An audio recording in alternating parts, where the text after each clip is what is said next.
why?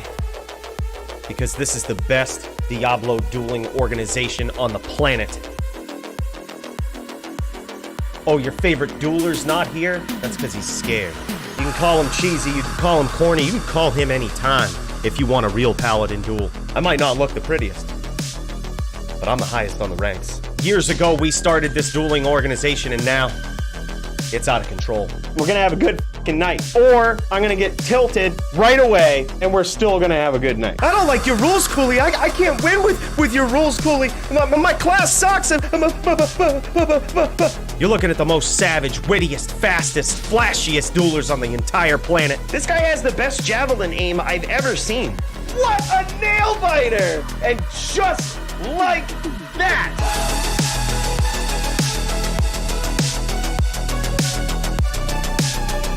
Nice hits from Bowie. This could be it. That has got to feel good. Perfectly predicted that stomp. I just want to let you guys know how difficult that is. He's going to have to get in there, but it sounds like Dirty One might have actually got finished. And there it is. Oh my gosh, nice hits from Bowie. This could be it, and it is all over. Oh my god, big hits from the champ, Elite. Some nasty damage in there. Nice stomp from Elite. This is the most aggressive I've seen Elite in a very long time. That was phenomenal. Llama has leveled up on his Necro. No more dicking around until he figures you out. You can never let Dio figure you out. You have to really kind of not know what you're gonna do. You gotta keep yourself guessing, because that's the only way to keep Dio guessing. Unbelievable, boys. Welcome to it.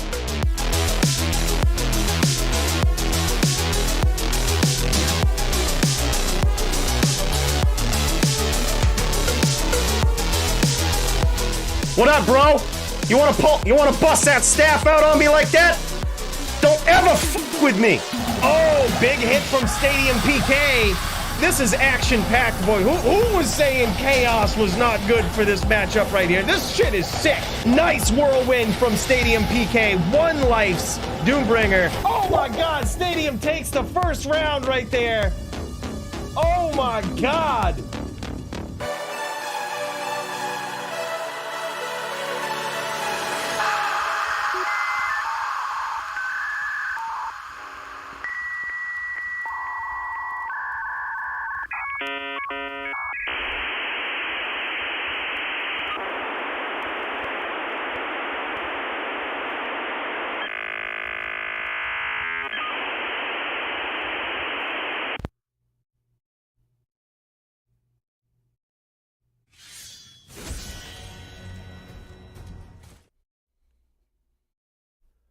Boys, join me. Join me in the control room.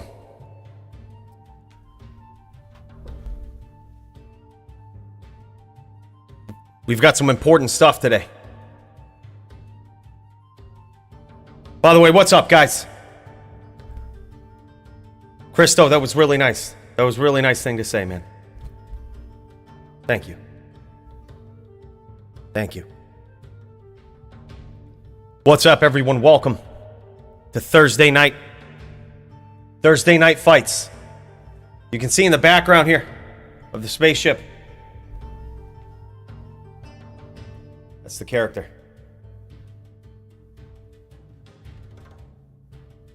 It's the one we're going to take to the top today.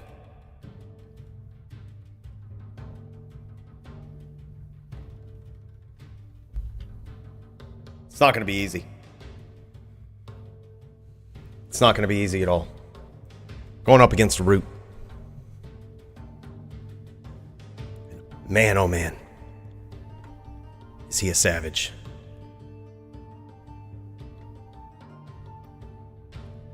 But boys, you know what? I have some important news.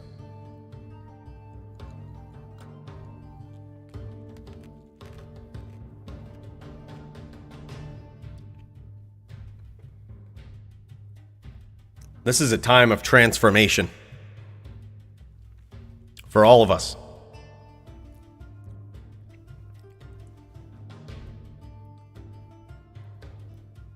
So I've just got to show you guys this.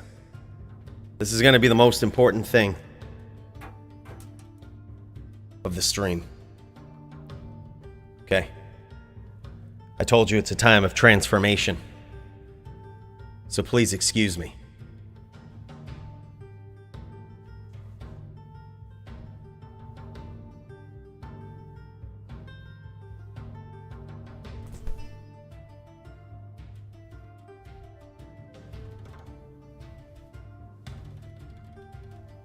It's time to transfer one.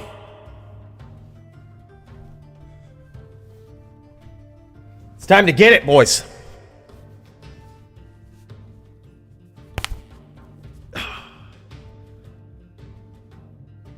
If you ain't rocking one of these for DFC night, are you really a true fan? Are you really a true fan?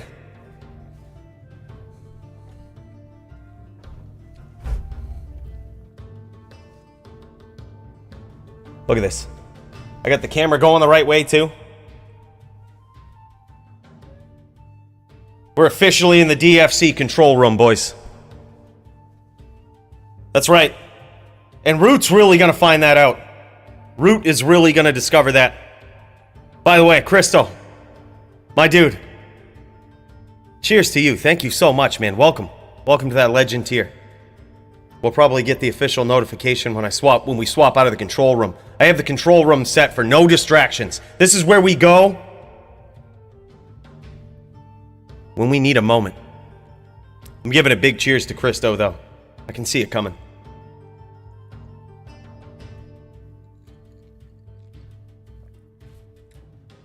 Got some Baileys tonight. This is a lot of Baileys. This is a lot of Baileys.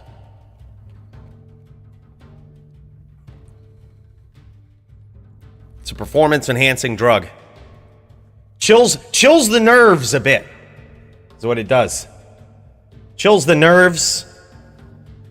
Sets us at ease. Because I'm telling you, when you kick as much ass as my paladin does, you need to be focused. The pilot needs to be focused. No, just straight. It's just straight. We got some of that on backup, though, in case we run out of Baileys. And of course, we've got the official DFC mug. Look, I feel like I'm plugging this shit. I wish I could give this stuff away. But unfortunately, there's a minimum price that must be paid.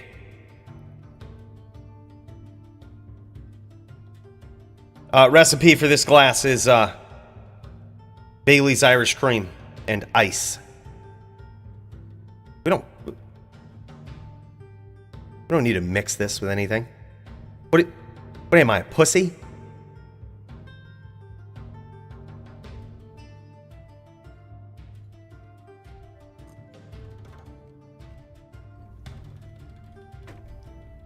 Let's check out this fight card, boys.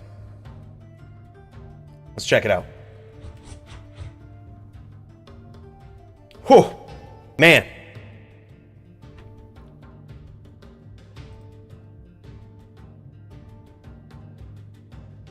What the hell's going on? Can't see the chat? Chat ain't popping up? Oh my gosh.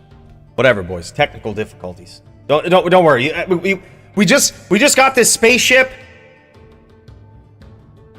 style control room, and we break shit. Okay? Things get broken. Things get broken. It's fine. It's fine. It'll sort itself out. Maybe.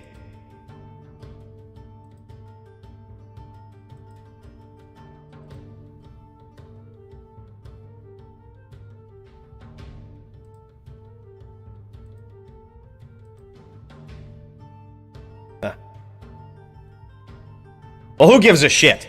I can see you guys still. I can see you still.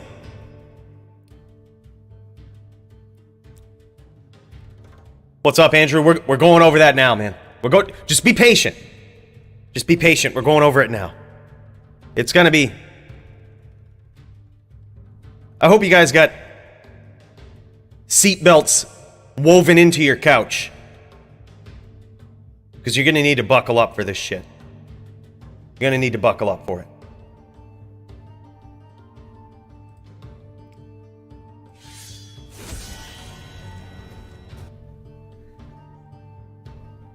I'm having too much fun. I'm having too much fun, boys. But this card...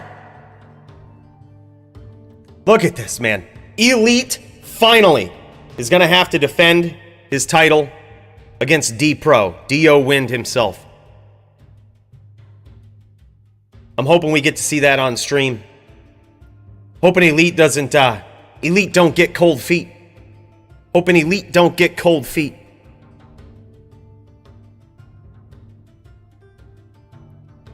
Because that's going to be a good one. Elite signed up on an assassin. But honestly, I see what's going on. I see what's going on with all this shit. Elite's got it figured out. Elite knows that I tend to have respect for what people bring to the table and for what people sign up for as a class. But I'm also pretty observant. I noticed that a lot of match changes are going on after people pick. So you know what? If there's going to be someone that changes matches before the event starts, it's this guy. All right? We changed this, but I actually think this will be a very fair, very good duel. This is going to be NVD, Necro versus Druid. Elite on the legendary Necro. The class that made him famous. By the way, Dong, my dude, welcome to the Legend tier and a big cheers to you. I'm sorry the notifications aren't popping up. I have no idea what's going on with this. Like I said, we got a spaceship. We broke shit. It's okay. I'm going to give you 2 cheers for that, Dong. 2 cheers, my dude. Thank you so much. But that's going to be a big fight. That's going to be a big fight. I think Dio might have what it takes in his rematch against Elite to take the crown, take the title. He's going to get his shot tonight, once again. Is he going to be able to do it? I don't know, man. I don't know. Elite is a savage on whatever class he's on. And now he's on his main class. The class that made him famous. The class that earned him the title. That's what he's on tonight. But Dio, as we saw in my matchup, usually, I just trash Druids, right? That's what I do. They're easy. We just trash them. I had to get rid of the trash can that was in this room because it was too close. It was too close, and the Druid matchup was not fair. It was right there. It was right there, always. And I'd just pick him out of this. I'd just pick him out of the game and throw him in the trash. It was too close. And I said, I need to give these guys a shot. I think it's going to be me, Mark. I think I'm going to shock the world. And when I beat Root,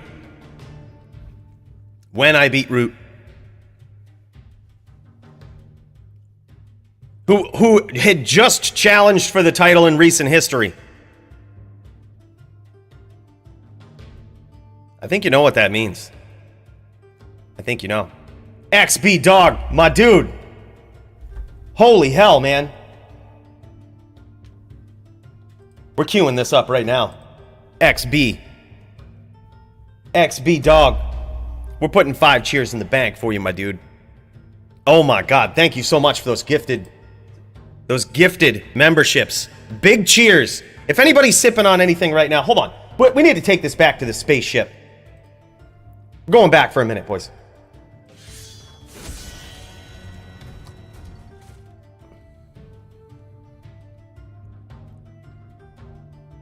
Big cheers. Big cheers.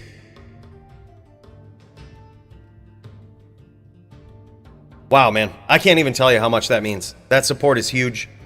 Means a lot to me. So thank you so much. Big cheers to that, man. XB Dog, if y'all are sipping on anything tonight, I would highly suggest putting one down for this guy.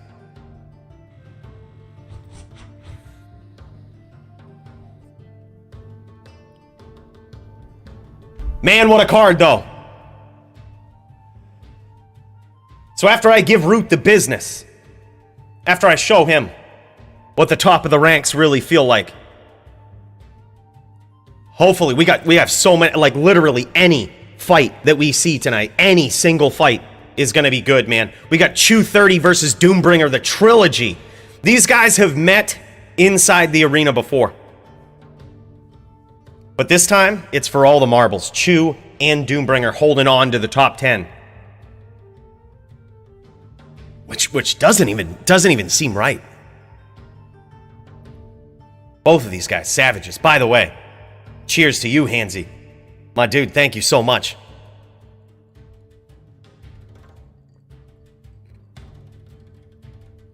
That's the new control room, Max. It's the new spaceship control room. Yeah, I don't know. Maybe when Doombringer works his way up the ranks, to maybe the top 5, possibly he'll go up against Cooley, who's looking like a savage. Looking like the top din in the DFC. But he's going to have to work his way up. He's going to have to win tonight. He's going to have to do it, finally, against Chew 30. Chew 30 has won both times when they have met before, but Doom has learned some things. Both of these guys typically request to fight inside the Moor, and I believe before, in both of their matchups, it has been Chaos. They have fought in the Chaos Sanctuary, so both of these fighters are going to get what they're asking for tonight. Will it make the difference for Doom? We're going to see. We're going to see. Thanks, Dong. I ate like shit yesterday. I ate like shit. But it don't happen every day. Been trying to take care of myself. If I'm gonna be bald, I can't be fat. That's been my motto for the last year.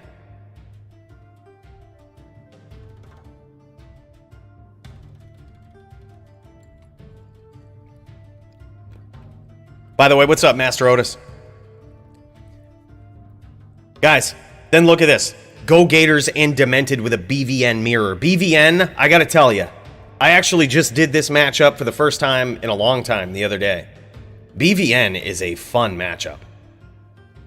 Like, it's fun to play.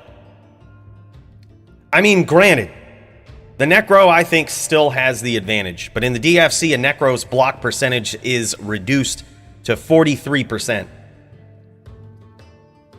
So could it pay off? Could that be a thing? Could it make a big difference in this matchup between Go Gators and Demented? We will see. But that's going to be a fun fight to watch. We got Zyshek, a.k.a. NYC Maxim, a.k.a. Max, a.k.a. the grandfather of the Kick Sin himself, a.k.a. the most creative, original Sin player you've ever seen, and also known as the DFC Sin Killer. I just looked at this guy's record while making matchups.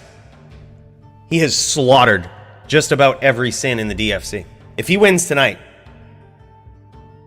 I think we're going to have to see a Chew 30 matchup between these boys. Because this guy is stacking them deep and selling them cheap. It's hard to watch any Sin go up against him. What's up, Shirley Serious, my dude? And then we have Polytheist versus Dingus. Now, I believe this is going to be a Shaman versus Windy matchup, but it very well could be a Shaman versus Shaman. I'm not 100% sure what Dingus is on these days on his Druid. Either way, that'll be one to see. Can't wait to see it, man. We just saw Doombringer, not in the DFC, but passively in a game the other day. We were all chilling in Discord. That's what we do in the Discord. If y'all aren't there, you should go there, because that's what we do. Sometimes we just chill and kill each other. And holy hell, man. Duke said that was such a fun matchup. So as soon as I saw two Druids, even Polytheist thinks it was fun, man. So we gotta pit these guys against each other. Polytheist is one dude I do not want to see. I do not want to go up against this guy ever. I dueled him the other day, back and forth. This guy almost 10-0'd me, man. And I'm the top din.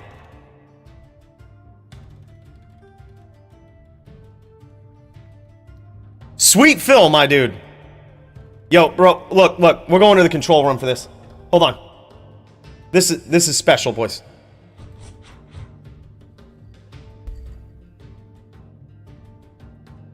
Sweet Phil. You're a fucking champion, man. Thank you. And a big cheers to you, brother.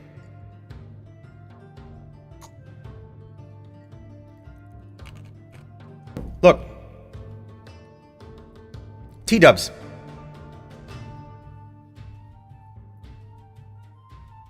It's natural reverb.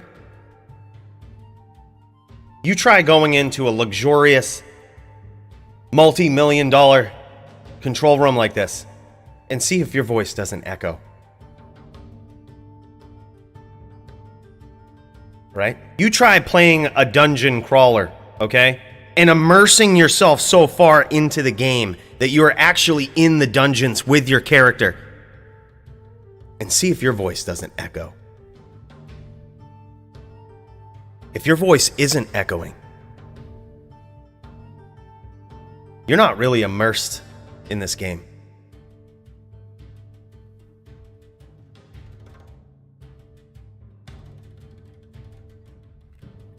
Yeah. ACK knows what's up. ACK knows what's up. By the way, Phil, thank you so much, man. I appreciate that, brother.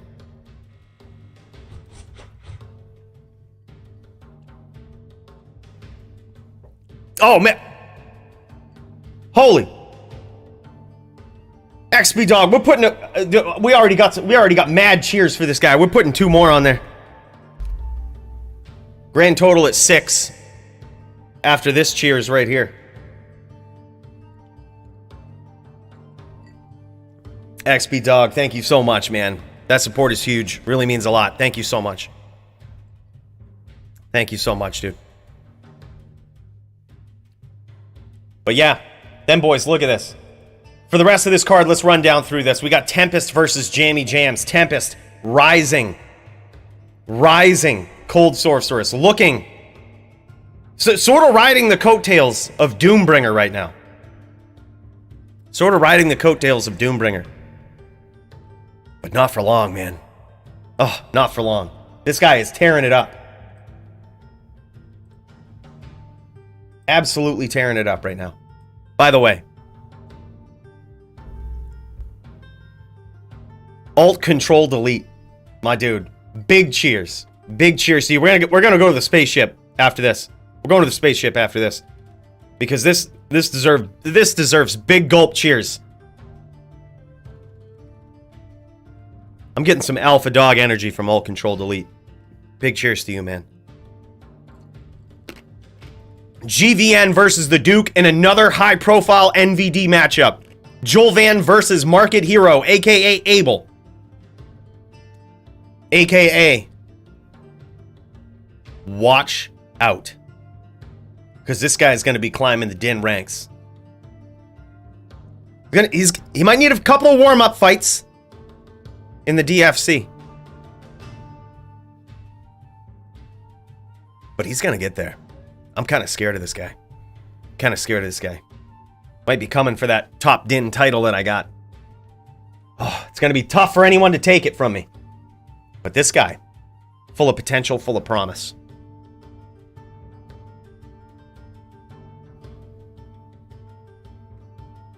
That's going to be a fight, man.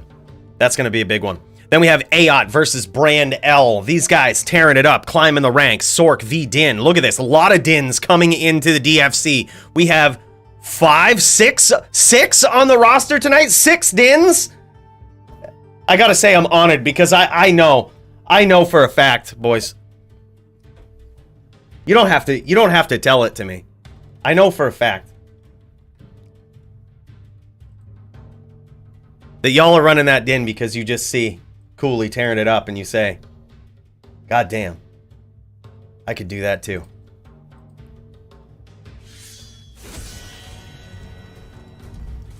But the truth is, it takes a special kind of pilot behind that din to really tear it up. Do any of these dins have what it takes? Maybe. They got a lot of work to do, and a lot of proving to do.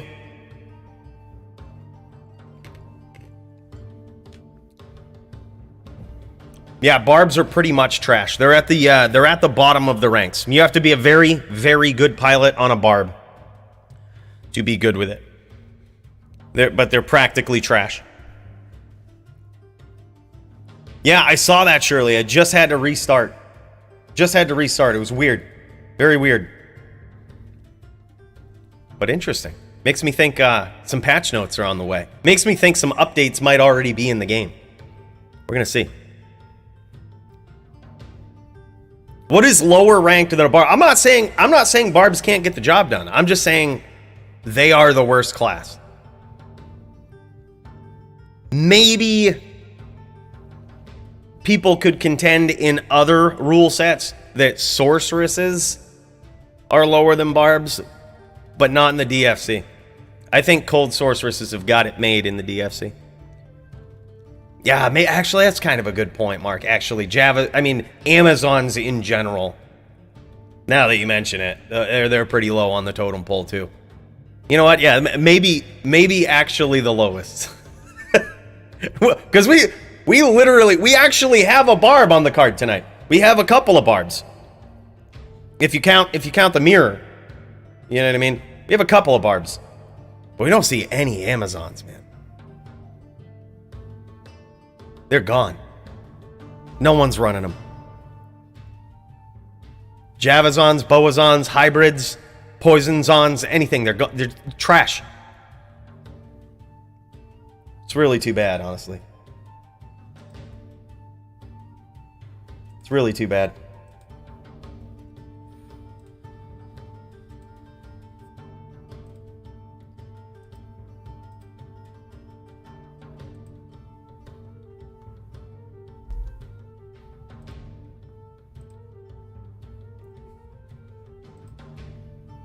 All right, boys. Let's get ready. Let's get this din ready.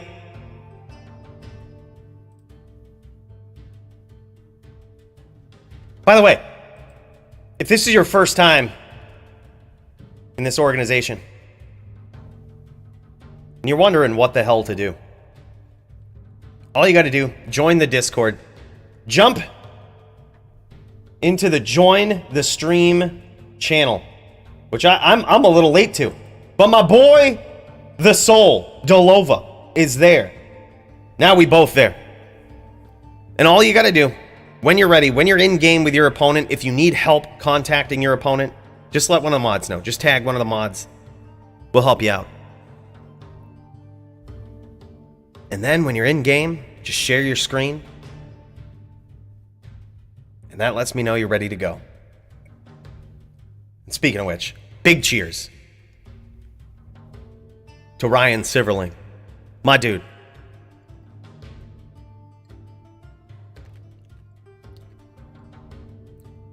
Hybrid Sin, first timer in the DFC, if so. Are you in the Discord? Try tagging Tay PK. He needs a matchup tonight. Try tagging Tay PK. The guy at the bottom of the card. You notice that the matchup is blank? Absolutely, dude. Tag the mods and ask for the DFC role. We'll get this going, man. I like where this is going.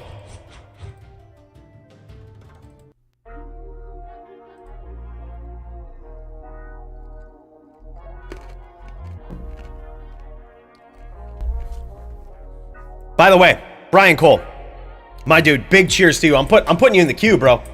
4 cheers for you. Putting you in the queue. I mean, no one's really officially calculated the price. Well, I mean, it's basically $250. It's basically the price of a beer in Maine. Big cheers to that, man. Thank you so much, Brian.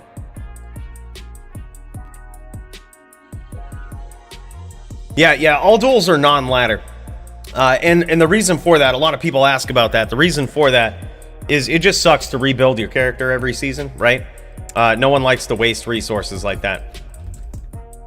So in light of which, many people duel on non-ladder. Takes a long time to deck out a character, man. Takes a long time to get the necessary items, to get perfects of the items that you're looking for. Takes a long time. And ain't nobody trying to do that every season, man. By the way, how's the game audio sound, boys? If I just keep casting Holy Shield, she good? Boys, hear that? Sound amazing? So when I clap Root, when I kill him, you'll be able to hear his Druid death sound. That's all I care about. The Druid death sound is the only thing I care about working properly.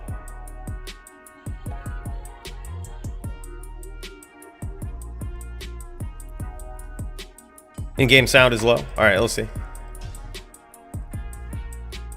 All right, let's turn it up a little bit.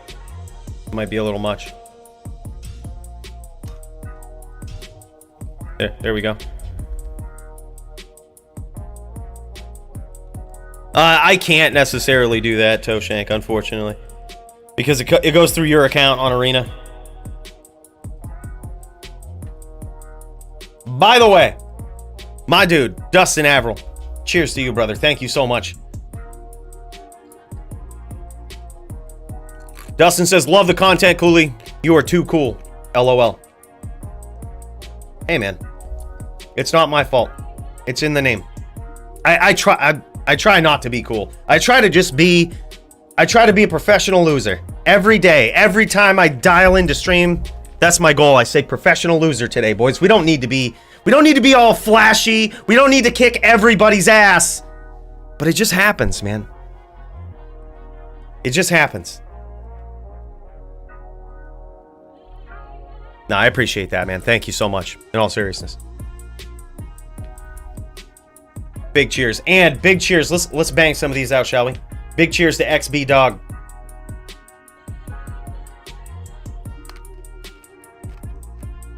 Big cheers to Brian Cole.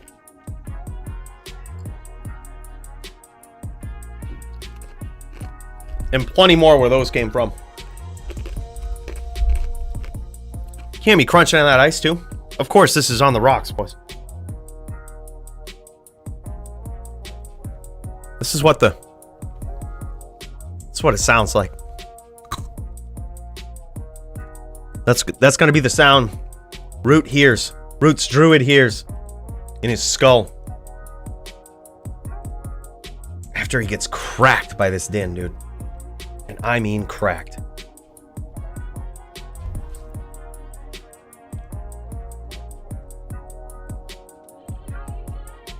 I'm not sure his name in Discord, but it was Ryan Siverling. He might pop in. If he pops into the Discord and says, "Hey, this is Ryan. Give me the DFC role." Just give it to him. Just give it to him. Let's sign him up against Tay PK. Hopefully Tay PK's around. Hopefully.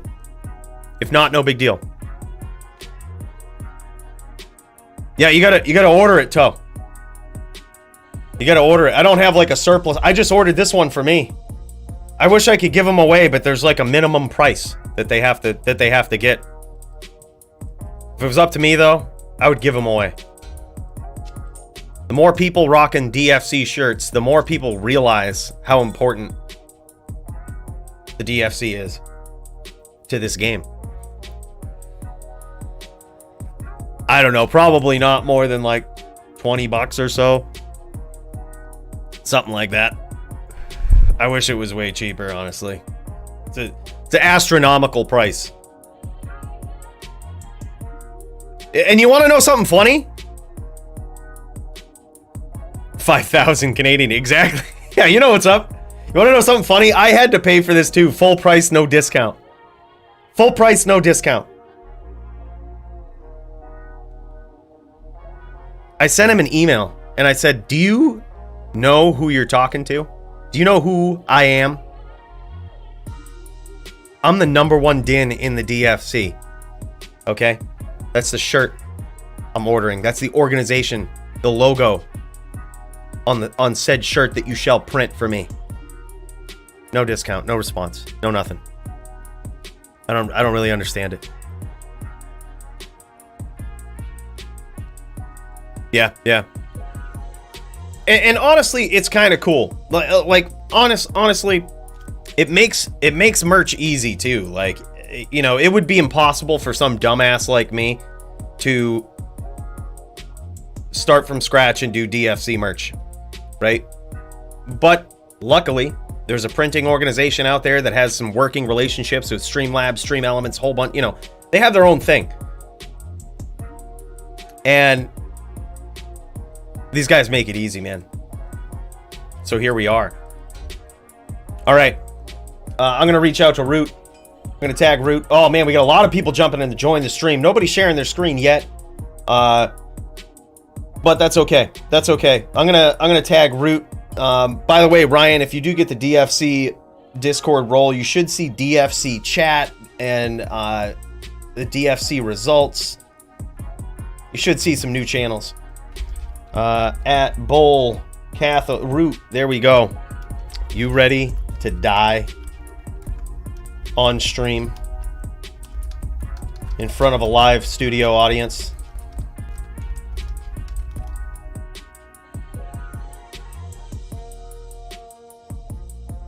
Millions of people watching. I haven't checked the numbers on the stream, but it's probably close to, I would guess, at least 500K. Even if it's not, we're just gonna tell Root that. Maybe he'll get nervous. Maybe he'll get nervous.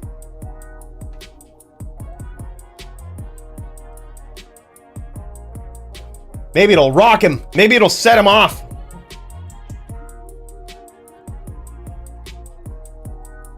Yeah. Yeah, it's honestly a genius plan. Honestly, Shirley. Whoever started that, whoever did it, genius. A true example of someone creating something that the world actually needs, truly needs, that there is a demand for.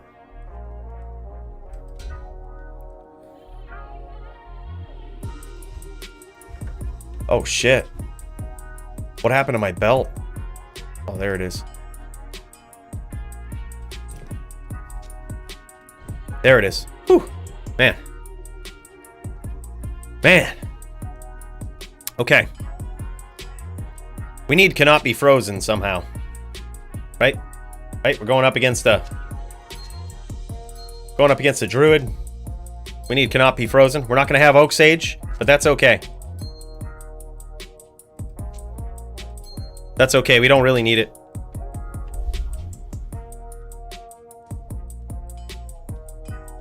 Use a spring for all his merch. Word. Okay. Is that better? All I want to know is, can you make him cheaper? You know what I mean? Can you make him cheaper? That's the thing.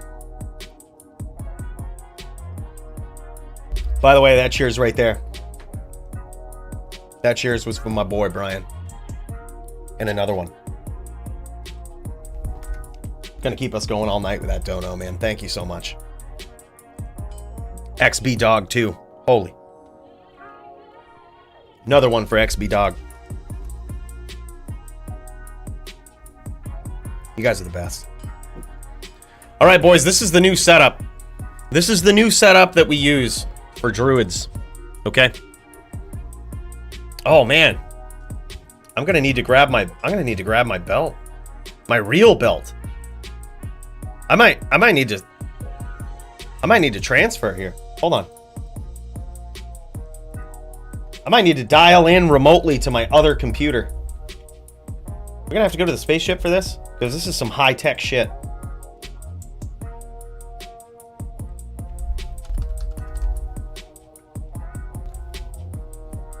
It might just be on my other DIN. Hold on. We're gonna check just in case, but we're gonna dial in just in case. But let me check this other DIN. I have a belt specifically for this matchup. I mean, this is not a fun matchup, boys. This is a very difficult matchup. You know, I talk a lot of shit, and I say that I trash druids, but truth be told, if you want to know behind the scenes what it looks like, I have only ever beaten one druid in the entirety of all of my DFC matches, ever. Only one druid ever. And it was Maddie. And I'm still not totally convinced he didn't just let me have it. Feeling bad for me or something.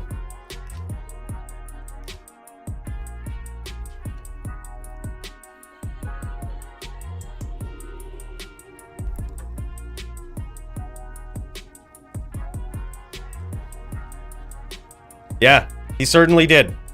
But you gotta figure, Joby's at the bottom of the ranks, man. Joby's at the bottom of the ranks, probably won't ever be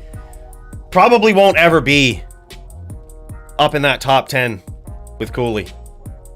Probably won't ever be on the same. I wish I wish I was the matchmaker and could make it happen. I would show you guys how easy Joby truly is. But unfortunately, my hands are tied. And he's so far below in the ranks that I'm not sure. I'm not sure if he'll ever be up on my level so that we could see who the better Din is, but man, I can promise you guys, it's me. It's me. Yeah. Thanks, DGM. Appreciate that, man.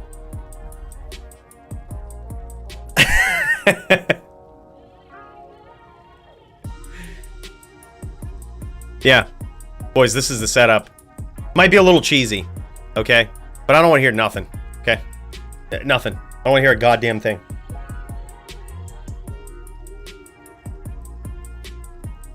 In fact,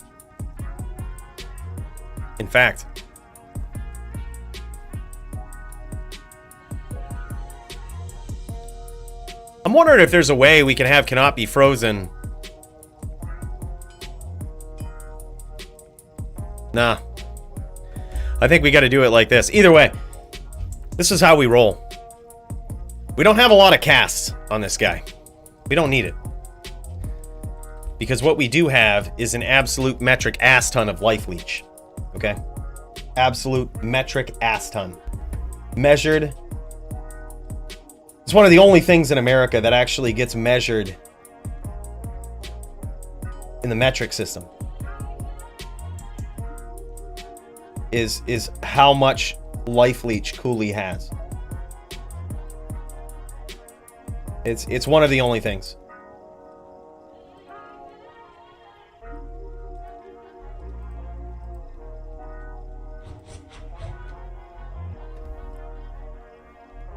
%33% with the ability to get even more. But it just all depends on if I want to give up attack speed. Getting cracked with that hurricane. Yeah, we could, but we kind of need that physical damage reduced. We would go to 43%. Perhaps we could, though. It would allow me to cast faster. Maybe I will just hell this out right now, actually. Do I have a Cham? I don't have a Cham. Damn, that's too bad. Yeah, it's too bad. I don't have a Cham. But it might not actually be a bad idea. We would go to 43% DR, but I don't think that's horrible. Watching from the UK, D-Knee. My dude, that's awesome. By the way, big cheers to Brian, my dude. Thanks again. Last one in the tank for Brian. And we got 3 more for XB Dog. Man. Big cheers. Appreciate you guys. Nah, I keep all of my high runes in the shared stash. That way I always know what I have. I always know what I have.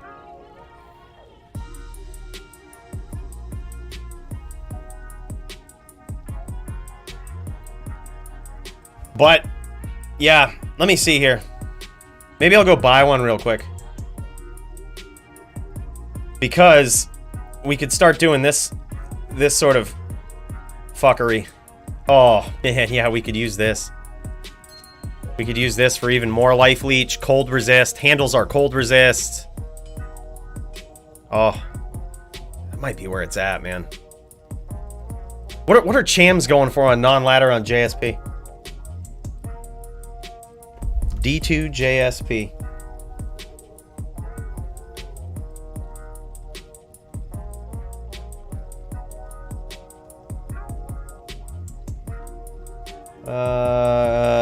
Not ladder, not ladder. Soft core trading right here. Cham rune. Cham. 35 forum gold. Oh, someone binned all those. 45 forum gold. Whatever. Is this guy online? This guy's not online. Yeah, I see a variety of prices. 35, 45, 30. Yeah, yep, okay. Okay, makes sense. I actually like that. I might do this. Do I have a hell rune? Gonna need a hell rune too. God damn.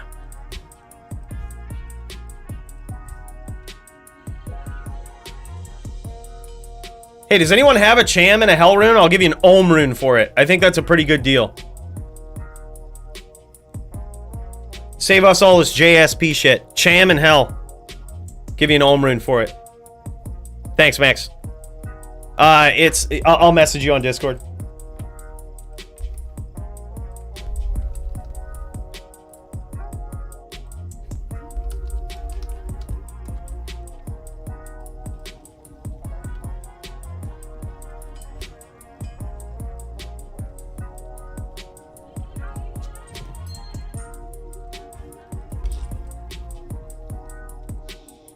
Hell yeah. Hell yeah. Hell Cham yeah.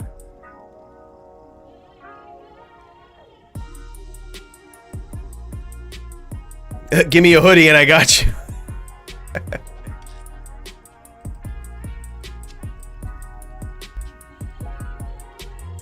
Where's that hell rune, Max?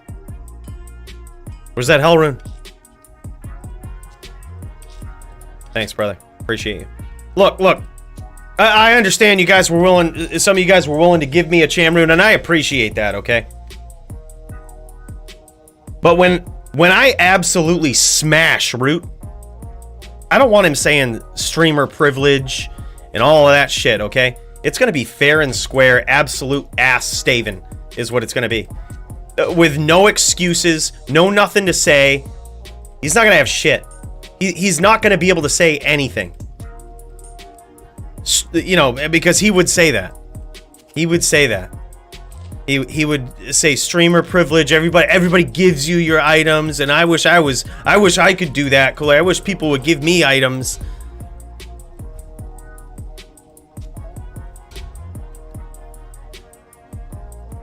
We don't want him.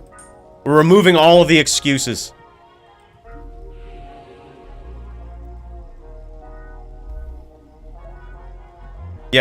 Yeah.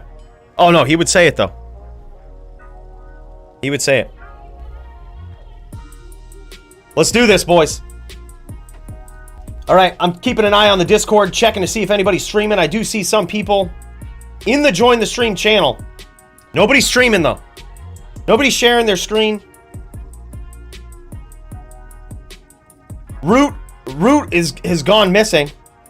Root's in hiding. I think he's hiding.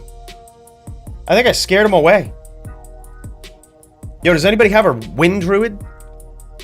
Anybody have a wind druid? I need some practice. Need to absolutely destroy. That's what I say, Answer 7 Reaper. Cheers to that, man. And big cheers to XB Dog. Got one more in the tank for you, man. I really appreciate your support. Also, Brian, everybody tonight, man. You guys are awesome. All right. Where's my wind druids at? Who wants to catch the slap? Who wants to help me practice for beating Root? Dio, where you at? Dio around? He's on a wind druid tonight. He's going to sharpen his skills. He's going to sharpen his skills for the title match. I'll message you. I'll message you, Jess.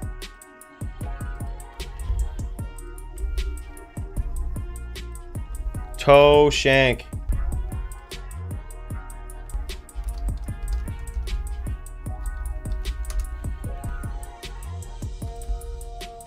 All right.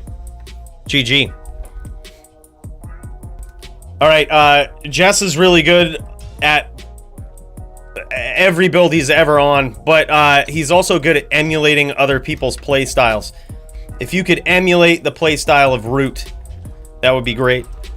I'm not exactly sure what that looks like, but if you could, that would be awesome.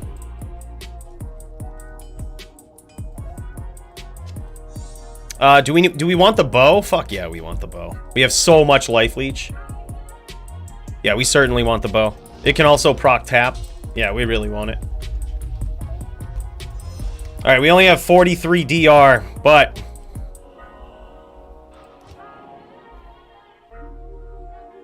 What the fuck?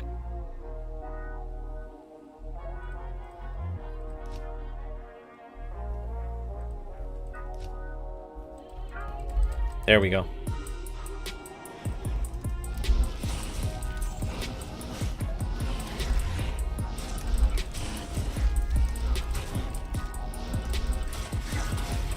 Just practicing it up. Just practicing the hotkeys.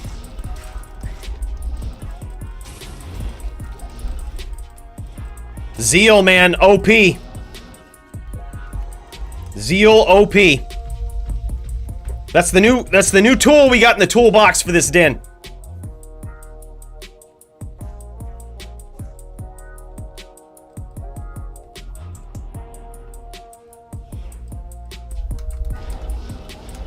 All right, go, bro. Let's do this.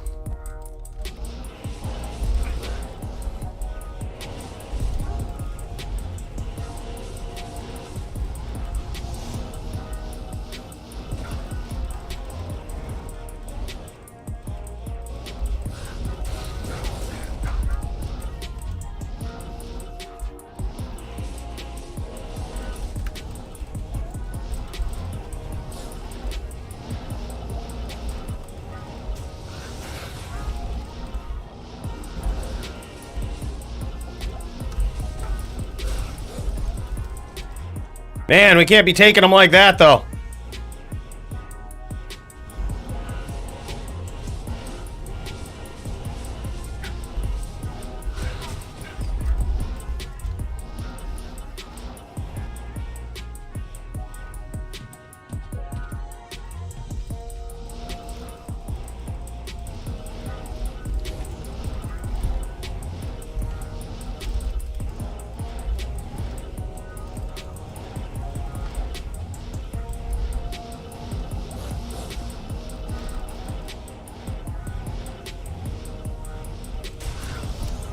There we go. A little bit of life leech. What's 500 life between a couple of friends, huh?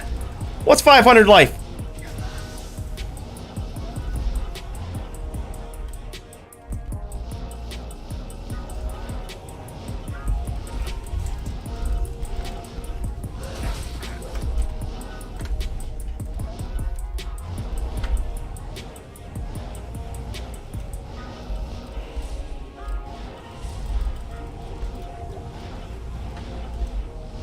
He's playing smart.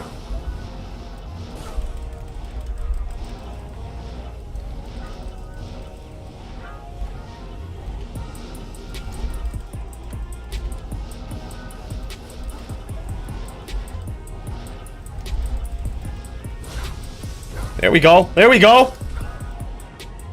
Who needs life tap?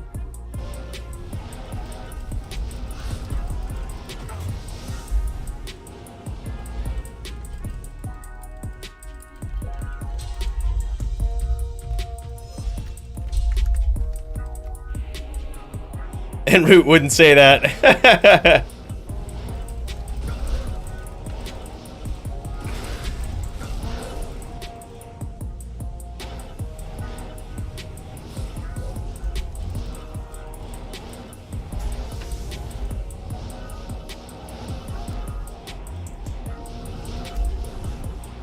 We gotta get some of that life back, bros. Oh, man. Good fucking duel.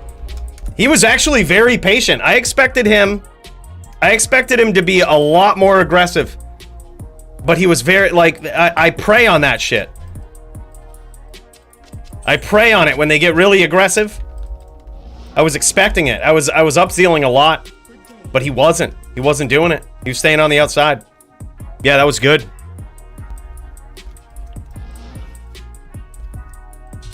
That was very good.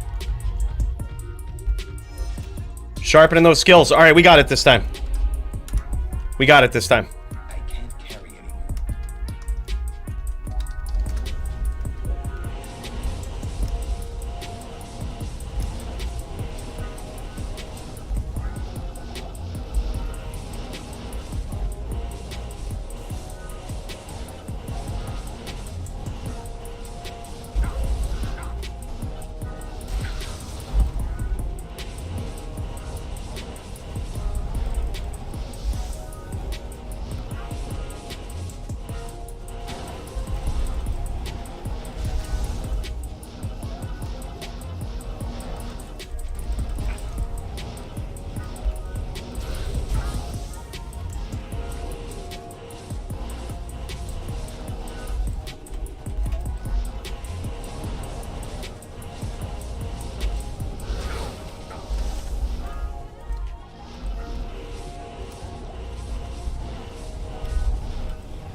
We gotta be patient.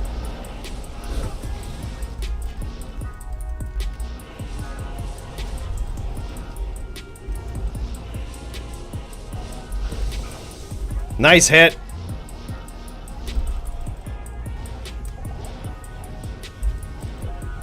Oh my god, dude. Jess, patience of a mofo. Oh my god.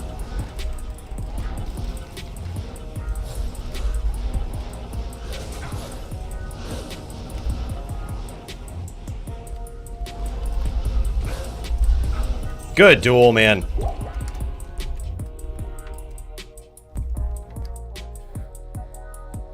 He's being very cautious not to get in the hammer field. That's certainly the...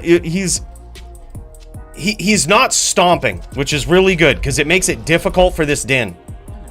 I'm basically trying to punish you for stomping and doing what a druid should do against a hammer Din, against a paladin in general. I'm trying to punish you for it.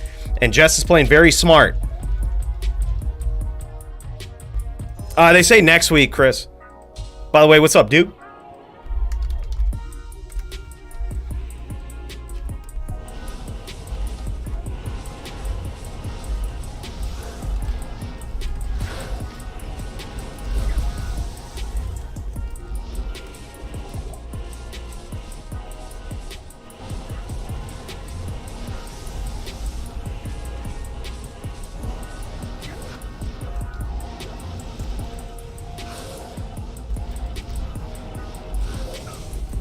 Damn, bro. The life leech alone ain't gonna do it.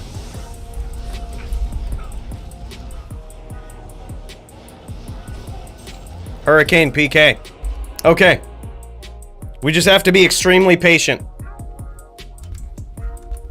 Alright, let's get in the zone. Let's get in the zone. Let's pretend this was a real DFC match.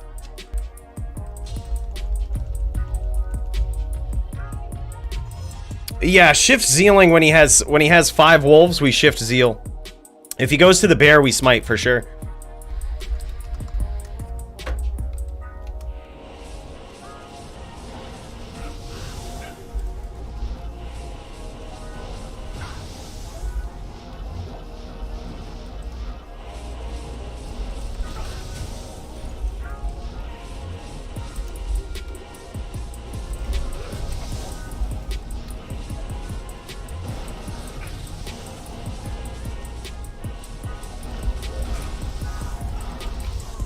Just gotta be patient.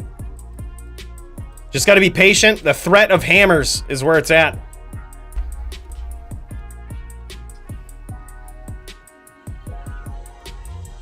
Root! You ready for the slap, bro? Ready to get that slap?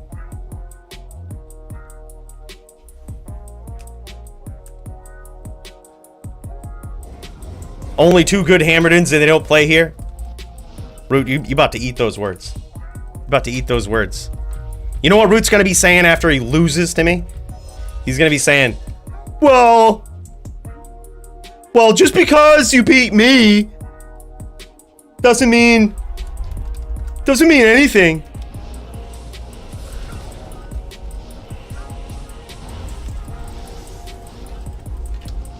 Not in town.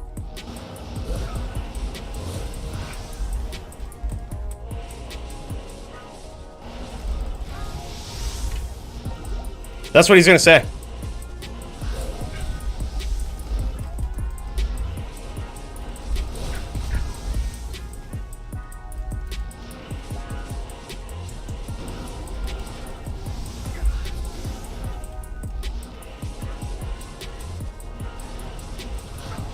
Oh, good hit.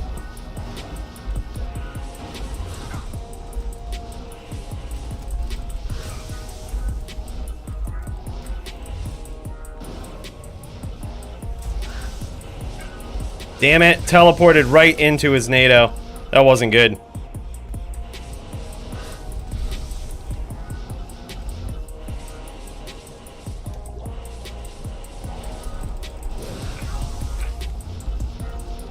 Woo! Woo! We in the zone. Ready to get this. Nah, this is a gaze. Chammed gaze.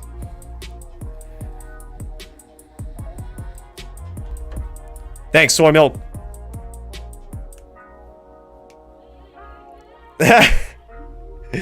Yeah.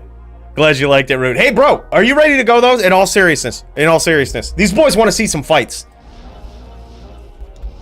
The way the Zeal hits the wolf as I stomp as the hammers was unavoidable. That's what we're going for. That's what I'm going for.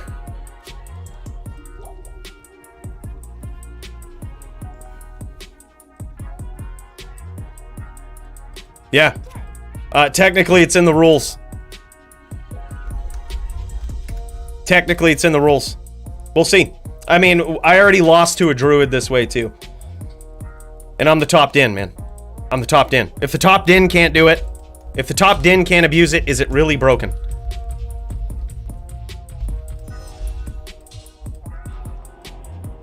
And put it this way, if a din doesn't have life leech or doesn't have some way to heal against a druid, it's a 100-0 loss. Like, 100-0 victory for the druid. It's maybe 50-50 with life leech.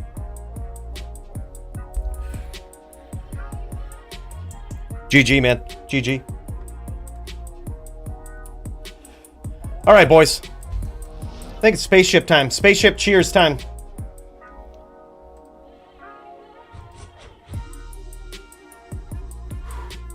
It's gonna be a big night. I'm gonna try to break this this loss streak for the druid. And maybe Duke's right. Hold on, we're in the spaceship. We need to make this. Did someone put up soundproof foam or something? How come I'm not hearing my... Hello? Oh, maybe I was just going crazy. Maybe I was just going crazy.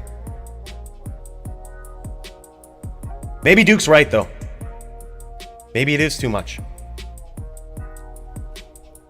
We'll see. Like 5 in recent history. I think literally every single loss I have in recent history has been to a druid. Every single loss in recent history has been to a druid. It's the class I lose to. Just can't figure it out. So I'm trying something new tonight, man. Trying something new tonight.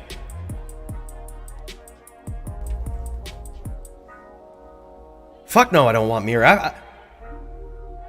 I prepared for a druid. But I mean, if you want to go Din v Din versus me, Root. I think it's going to be even worse. I think it's going to be even worse. I wouldn't want to embarrass you like that, man.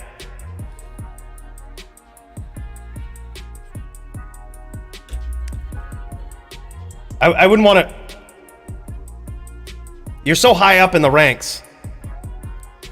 I mean, it's a guaranteed loss if you go up against the top din on a din.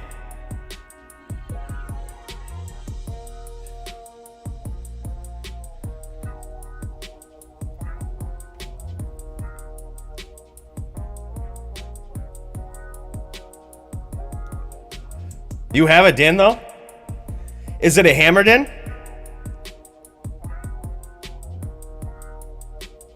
You got a hammer din versus the murder din? Now you might be right, Duke. Put it this way, Duke. If I feel too cheesy and I lose this and I win this matchup, something might change. I'm literally here trying to break the din in this Druid matchup. Trying to break it. Trying to force rule changes.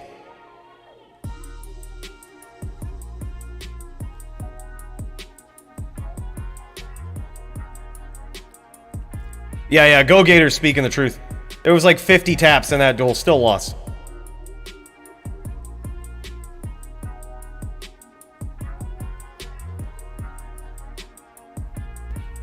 I honestly like that though, Duke. I actually like that. I actually like that. We recently made a change in the rules to ban tap in a certain matchup, because that matchup really illustrates how busted tap is. It's an unwinnable duel in Pally versus Barb. It's completely unnecessary. Paladin already has the advantage. Yeah, I actually like that. Believe it or not. And assuming that someone can break this and tap and life leech their way to a cheesy victory, that certainly will change, at least for the Paladin. I'm hoping to break it. I'm hoping to break it.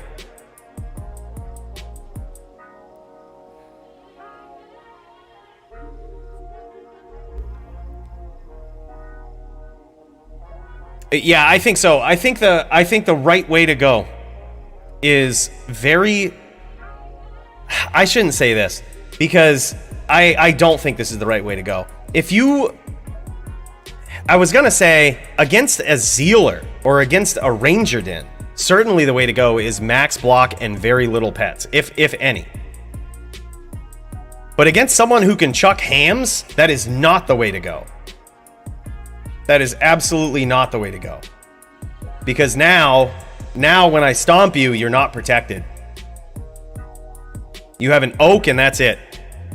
And my hams will do more than your NATO if I can guarantee that I only have one pet to get through. So if Root goes no pets, that's very bad for him. If he goes full zoo of pets, it's very bad for him. The best one, in my opinion, is Oak Bear. Or Oak and like 2 wolves. But even still, it's bad.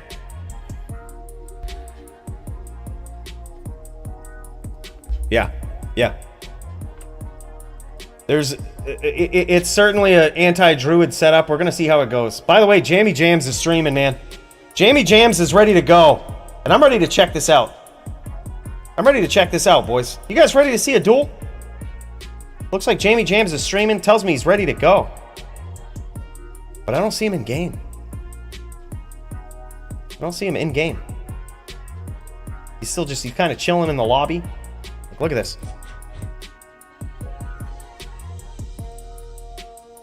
Just chilling. Chilling in the lobby.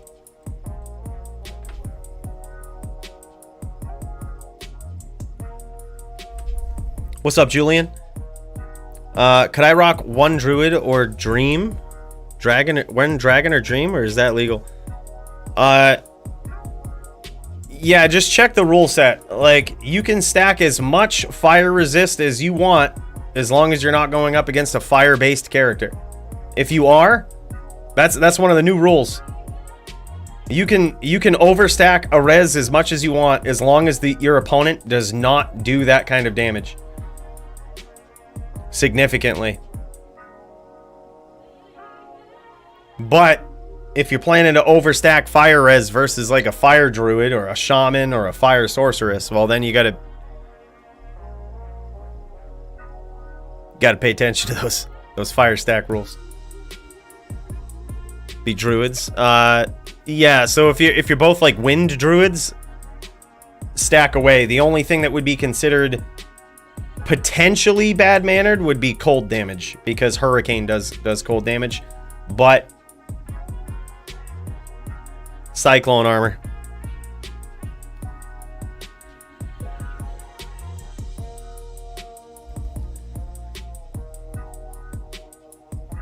Yeah, technically VT has the advantage on a Hammerden.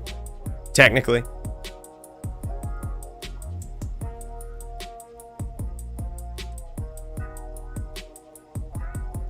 Yeah, you could run Dream, yeah. Yeah, so if you're going up like against a cold sorceress and you want to run the Dream Helm, yeah.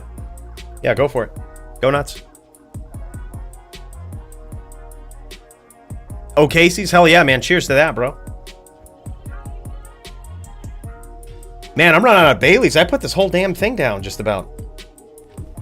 It's crazy. Crazy, man. Actually, you know what? Let's go back to this more. Let's go back to this more. Let's get ready.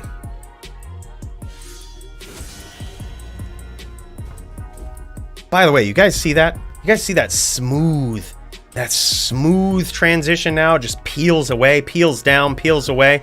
I'm telling you, my video editing, stinger editing skills. I'm leveling up for you boys for free.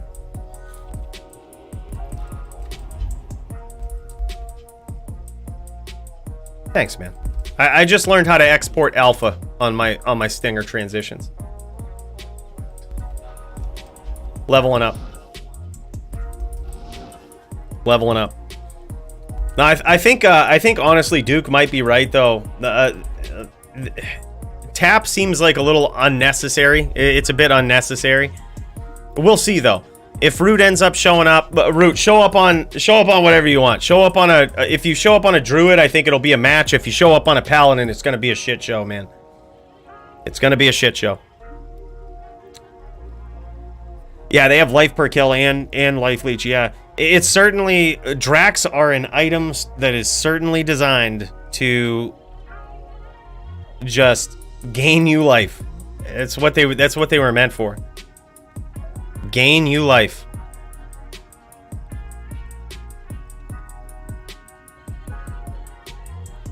I don't think I hit the IAS breakpoint with this guy, but it doesn't necessarily matter because Zeal hits so much that like it's enough.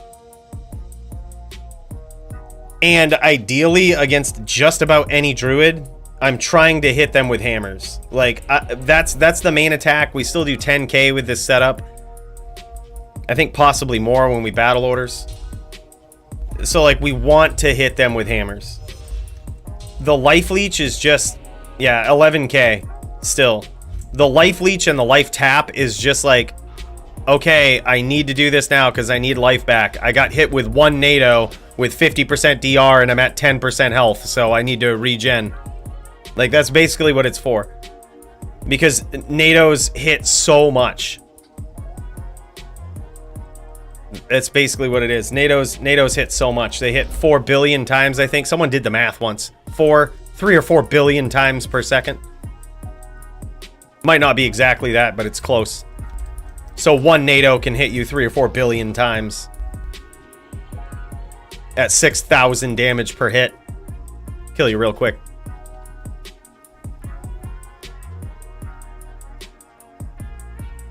Yeah, this guy isn't a smiter though. We got 1 point in smite, one point in zeal. We're a hammered in. We're a Hammerden that is trying to gear himself against a druid.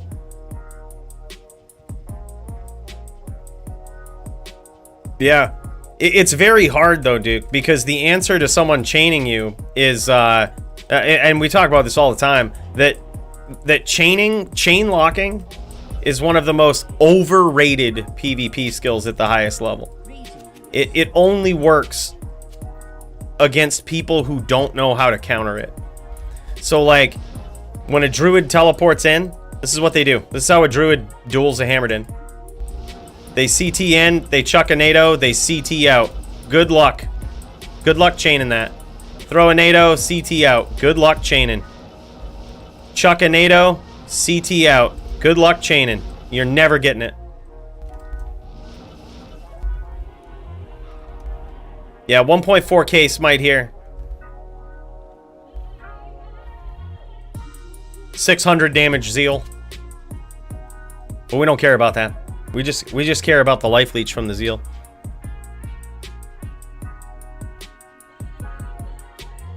We might have to, Hansy. We might have to, man. It's been a long time. It's been a long time.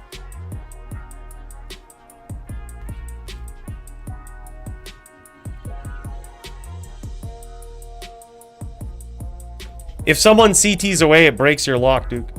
So like if you chain them, your only option is to teleport lock them, which is not smart versus a druid. Because you eventually have to switch.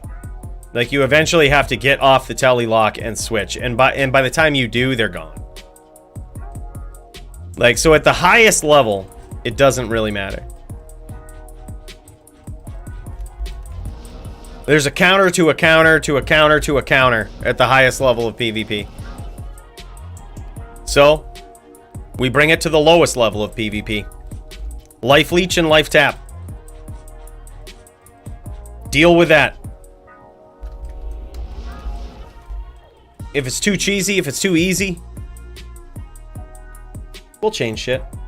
But I have yet to beat a druid. Topped in, boys. Topped in. It's only stats. It's only statistics. Topped in. I get smashed by druids. But there is an argument to be made that it's just you're dead anyway. If you're dying anyway, that's probably the best argument to make. If you're dying anyway, why prolong it? Just let it be a bad matchup. By the way, Speed Junk, my dude. He says, shoot me a password. I'll duel you on my Windy. Yeah, password is just WED.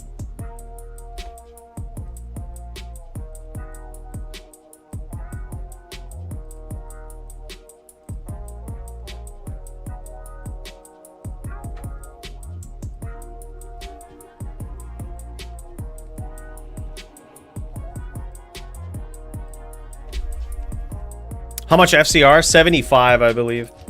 Yeah, with this setup, 75. Yeah, 75 cast, 55 faster hit recovery. Yep, this is what we got. I need to find a better ring that has 8% life leech, cold resist, cast, and life. Much like this one. Go 125 with grief? Nah. It's not needed for a druid. You can beat a druid on a Hammerden theoretically with less than 75. You theoretically could.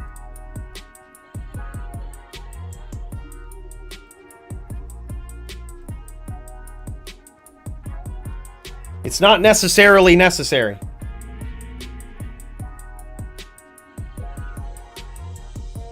All right, we got some druid practice coming down the pipe.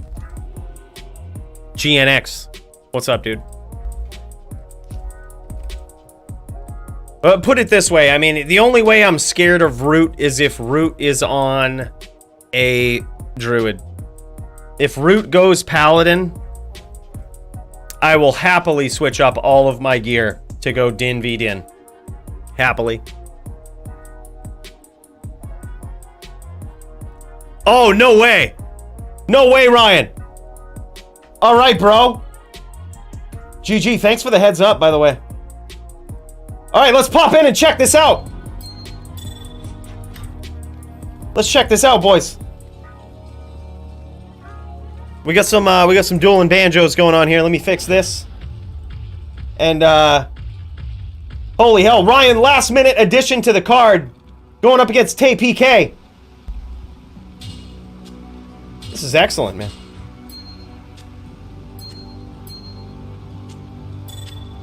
Ryan on a sin. Woo! Oh man. First of all, cheers to you, Ryan. Last minute request an addition into the DFC fight card for tonight. My dude, thank you so much. This is awesome. It's gonna be good to watch. And an official welcome to the DFC. And an official cheers to XB Dog. That's gonna finish up that drink. I gotta take a piss from you guys making me down that. Y'all made me do it. Made me down this entire glass of Bailey's. I haven't even had breakfast yet.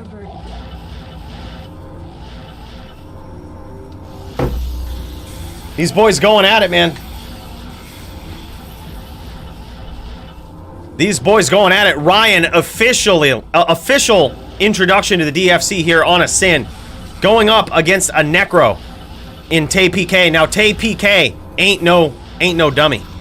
This guy ain't no dummy. Look at this. Look at this. This guy last minute. These guys put together a duel. Where the fuck is everybody?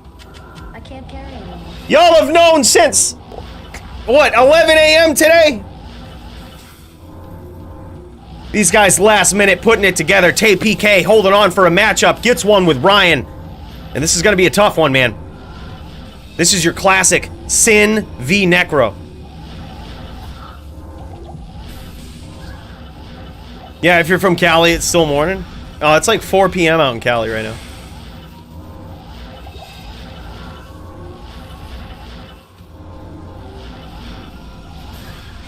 Is he running fade? Oh yeah, he's running fade. This is his first DFC fight, man. He doesn't know. Maybe he thinks his opponent might be a hybrid Necro, and that burst of speed is not necessary at this point. Maybe he hits all of his breakpoints. Burst of speed not necessary. And look at this, Tay PK trying to get that damage in there. Tay PK using the teeth approach here. I actually really like teeth versus an assassin. I think it's a really good strategy. Some nice spears there from Tay. And some good hits from Ryan. No, you're 100% right. I'm just giving him the benefit of the doubt. Max. You're 100% right, though. Burst of speed is certainly the right call versus a bone Necro. Oh, big hits from Tay PK.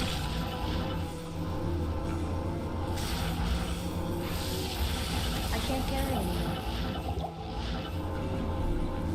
Man, oh man.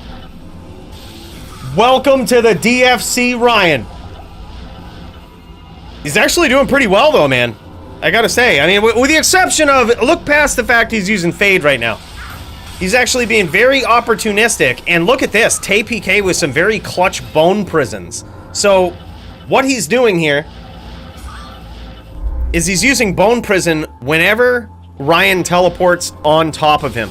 That's very smart, very intelligent, very next level move that a lot of Necros find it hard to transition between.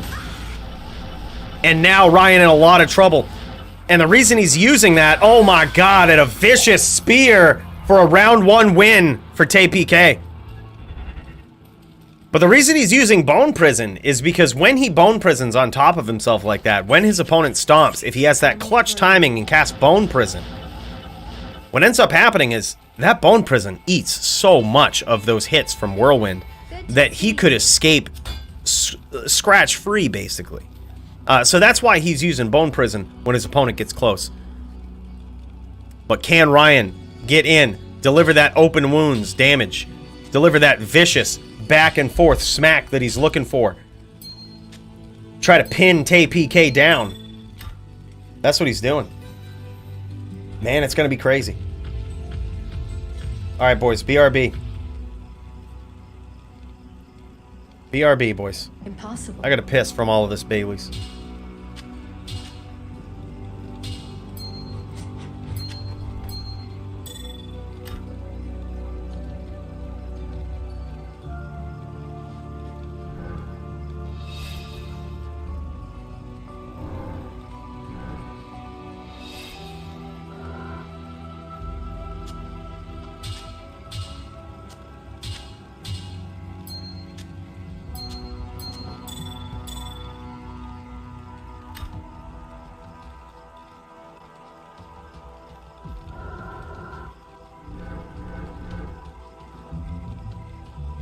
impossible.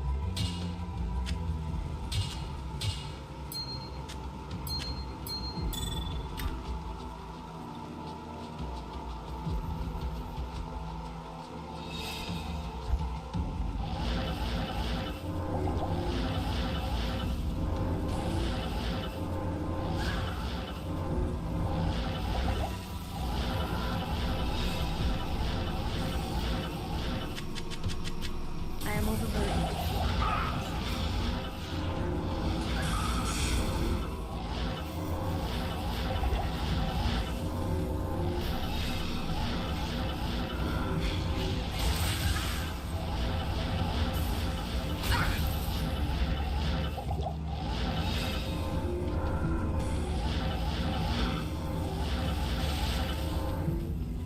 I can't carry anymore.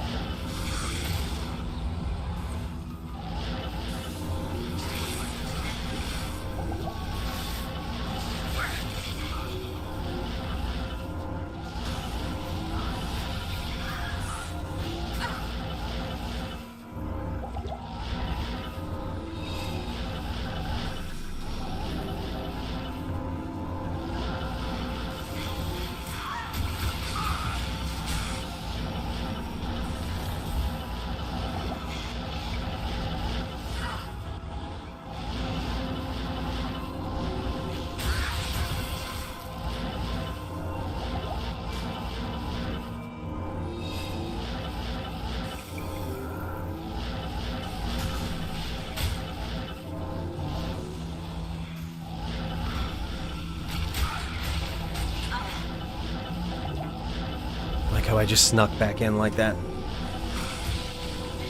Sneaking back in. How we doing? Ryan getting cracked here.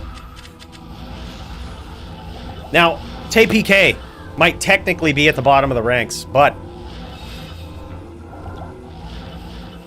as with the rankings of most DFC fighters, they typically don't mean shit. I mean, I'm the top din in the world right now. Boys, let's be serious for a minute. It's really only because other dins have not worked their way to the top. It's really because I pioneered the din in the DFC and committed, good match or bad. But TPK is a savage player, savage necro. Keeping the pressure on Ryan here. This is going to be tough. Ryan has got his back against the ropes here. He's going to try to keep his distance. Oh my god, he actually scored some serious damage against TPK there. Almost had it. He actually almost had that. I had no idea TPK was so low. I am overburdened. I can't carry anymore. Yeah, and these typically tend to be very long duels too. A little bit of pixelation, that's on my end, not you guys's. Good evening. Ill bit of pixelation. The order will. Tay PK, I see Tay in the Discord too. Tay, share your screen if you can, bro. That way we can pop back and forth between the two. That'd be sick. Yes.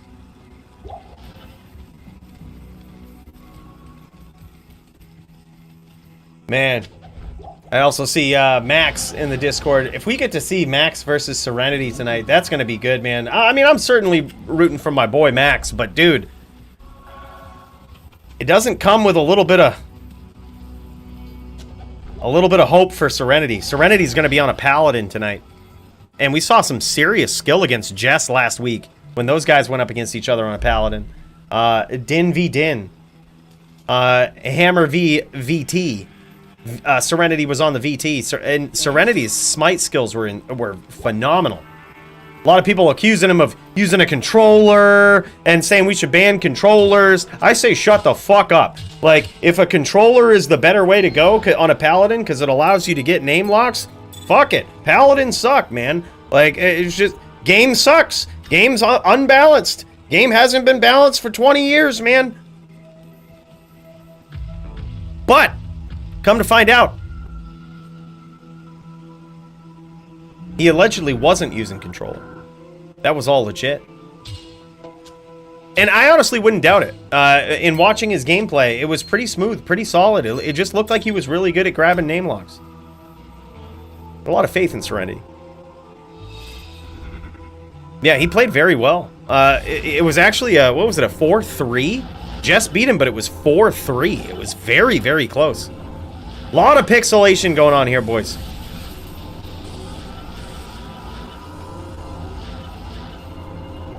It's technically at 1080p. There's not much else I can do. But don't worry. I'll tell you what's going on.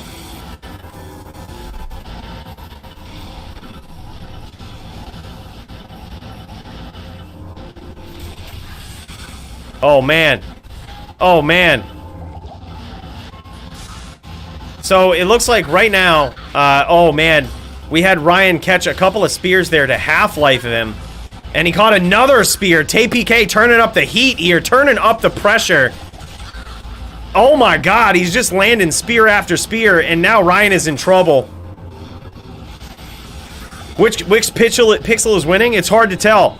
But right now, it looks very much so like TPK might be taking this. TPK might be taking this right now. He's scored some vicious damage back and forth, 3 spears consecutively. And I don't think, it doesn't see or sound like, it doesn't seem like Ryan has gotten any whirlwinds or any significant damage off those traps coming in. But we do have TPK pushing a lot of pressure, which means he might have taken some serious damage. He might have taken some damage going in. Next, getting comfortable, yeah. But he's also backing off now, which tells me he might have actually taken a lot of trap damage there. Yeah, he's like keeping his distance and not being hyper aggressive now. But now, just as I say that, he turns up the heat, starts stomping again. Yeah, don't worry about it, y'all. I'm hearing some like audio and everything's being pixelated here. Don't worry about it. But look, boy, it's basically like we're playing LOD. It's the same graphics. It's the same graphics, boys. Look at this. This is like LOD, but better graphics.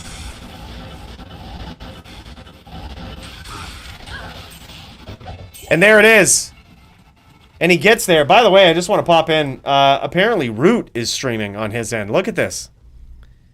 He's in this game with his druid.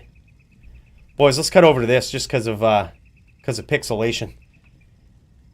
But you know what? You know what we're gonna need? We're gonna need a debriefing here. We're gonna need a serious debriefing.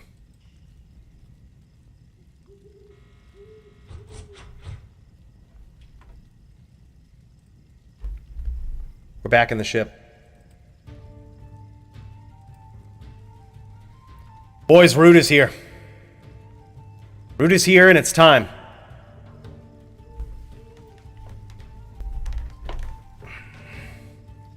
I got this under the captain's seat here in the spaceship. We're gonna need it. Performance enhancing drugs. Remember, boys, drink responsibly. Everything in moderation. Everything in moderation.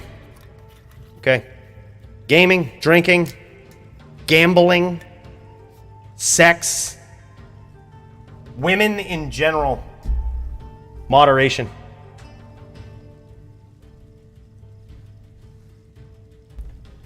I was just telling Dobrunsky today, he didn't respond because I don't think he knew how to. But I told him, women are like expensive pets.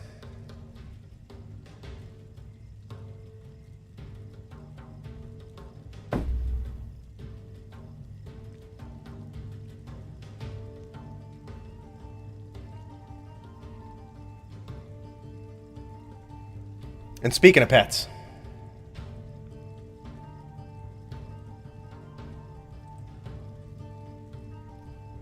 let's fucking do this, boys. It's time. It's time.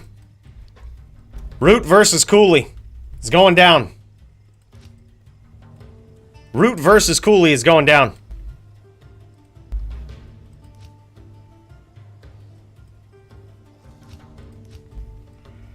We're gonna need a pool. We're gonna need to get ready.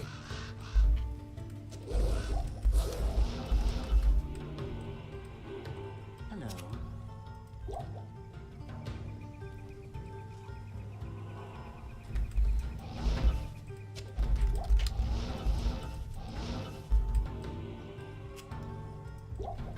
It's a big match.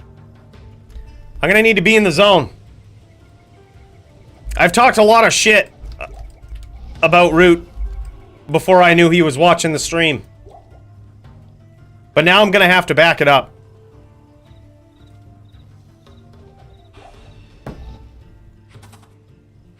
Thanks, man. I'm certainly gonna need it. Whoever has this mercenary. Is that you, Root? Yeah, that's Root.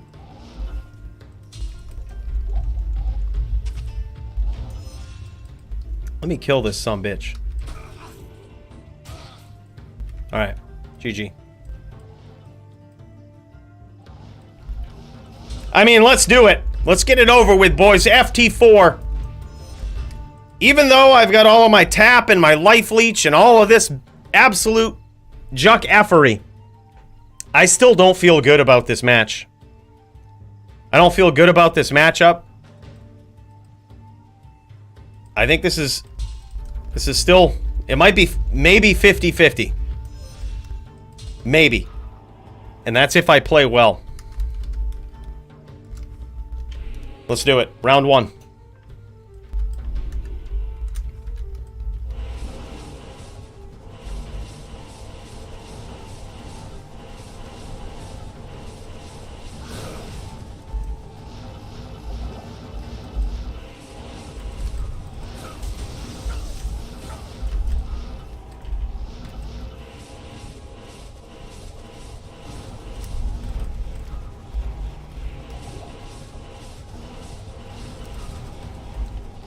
All right, there we go. There we go. He's not getting aggressive no more.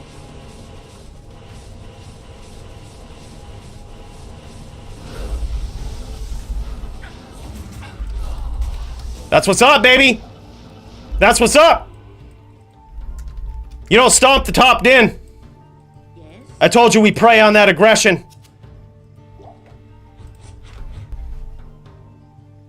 Boys, we pray for it and we prey on it. That's what happens.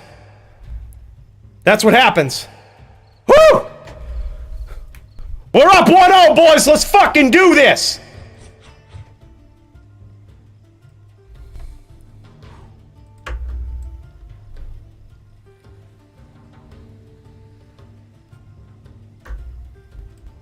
All right. I can't carry anymore. It's time to get serious.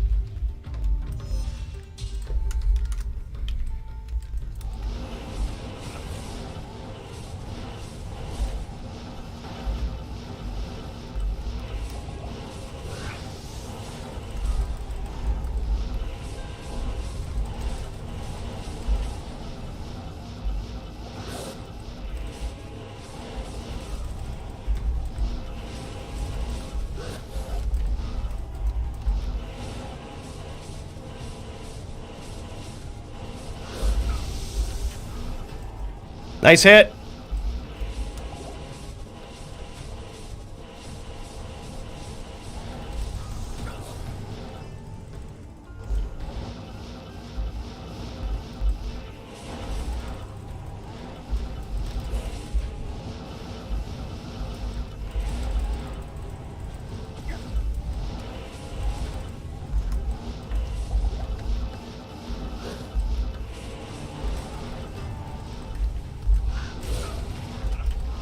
Oh, big hits. I can't carry anymore.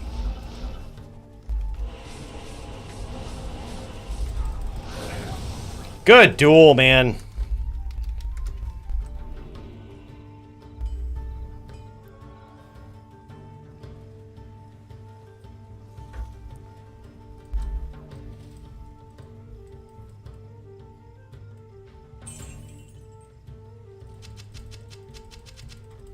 I can't carry anymore.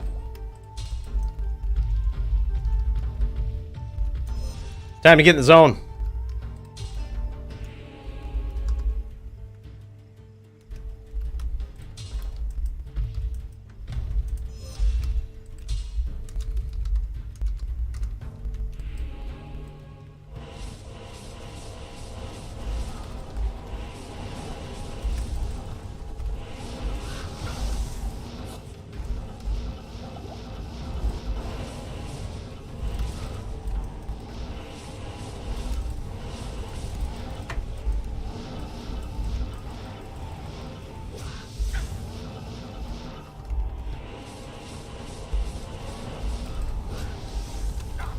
God damn it, dude. NATO is so stupid.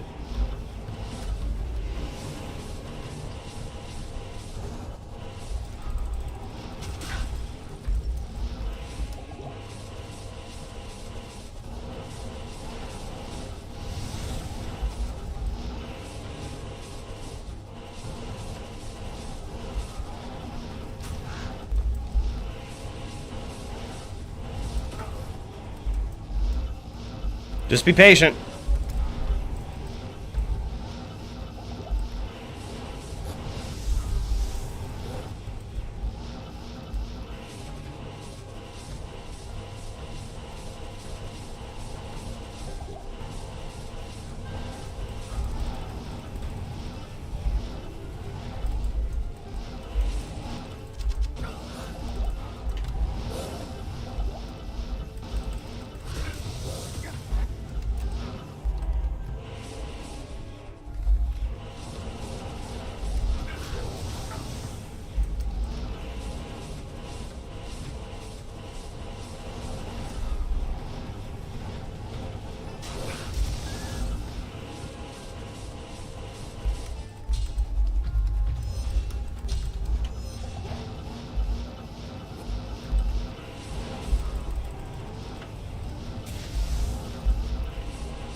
I can't carry it.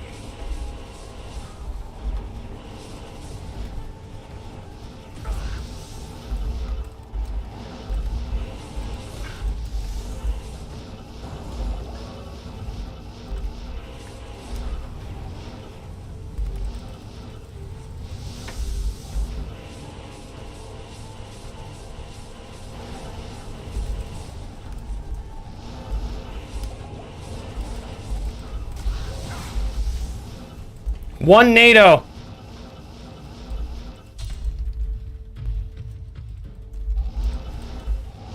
Not in town.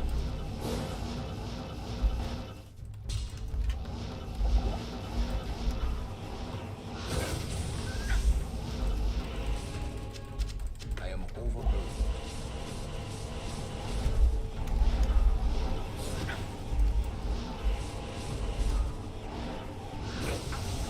Good duel, man. God damn. This is what I mean, dude. It's impossible. This fucking duel. Impossible duel. I am overburdened. I'm trying to cheese the fuck out of this. It's just unwinnable. All the life leech, all the life tap, all the cheese you want. A paladin will never fucking beat a druid. Never. Absolute fucking zero chance.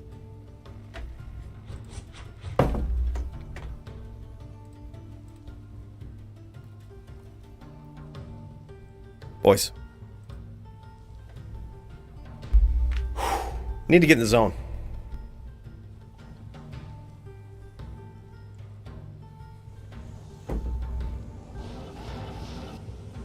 It's 1-2.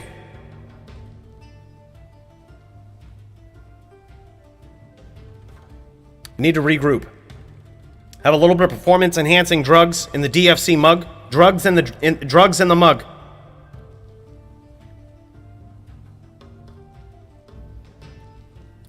Root is a top dueler, man. And we can't be underestimating him. Let's get back to this.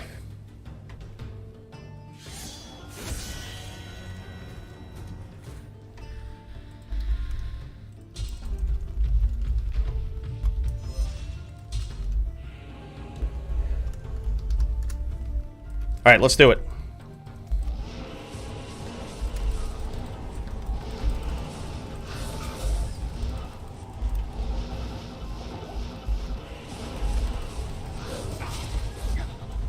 This is what I mean, dude. One fucking NATO, and it's fucking over. 90 fucking percented with one fucking NATO. This is the stupidest fucking skill that has ever been invented.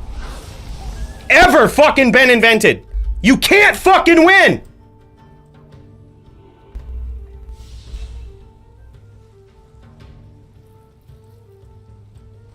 I am overburdened. I am overburdened.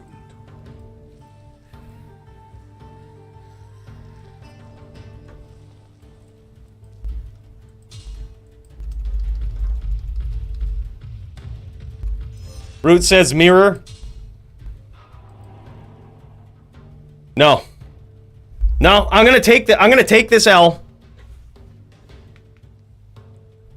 to prove that life tap and astronomical metric ass tons of life leech is not BM against the paladin. I'll take this L.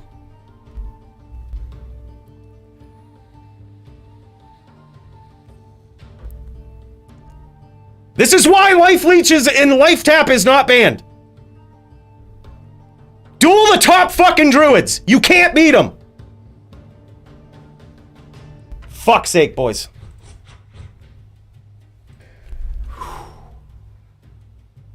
Let's get in the zone. Let's take a deep breath.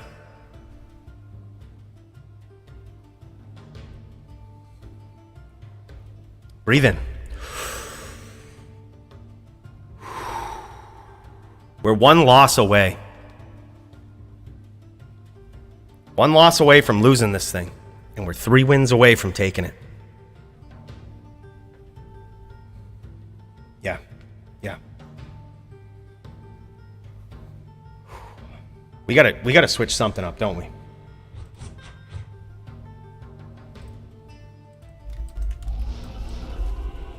Something's gotta give. Something's gotta give. I gotta say this. I now remember why I had a bear rune in this vamp gaze. Because tornado hits 3 billion times per NATO.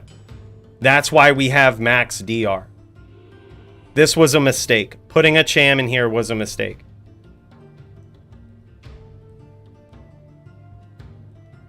But the question is,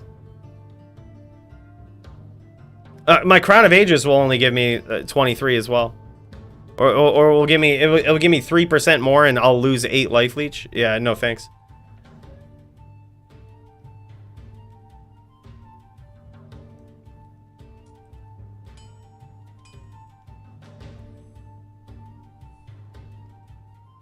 All right. I actually don't think I'm going to switch anything up. I just need to play different. I need to play differently.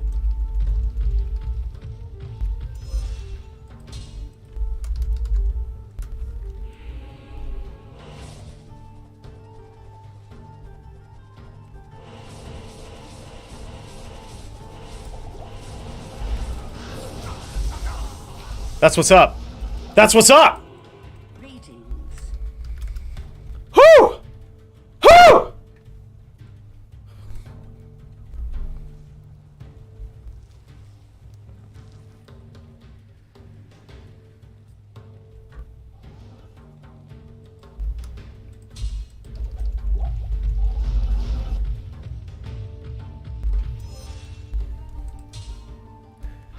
Two more just like that.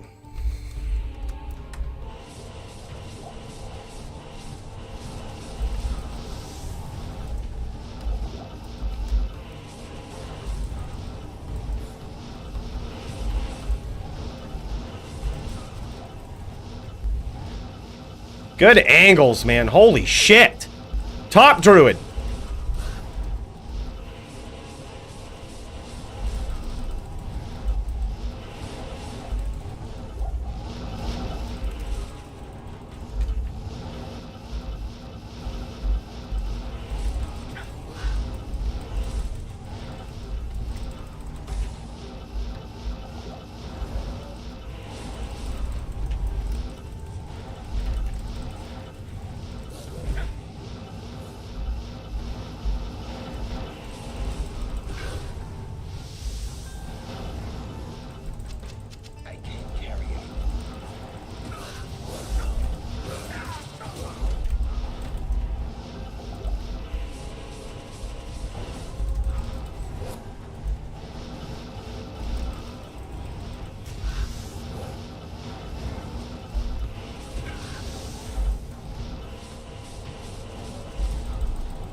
Life tap will never be banned. Never.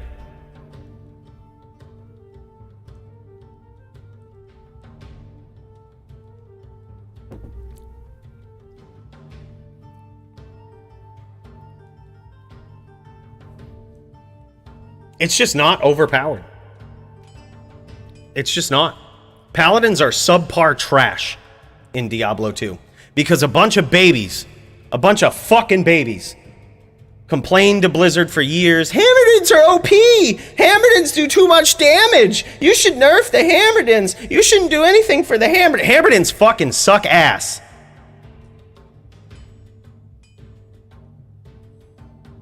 And this is proof, man. You can't even cheese with a Hammerdin. You can't even cheese, you can't do nothing. By the way, Abel, cheers to you, my dude. Big cheers.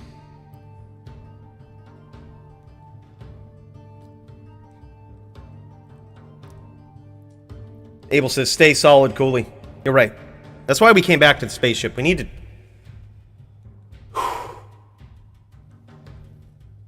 We need to disconnect for a minute. By the way, cheers to you, Hansy. GG, man.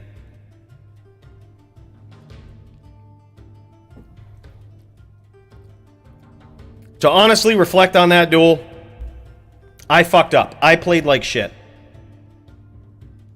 I played like shit. The 2 wins that I got came from Hammerfields and Smites. The 4 losses I got came from me trying to life leech and life tap.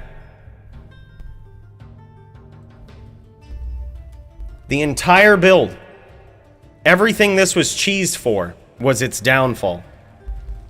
Stacking up life leech and life tap was indeed this build's downfall. I can't carry anymore.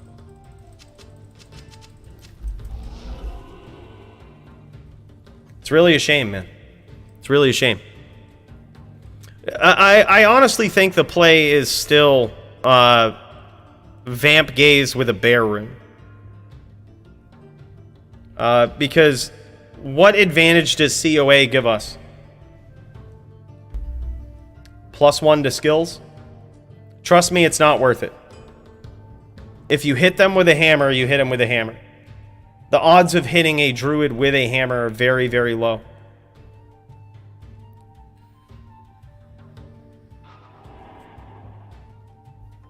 We did, Thelron. We did. We did have a bear in the gaze. We took it out to put a cham so that we could hit 75 cast, because it was the only way to hit 75 cast in the matchup. Which, honestly, when I think about it, maybe the answer is somewhere in the middle. A cham bear to COA.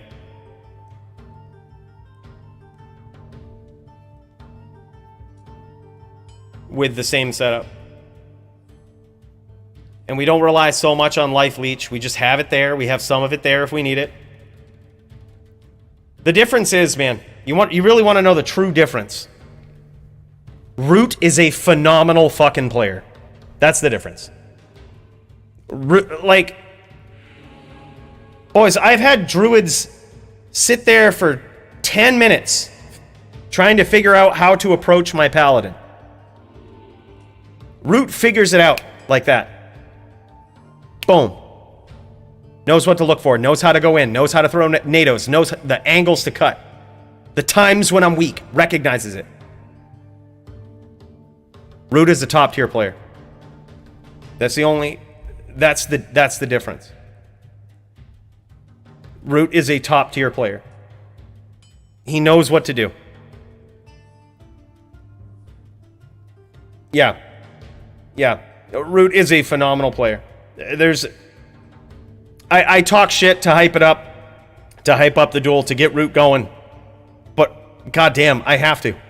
Because Root is so good, man. I've dueled this guy for years. I've dueled this guy for years now. And I don't think I've ever beat him.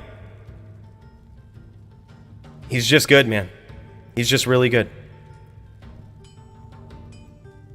That's probably a good idea, Thelron. I should have done that.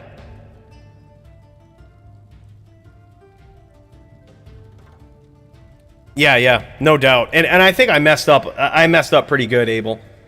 I messed up pretty good. I didn't implement a winning game plan. This is a teaching moment, okay? It's a teaching moment for a lot of people getting into PvP. You gotta play to win. You have to play to win. You can't play to not lose. And that's what cheesing is. That's what life tap is. That's what life leech is. You're playing to not lose. You need to play to win. You gotta play to win. That life leech and life tap is there if you need it. It's there if there's a perfect moment where he's just stomping a little close. He's getting in a little close. And those wolves are straying a little too close. And before those NATOs get there, boom. Boom, you can tap those wolves, you can smack them, you can get a little bit of life back, and then teleport out of there. That will force him to be better, to do better stomps. It's there if you need it. But when I was up-zealing, when I was shooting the bow, I was playing to not lose. And what I should have done was been playing to win. I think that was the problem. Yeah, Root, GG, man. That was insane. I had a big boost of confidence in that first kill. I thought I might have gotten it. The way that I played when I killed you the second time was the way that I should have played the entire match. Hammerfield, double Hammerfield, smite. Double Hammerfield, smite. Zeal if you start teleporting in weird places. Like weird places, a little too close. And your NATOs don't have time to get there. Zeal, get out of there. I'm learning, boys. I'm learning. Topped in, still learning. Yeah. This is max setting on the reverb, man. I mean, I don't have any soundproof foam in the spaceship, as you can tell. So it's all over the place. It's all over the place.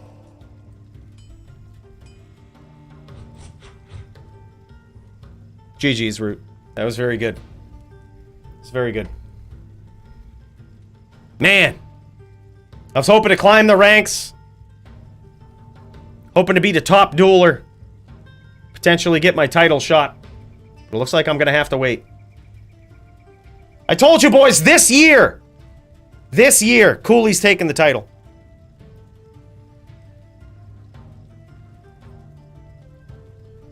Do it, Maddie. Get in there and show Root what's up. Get in there and show him what's up. By the way, if you haven't checked out Maddie's new video where he shows off how to do these absolutely savage smite FOH telly stomp combos, you should check it out, man. It's really good. Take some notes. This guy's a savage. Guy's a savage.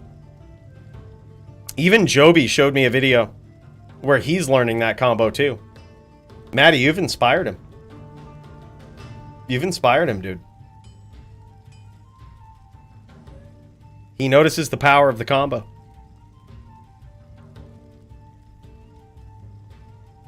Oblivion, yeah, it's... We practically talk about this every stream. Because I think that there's a certain subsect of people out there that don't like teleport. That think that teleport ruined the game. I probably say it every week. Enigma saved Diablo 2. Enigma is not your enemy. Enigma is not the droids you're looking for. The problem is mobility. It's just the best mobility skill. Everything else feels subpar. So it's one of those necessary evils. Duels are very one-sided without teleport. All the classes that exist right now, and this is why when I talk about this stuff, when I do these rune word videos and stuff, the rune words that would be good, we talk about these things. Because Enigma is so necessary. because it solves an important problem in the game, mobility. New rune words that are going to be top tier, top notch, game changing, meta breaking have got to involve mobility. Because Enigma is so necessary. It's not that Enigma is the enemy. Enigma is the savior. Enigma saved the game. By the way, Dustin, GG, still the top 10. Anyone else dueling yet? I don't see anybody else dueling in Discord, but you know what? We got a druid in here. And I need to... I want my revenge. You know what I mean? Like, I want to learn. I feel like I learned so much in that moment.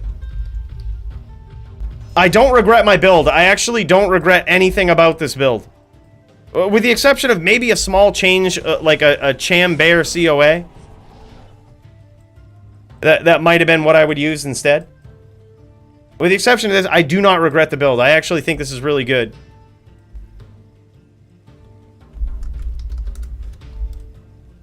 Let's do this. Let's get some duels in.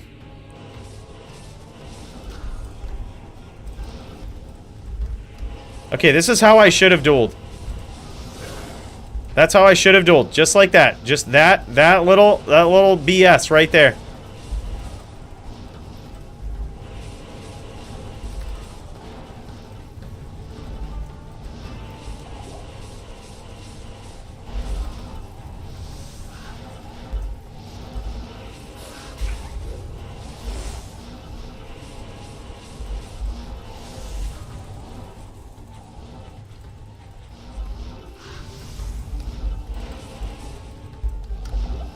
He's using bear too. Very interesting.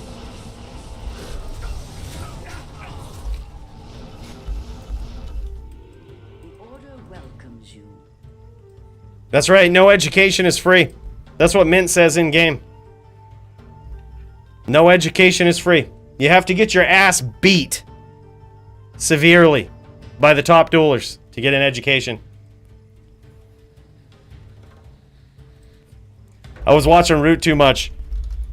Yeah, I gotta have 5 wolves to get that aggressive. I honestly think Root, we didn't see his gear, but I honestly think the best setup against my Din, don't worry about max block. Go max cast and treat me like I'm a caster. Treat me like I'm a regular Hammered In and just place your stomps perfectly. That's the way to do it. I honestly think that's the way to do it. What's up, Kung Fu? I agree with that, dude. Alright, let's do this. So, this is how we should have played. Hammerfield Smite.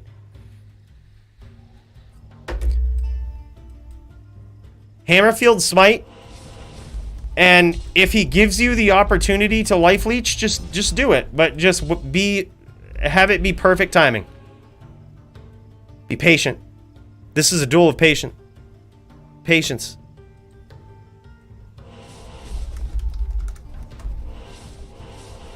It's a duel of patience. We just sit here in the hammer field.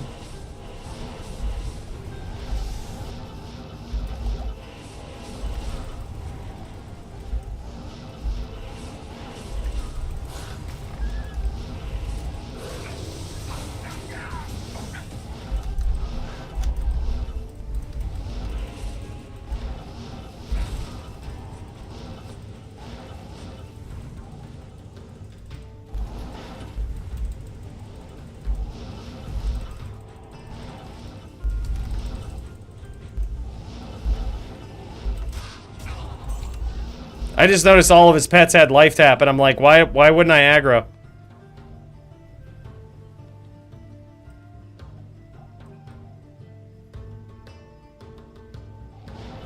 Take down the Zoo Druid.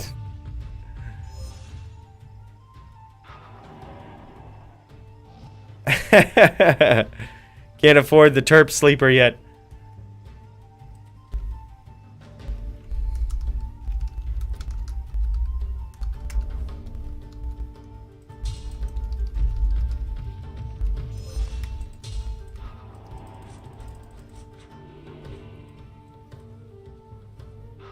I haven't played this druid since before Ladder was released. Yeah, he's a little rusty.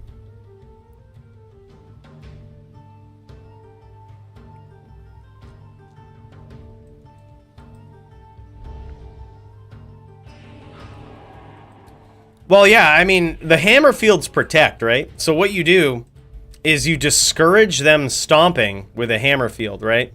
So you throw a double... This is the pattern you get into as a hammered in that can smite. You throw a couple of hammers, right? And you step into your hammer field. And this shows the druid they should not stomp you. And then you use that to bait them, when you teleport away, into a single hammer field. And when they see the single hammer field, they see it as an opportunity to stomp. So when they do, you smite, and then you smite lock them, you chain, and the reason you chain smite and you don't chain hammer is because your hammers won't hit. Their oak sage, their bear, or their wolves are gonna eat that hammer. So you have to smite. When you're chaining, when this guy is chaining, he's chain smiting. By the way, Root, is this you on Mint? No, that's Brand. That's Brand.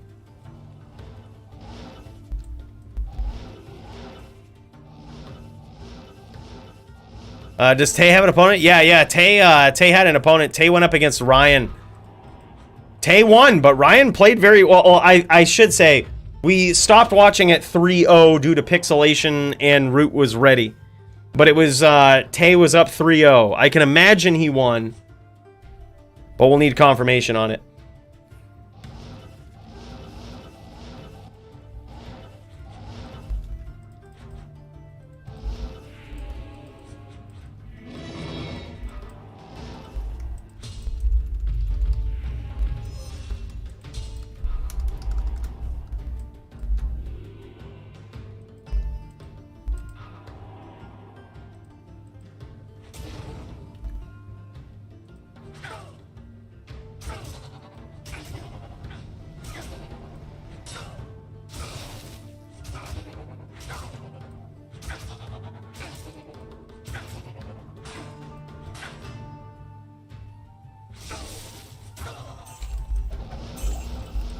GG.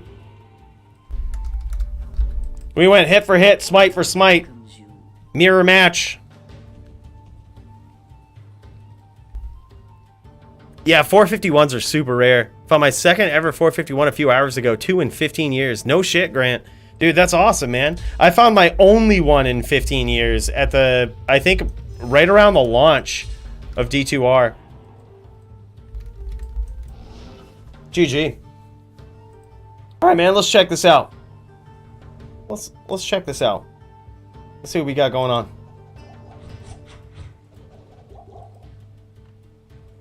Brand L tonight, going up against Ayot.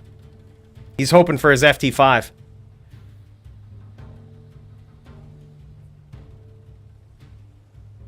We got some other insanely savage duelers. Still waiting on somebody to share their screen, let me know they're ready to go. Ready to duel their opponents. You know what? While we're waiting, let's kick some ass. Let's kick some ass.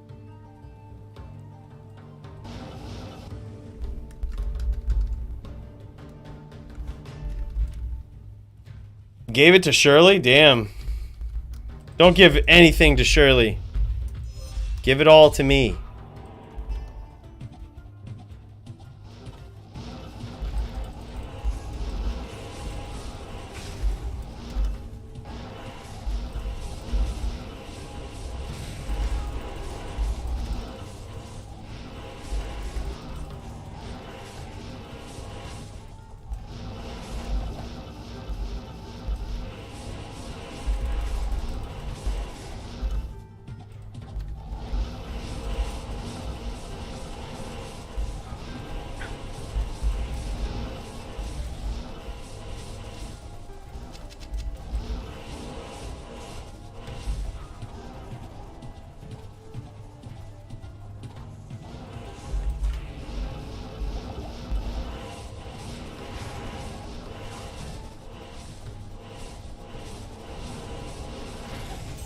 Topped in, boys.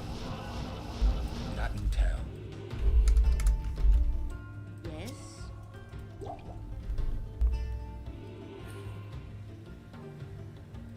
Yeah, there is such a sick card, man.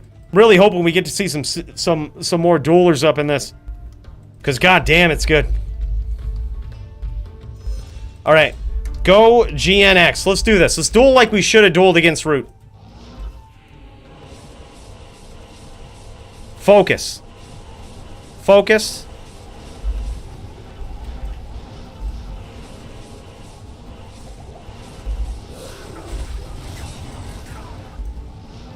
I should have zealed there.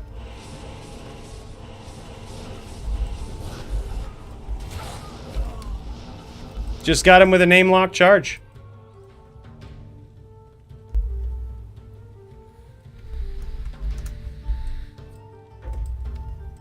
I can't carry anymore.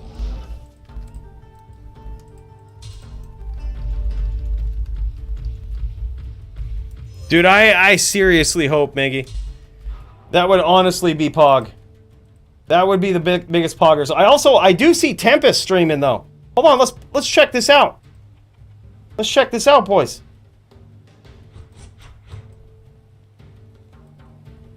I do see Tempest here on his Cold Sorceress. About ready to go. About ready to go up against Jammy Jams, man. Now, this is a high-profile fight. This is Blizz v. Din.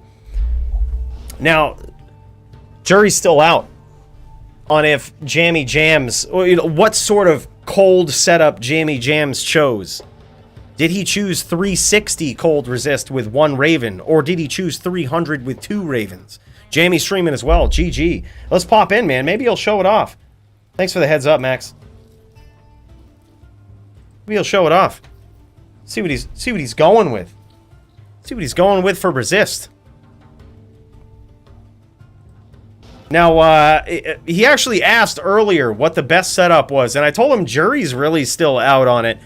Joby, on his VT and on his Mage, prefers to go 360 cold res with 20% absorb, and he's seen a lot of success with that, and especially against this opponent right here in Tempest. Last week, he saw some success against Tempest with a 360-20 setup. Personally, I prefer the 340 setup on the Din. I can take anywhere from 3 to 4 Blizzards with a fully decked out full Vita Blizzsork, which I think is pretty good. I think is pretty good. 3 to 4 Blizzes. But it all depends on your life pool. It depends on a lot of things. Your life rep. Your play style. And Jammy Jams in this matchup is going to have to get up close and personal. I believe he's on a VT.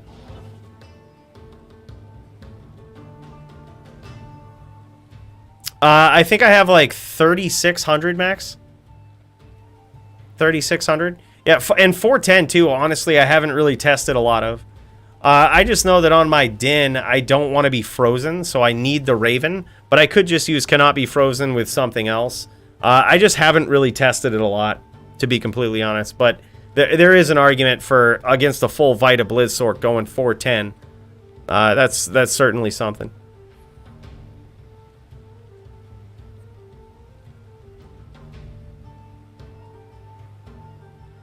$360 with 1 Raven works better for you than 2 Ravens at 300. GG. Yeah, Jammy. We Reds, man. Let's do this. We watching, bro. We watching.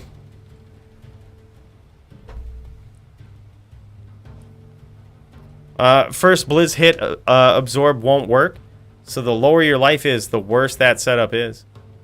Yeah, that's honestly, in my experience, what it is. Like, the lower my life total is, the better that setup is with 40 cold absorb. So, like, the first Blizz will half-life me. The second one will, like, quarter-life me. The third one will almost kill me. And the fourth one will kill me.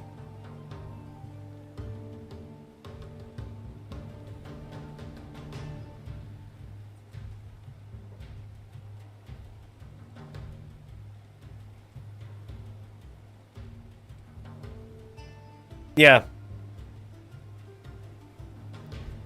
Yeah, I think in pubs, like, usually in pubs, though, to be completely honest, you'll see Blizzorks come in and just try to BM the shit out of the game, which really makes sense, because any good dueler in a pub game is just going to stack up their cold res versus you, so you might as well just go in and BM a pub game, right? And force them to switch their setup, and then go swap to something else. Like, that's the biggest win, I think, as a cold sork.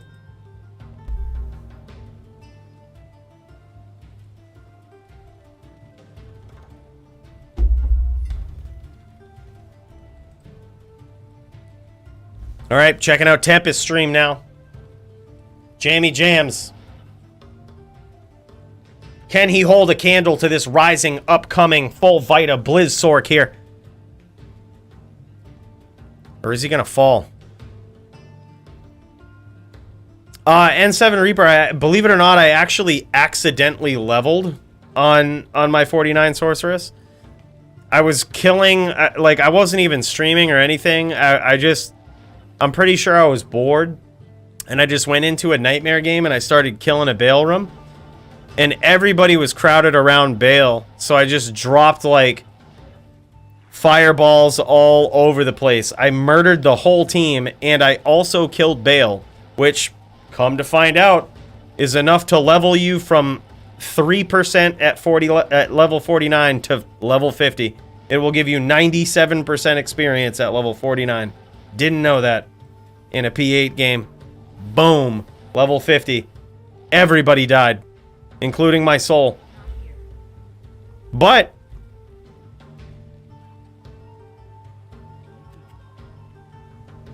I just kind of went on and leveled her to level 57, so she still kind of looks like a noob. And then I can use CTA and Hodo and Spirit. Well, I could already use Spirit, but like all the GG rune words, and I'm still level 57. Yeah, I think it's time to do a level 57 PK.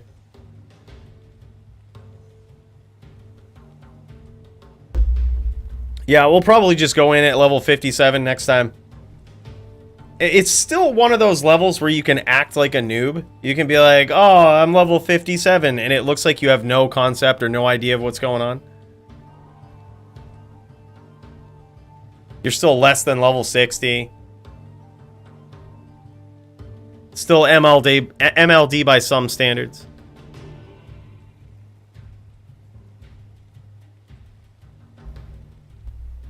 Yeah.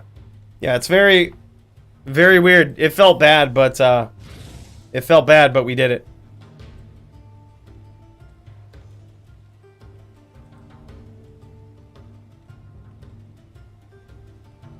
Oh, wow, dude. Oh, no shit. No wonder nobody was dueling. Chaos Sanctuary was corrupted. Oh, okay. That totally makes sense. Chaos Sank, best place to level on a terror zone, boys. Best place to level.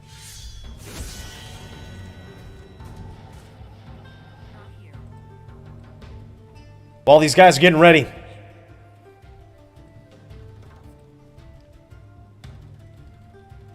I gotta tell you, boys, if you're digging this shirt, I wish I could give it away for free. But unfortunately, I can't. You can check them out, merch link in the description.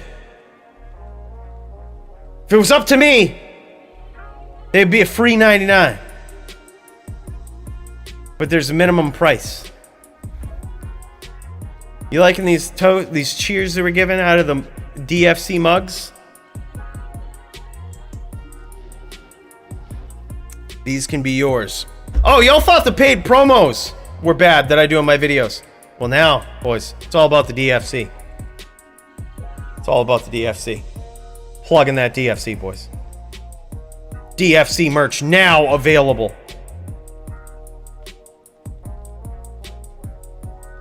But don't buy it. Because I enjoy being the only one with such a stylish shirt. And such a stylish mug. If everybody had these, well then I'm no longer special. And I'm already enjoying being the top din in the DFC.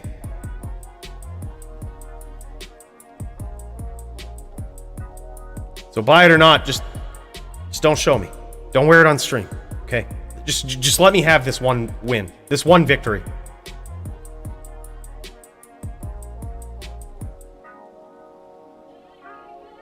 Let's fucking go, boys.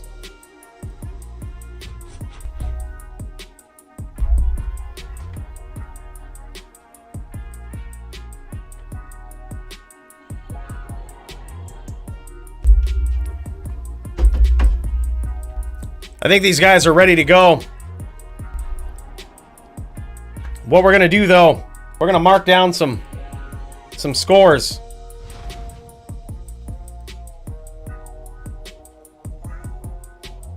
Who else do we see tonight so far? We saw Tay PK versus Ryan. I believe Tay PK won that. I'm gonna put it down as 4-0. Just let me know if I'm wrong. Just so Ryan, you should have access now to the channel called DFC Results. Just report your results in there, or Tay PK might. Just make sure they're in there to let us know for certain. We also have Duke versus GVN tonight. Elite versus DPRO. Chew versus Doom. Go Gators versus Demented. God damn, man. Max versus Serenity. What an absolutely savage card. And I mean absolutely savage, boys. All right. Let's get to it. These boys ready to duel. Yeah, don't ever wait for me, boys. Just do your duel. As soon as I see you dueling, I'll pop in. Don't wait for me. I'm waiting for you.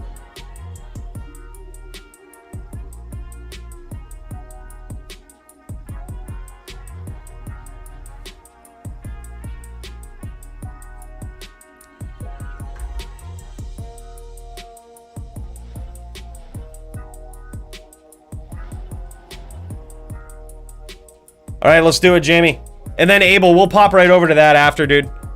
Or in between rounds. It depends. Like, usually what we'll do is if duels go on for a long time, like if rounds are super long, what we'll do is pop back and forth between a couple of duels. So I'll give you the heads up. I'll let you know here on stream. I'll say something like, wow, these rounds are lasting a long-ass time. I don't think they will, though. I honestly don't think this will be very long. Jammy Jams is either going to figure out this strategy real quick, just like that, hitting with that FOH, staying on the outside. This is a very good strategy from Jammy Jams. I'm very impressed here. Let's get it, Jammy. Oh, and he eats a blizz. Staying just on the outside like that is dangerous. You have to stay mobile if you're the Din here. You have to stay moving. You have to make it hard for that sorceress to get a name lock on you. Look at this. All of this damage has come from FOH so far. Jammy Jams staying on the outside, giving Tempest a lot of trouble, but boom, there it is, man. Drops a blizzard down, and that's why you gotta stay mobile as a paladin. That's why you gotta stay mobile, man. He was doing a good job working him down. I would have loved to see more chain lock smites in there.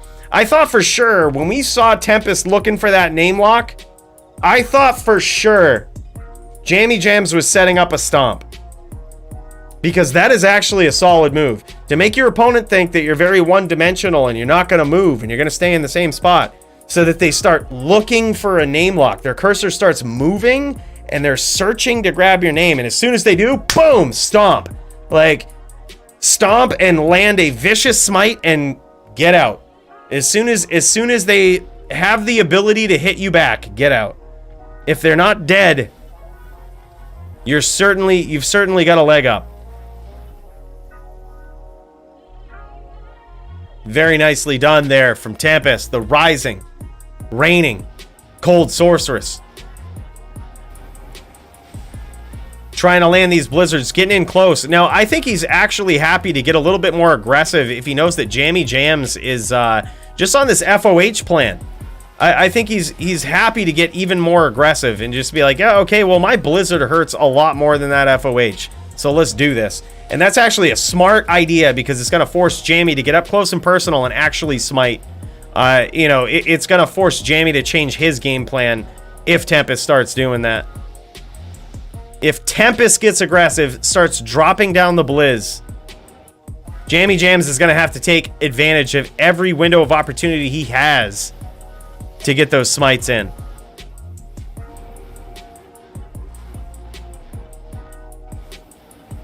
Very nice movement from Jamie Jams. Interesting stomp there from Tempest. He recognized his opponent wasn't ready. Oh my God! And Jamie Jams gets it. Taking advantage of the windows, boys. That's what it is with a Cold Sorceress. Theoretically, these duels are quick. Because you're either going to die to a Blizz or you're going to realize real quick what you got to do. And good on Jamie Jams for figuring that out, taking advantage of that window of opportunity that Tempest gave him.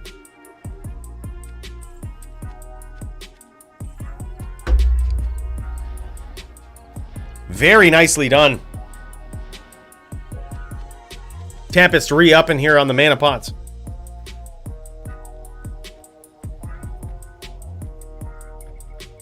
(1-1) currently in favor of no one. One would figure, though, that in this matchup right here, I think it almost certainly favors the Cold Sorceress. Cold Sorceress is, I think, heavily favored in this matchup. It takes a very well-prepared Din, a very alert Paladin, to take advantage of those opportunities, especially on a VT. Now, Jamie Jams is doing a great job. Wouldn't be surprised here if he goes back to sort of threatening that FOH and trying to force Tempest to get aggressive. And when he does, taking advantage of those windows. He did a great job of it last duel. Let's see if he can do it again. PvP is a mind game, man. Every round, every duel, it's all a mind game. It's all getting your opponent to think that you're doing something that you're not. Like right now, Jamie Jams is trying to get his opponent to think that he's on the FOH plan, pinging out that Oak, taking these shots from a distance here, forcing Tempest to try to get a name lock. And when he starts doing it, we might see Jamie Jams just teleport in and go for a stomp. He's landing some good hits with that FOH, though. Staying mobile, staying hard to catch. There we go, just like that.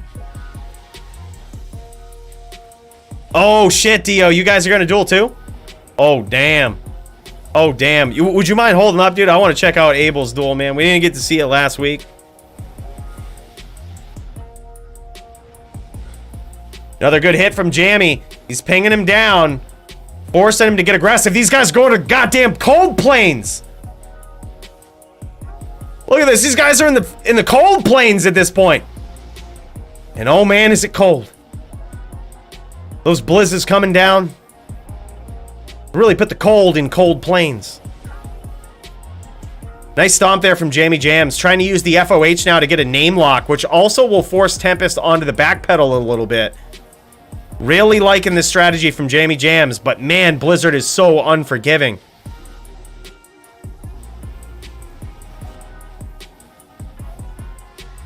Nice movement from Jamie. And now you see Tempest trying to drop a Blizzard and teleport back into it. He's recognizing the aggression of Jamie here and trying to play around it.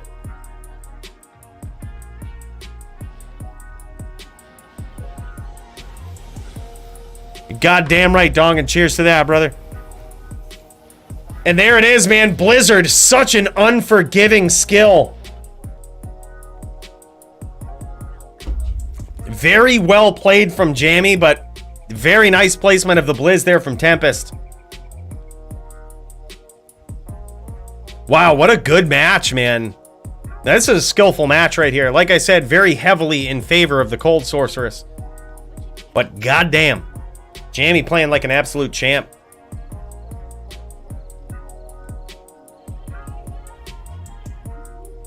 Jamie playing like a champ. Urza, aka Tempest, really dialing in too.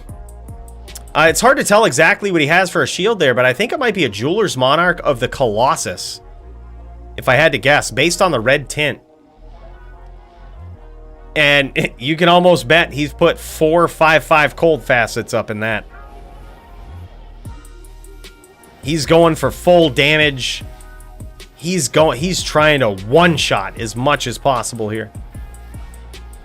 But in doing so, you give up a lot of lightning resist, and that's why Jammy is so able to get these FOH hits and ping him down for quite a bit per FOH. Just like that, man. Look at that. That's like 230 HP per hit with absolutely no rep life. That's very important too here in this matchup. There is no rep life. There is no rep life on behalf of Tempest here, which means that a longer duel could very well favor Jammy Jams. If he stays mobile and just FOHs, tries to frustrate Tempest here, make him make some bad decisions, some bad moves, could very well pay off. But he's getting better. Oh my God, I was gonna say Tempest getting better at jamming those blizzards. Now 3-1 in favor of the Blizzard Sorceress Tempest. Blizzard hits so hard, man. And when you stack up your plus to skills and your facets and your minus res on your character, that Blizzard is so unforgiving, man. But the good thing that I like about the rule set in its particular spot that it's in right now in the DFC for Cold Sorceresses is if you're gonna do that, yeah, it is. That's exactly what it is. We were right on that shield. If you're gonna do that, you're not some ES Sorceress that's playing to not lose. You're a Cold Sorceress that's playing to win. There's some sacrifices you have to make in basically trying to sunder your PvP opponent. Yeah, it is very strong. Very, very strong. Now, Jammy Jams, I will point this out. Jammy Jams, likely with a 360 and 20 absorb setup, has been getting two-shotted by Blizz. With 3,600 life, we can take 3 to 4 Blizzes. Just an interesting observation, which I assume he's got 360 and 20 for his setup. But I'm not 100% sure.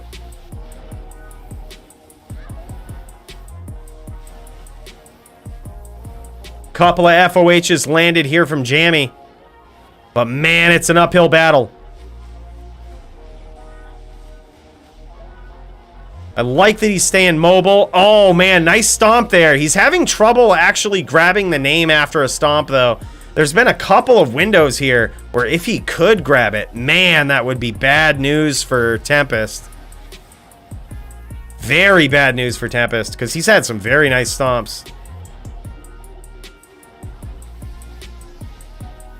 He's down to about 66% life here from just that FOH, even less now. And oh my God, there it is, a 4-1 victory from Tempest, blasting those ice blasts in all directions to celebrate. Yeah, Jam says just can't grab it, dude. It is really tough, man. Catching a sorceress is a very, very tough thing to do.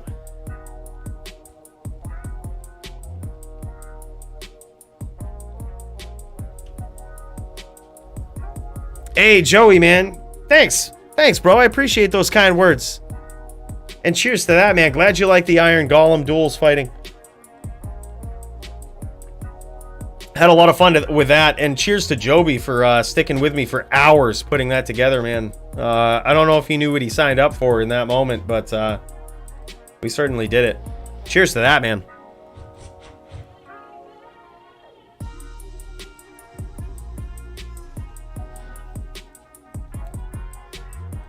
Look, Vita Blizz.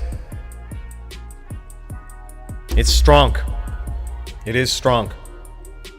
But goddamn, boys. You don't see sorceresses in any other tournament.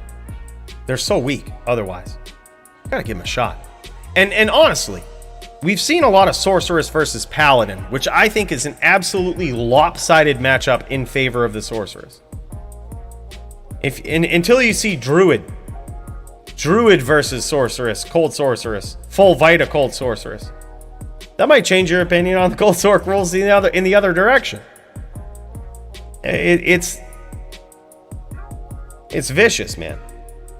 We did see Stadium PK on a Barbarian take down a Sorceress. It's certainly possible. There's certainly a lot of ingenuity that you can have as an opposing sorceress player. But it's gonna force you to pull those items out of that stash, boys, because that build is insane and hits viciously hard. By the way, we got a lot of people streaming here. We're gonna pop into Abel's stream and check this out. Finally getting to see this guy duel. Let's see if he can pull it off today.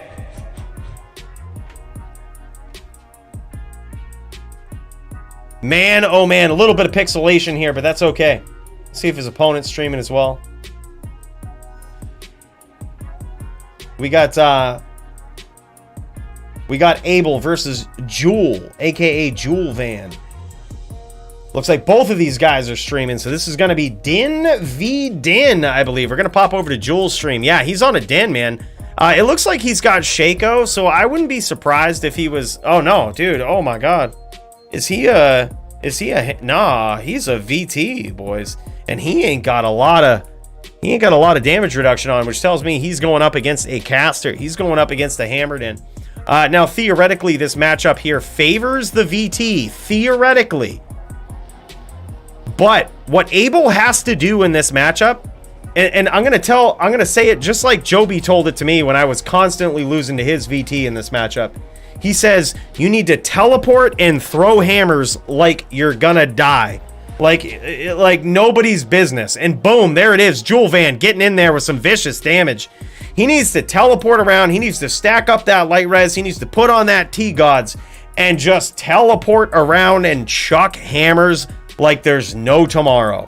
Try to cut off Jewel Van, get in front of him, get below him, throw hammers, and flood that map. Make it very difficult for Jewel Van to come close and to get these smites.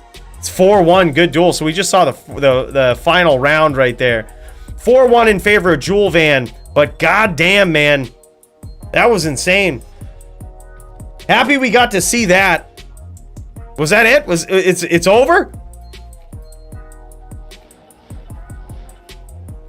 Happy we got to see it, but damn, do we love seeing us some Abel duels. FT5 confirmed. Fuck it, let's go. Let's go. What a hell of a guy. Wins 4-1 and says, let's make it FT5.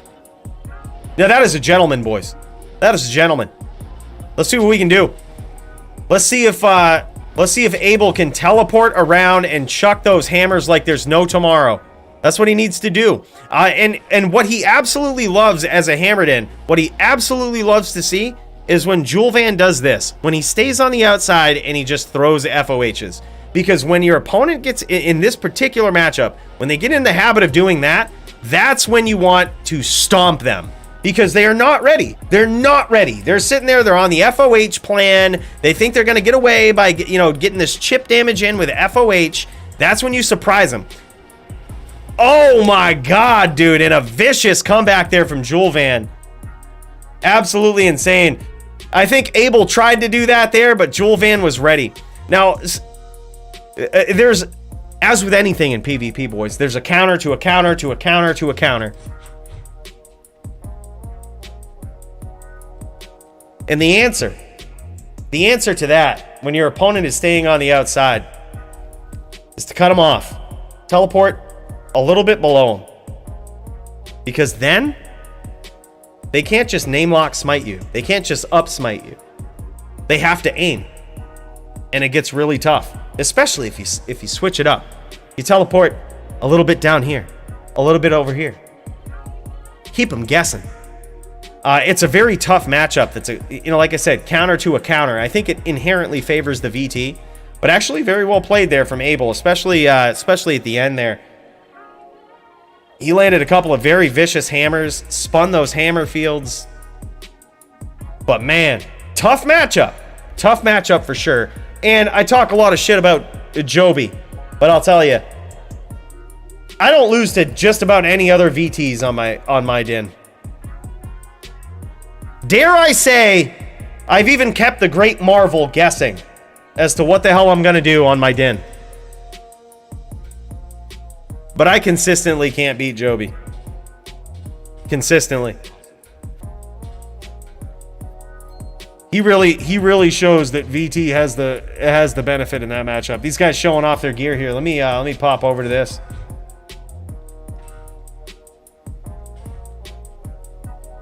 These guys showing off some insane gear. Look at this. Life leech ring with life. Oh man, I would love that.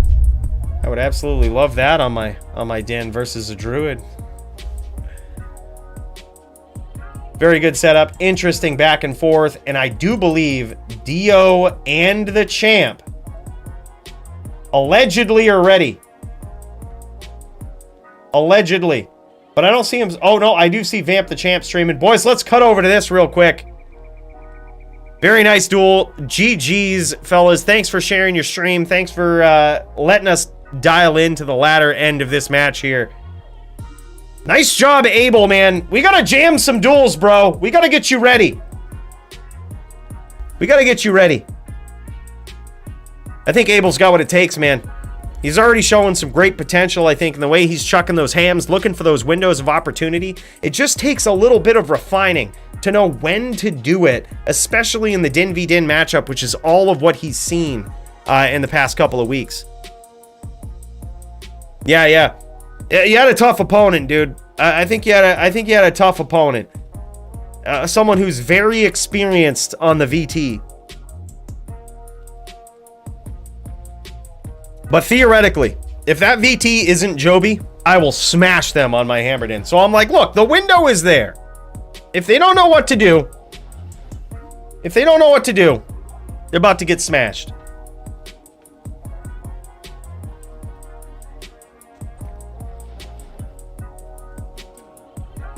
I'm still in the game in the background, but I'm obviously not active here. I'll type it in chat.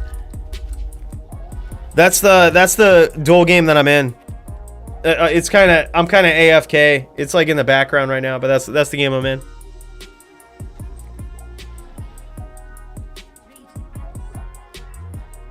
Yeah, Joel, very well played, dude. Very well played. You could tell you were extremely experienced on the VT, man. That was very well done.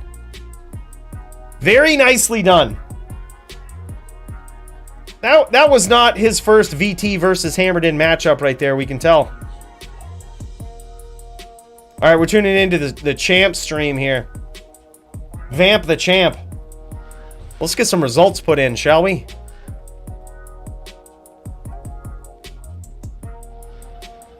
Damn, Jewel Van versus Market Hero. I believe this is 4-1. The Market Hero himself. I see a lot of potential, man.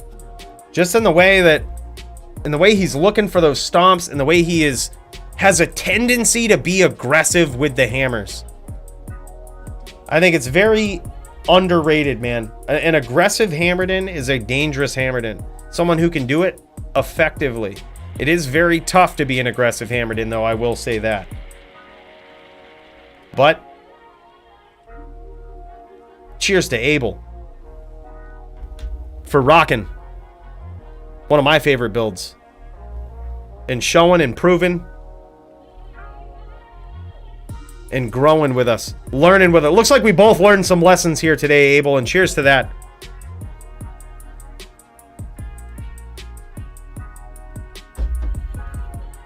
All right, Dio versus the champ, boys.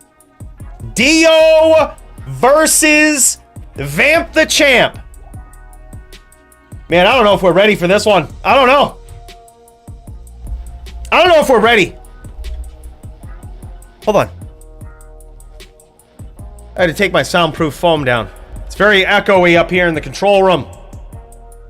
The spaceship control room. Boys, this is serious. This is for the title. This is a big event going on right now. We got Vamp the champ on his namesake build, Vampire. The Necro. The level 99 Necro that this guy leveled in the old ways. Before Terror Zones, this guy was level 99. That's how committed this guy is to the cause. Wanted to get his Necro to 99 as soon as possible. And he's going to try to defend his long reigning, long defending, dominant streak as the DFC champion against someone who's probably deserved it for a very long time in DIOWIND, aka DPRO, aka the most vicious druid in the DFC. You think that Root made Cooley look easy today? Dio did it in even more dominant fashion. And he's got to win against Root himself. Let's check it out, boys. These guys going at it. Now, we do have a new rule in the DFC for this matchup in particular, that the Druid has to go either bear or 3 wolves. 5 wolves is a little too much, but bam, look at that, man. Very nice pet name locking there from the champ, and probably landing some decent spears. Dio trying to close the distance, but it looks like he might have eaten a number of spears already. Wow, and he actually gets some hits in against Vamp the Champ. What a back and forth duel, boys. This is NVD at the top level of the DFC and at the top level of PvP in general, boys. The top Necro versus the top Druid. Who will come out the victor and with the title? We're gonna find out here tonight. But I think it's time for epic DFC tunes, baby. Because this is where it's at. By the way, special thank you to Vamp the Champ for sharing your screen, my dude. Appreciate that. Love seeing this guy duel. I've lost to him many times in the DFC and beyond. Oh my god, and he's landed some vicious hits against Dio. Dio 1 spear away from death. And the champ trying to get aggressive here, trying to push the pressure. Abel says, DFC, baby, spam the hams, I'm bringing it back. Cheers to that, man, and thank you so much for the $5, bro. Cheers to you. 2 cheers to you, bro. There's one. We'll put 1 in the queue. Thank you so much, Abel. I appreciate that support, man. Wow, back and forth. Back and forth from these boys. Now you can see the champ sort of get... Oh my god, and Dio getting there! Taking advantage of every mistake of the champion! That's what you need to do, boys! The champion makes a bad teleport, you punish him for it. Dio's back was on the ropes very early on, and he comes back with a vengeance. Very nicely done. And we could see Vamp the Champ actually going into what I call desperation mode. It's when he recognizes that he's against a very worthy opponent, and he'll start setting the traps, launching those bone spirits, launching those teeth, launching very well-timed name locks when he gets them, waiting, being very patient and opportunistic for them. He went into that mode, boys, and Dio still got him. Can Dio do it again? Dio lands a NATO early on. I don't think any significant damage has been dealt by Vamp the Champ here so far. Dio getting in. Dio trying to make this a grindy duel. And Vamp the Champ going into champ mode, boys. And still aggressive, landing vicious shots. Oh my god, man, and he pays the price for it too. Dio landed a NATO. This is back and forth, boys. Now this is what PvP is. And Dio putting him in the puddles, trying to trap him. Oh my god, boys. Now this is PvP. Vamp the Champ getting round 2, making it 1v1. Oh my god. This is insane. I would agree. I would agree. Whoo! Dio says give him 1 minute. Looks like he's gonna need some time. He's gonna need some time to prepare. Just like we did. It's very important to take your time between the rounds. Don't get too involved in the hype. Don't get too taken by the moment. Gotta stay in it. Gotta stay in it. Revisit the game plan. And approach it with everything you got. Full mindset, full focus. And that's what Dio's trying to do.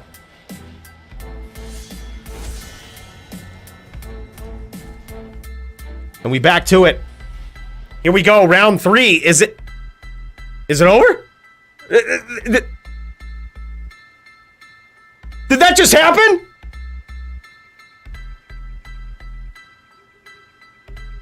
Vamp the champ, boys. Here for a good time and for a long time. Oh, word. Okay, I saw some spears getting launched. Heard some spears getting launched. By the way, XB Dog says Cooley coins with the $5 dono. My dude, thank you so much. I don't know what happened with notifications, my dude, but I gotta say, that support means a lot. And cheers to you, XB Dog. 2 big cheers to you, man. We're doing 1 now. We're putting 1 in the queue. That support is everything, man. Without that, none of this juck fuckery is possible. Just want to let you boys know. You're talking to someone. Some of y'all know what's up. Hold on, let me get this. Let me get 1 more in the queue for XB Dog. Some of y'all might know. Let's get real serious with this for a minute. Let's get real serious with it. Some of y'all might know.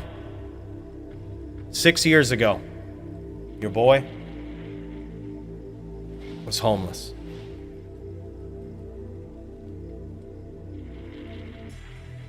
But in the last 6 years, we've done a lot of shit. Got a big boy job. Got some big opportunities. And with support from you guys, paid promotions, Twitch, FB, YouTube, we now own this entire spaceship flat out. We don't owe a fucking penny.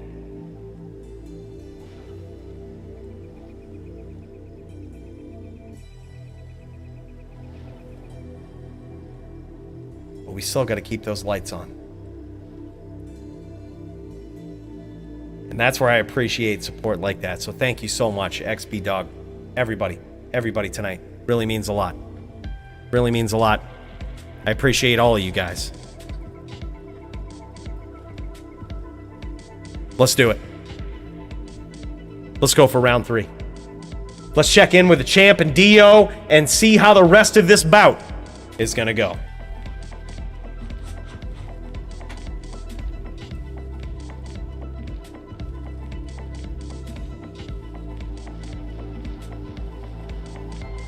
Man, this... We need to go back to the DFC music, boys. We need to go back to the epic tunes that's going to define this matchup. Cooley coins to refuel the spaceship. XB Dog, 2 more cheers to you, brother. Thank you so much, man. 1 there, and let's put 1 more in the queue. Brother, I appreciate you. Vamp the champ on a mission now, and Dio punishing him. Oh my god, dude. Vamp the champ showing who belongs. Who belongs in this champion spot right here. This is a dominant performance from the champion so far. I believe 2-1 in favor of the champion. Dio recollecting himself here. Trying to get back in the game. Now, you see, the thing is with Vamp the champ, he has 2 modes, 3 modes, I would say. I was very happy to get to the 3rd mode, the 3rd phase of this boss fight in my challenge for the title. But I'll tell you, right now, I can attest, Vamp the champ is in phase 1. Dio has failed to get out of phase 1 yet. And phase 1 is where the champ is hyper aggressive. He will show you how this build fares against just about any character you want to put up against it. And look at this. You see him walking down, aggressing Dio now as he teleports away, shooting those spears, looking for those name locks, setting up trains and trying to bait Dio into some absolute vicious, savage bone skills. This is exactly phase 1 right here of the champion. He's going to aggress you. That's what it is.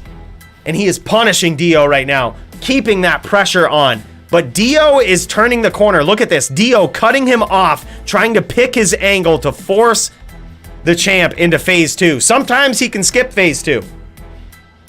But what phase 2 is when he'll criticize the style, right? He'll say something about that style of Dio. He hasn't got there yet, though. He hasn't got there yet. He might say something in game. Oh, you shouldn't do this. You shouldn't do that. Sometimes he'll skip over phase 2, though, and he'll go right to phase 3. And we almost saw that in round 1. Phase 3 is where the champion will he won't aggress. He'll pick these windows just like this, and you'll usually do it when he's very low life totals. He'll be at a very low life total.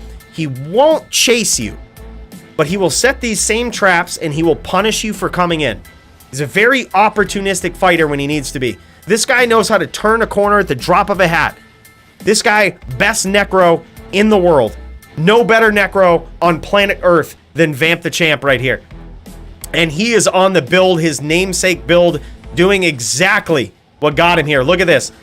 Oh, man, and he's aggressing Dio, trying to finish with this spear, but Dio punishing him and not letting up, man. And that is why you don't aggress Dio right there. He's always ready. We haven't seen, oh yeah, phase 3 also involves a lot of wall banging. Oh my God! Dio evening the score. Making it 2-2, boys. We have a match. We have a match, boys. This is insane.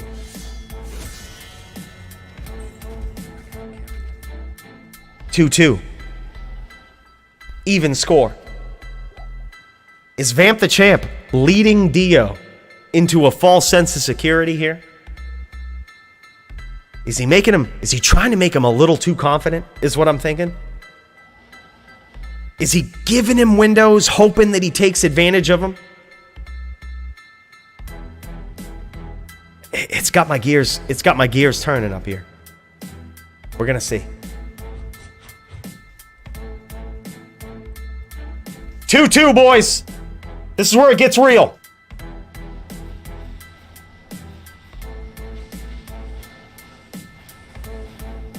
XB Dog says, smash the like button like a bear ruining a bail game.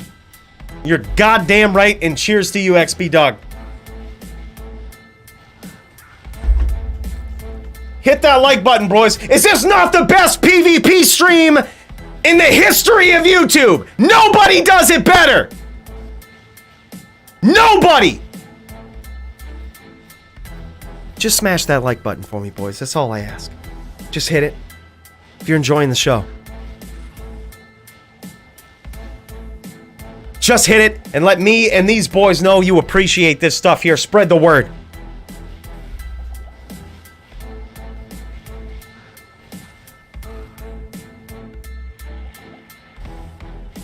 Dude, Stadium PK has some nasty shit, man.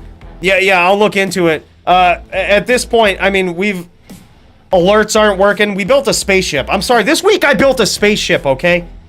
I built a spaceship, but I'll work on this scoreboard. I actually like that idea, though. I love the idea of a scoreboard.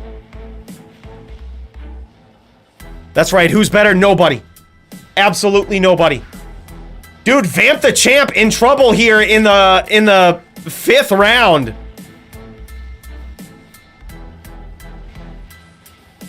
Both players probably one solid hit away from death. If Dio can get a nasty NATO chain in here, stomp the champion and get it done, he could finish. And the same could be said for Vamp the Champ. All he needs is one clutch spear or a very bad stomp from Dio. Dio looking for that angle. And the champ looking for an opportunity. I love this about Dio too. Look at his style here. He pushes the pressure on you when you don't expect him to. When he's lost his bear and you're teleporting away, he stomps you, dude. He chases you. Dio is a different kind of druid. You never know what this guy's gonna do. You never know what this guy's gonna do. That's why this guy's the top druid, boys. No one does it like Dio. Currently 2-2. Dio looking to take the crown. Dio looking to be the next mod with the DFC belt around his name in Discord. But Vamp the Champ looking to remind another player why this guy is on top. Look at that mushroom cloud. The traditional, the classic, the signature mushroom cloud from the champion. You'll notice him do this a lot of times against druids when they're very low in life. Look at this, just spamming the teeth. Come get me is what he's saying. It's going to be very hard for Dio to get in like that. Vamp the Champ having a lot of respect for Dio's skill here. That's what this tells me. I think we've skipped to phase 3, boys. Vamp the Champ having a lot of respect for Dio's skill, spamming the teeth, trying to ping him down, saying, I think I can get there, and I'm going to force you to get a stomp. Oh! Lulls him. Look at this, boys. This is skill. This is skill. The champ luring Dio into a false sense of security. Spamming teeth. And when Dio gets in close, gets that name lock and throws that spear. Boom. Just like that. Keeps him guessing. There's very few people that do it like this guy. You never know what you're getting into against Vamp the Champ. He makes you think he's being defensive. And then he'll smash that spear in your face just like that. Absolutely insane, boys.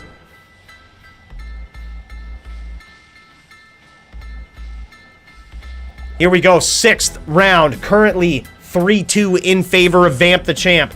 Vamp looking to land these clutch spears, takes some nados there early on, but doesn't do much damage outside of the bone armor. Not much to the core life total. Dio trying to get on the inside, trying to look for that angle. Very good angle there from Dio, but it didn't score him much damage. The bone armor, man. That bone armor paying some serious dividends for the champion, and Dio with no lack of good stomps and angles here. But the champ's gonna make him work for it. Champ's gonna make him work for it here. Champ's stunting now. Champ's stunting now, walking down with that bone spear, showing how it should be done. Everybody asks, hey, what do you mean walk down and spear? Watch this guy. Watch him. Look at that. Perfect walk down. Perfect walk down and spear. Boom. 2 spears right back to back. Dio trying to punish him for it. And now Dio in teeth range, but it doesn't matter. Vamp the Champ remains on top with a 4-2 victory against the top druid in the world. Absolutely savage, boys. And Vamp, being an absolute gentleman here, he says, well played, good aggression, fun duels. Vamp the Champ. Oh, I was going to ask if you would mind showing off his gear for everyone here, but it looks like he's already checked out, boys. He's already checked out. That's what he does. He gets in, drops those spears, drops those bone spells. Another day at the office. It's just another day at the office for this guy. Stacking them deep and selling them cheap, baby. That's what he does. And when you stack them deep and you sell them cheap, there ain't no room for any competition to come in and steal your spot. Because your wares are too cheap and you stack too deep. That's Vamp the Champ. What do you do? I don't know. I don't fucking know. What a hell of a card, boys! What a hell of a card! An absolutely murderous lineup of fighters here in the DFC tonight, and what an amazing display of skill on behalf of both fighters, Dio and Vamp the Champ. GG, my boys. That was insane. Very nice duel on both sides.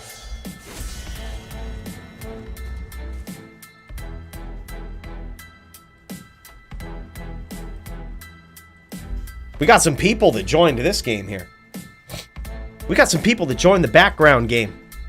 Probably wanting the slap. Everybody wants the slap from this din. Everybody says, Cooley, how can you be the top din in the world? I don't believe it. I just can't see it. Until they get smacked, man. Everybody thinks that until they get smacked and I steal their P-gems that they left on the ground. And they're like, shit, man, those were my P-gems. I worked hard to find those. We better think about giving them up. Because we here now. Alright, boys, so I'm going to keep an eye on this Discord. We got a couple more people going. We got Go Gators streaming here, too. Oh, my God. Boys, this is the matchup we've been waiting for here tonight. This is the matchup. I hear these guys going. I'm going to try to get dialed in here and check out this stream so you guys can see it from your perspective. Let's get it dialed in, shall we? Let's check this out. Let's check it out, boys. And here we go. Go Gators versus Demented in a BVN, Barb v Necro mirror. How will it go? Who will come out on top? Who will climb the ranks in the DFC? Well, we're just going to have to see.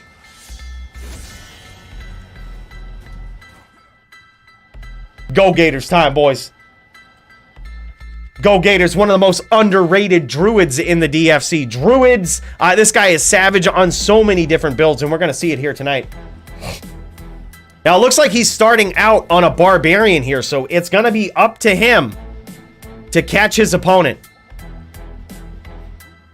His opponent, so classically named GSP. Demented naming his Necro GSP.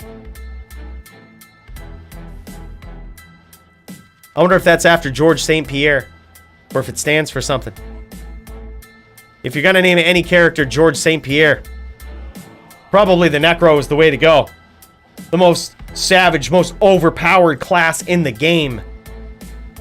Forcing Go Gators to get that name lock, to get inside, to land those whirlwinds, to land those chain zerks. All of the skill rests in the hands of the barbarian here. You need to be a skilled barbarian to beat a Necro. You need to be a skilled barbarian to basically beat anything. And we're going to see if Go Gators has what it takes in this BVN mirror match. German shorthand pointer. That could be what it is too, Ryan. That could be what it is. And it would probably make more sense for a Necro launching Bone Spears.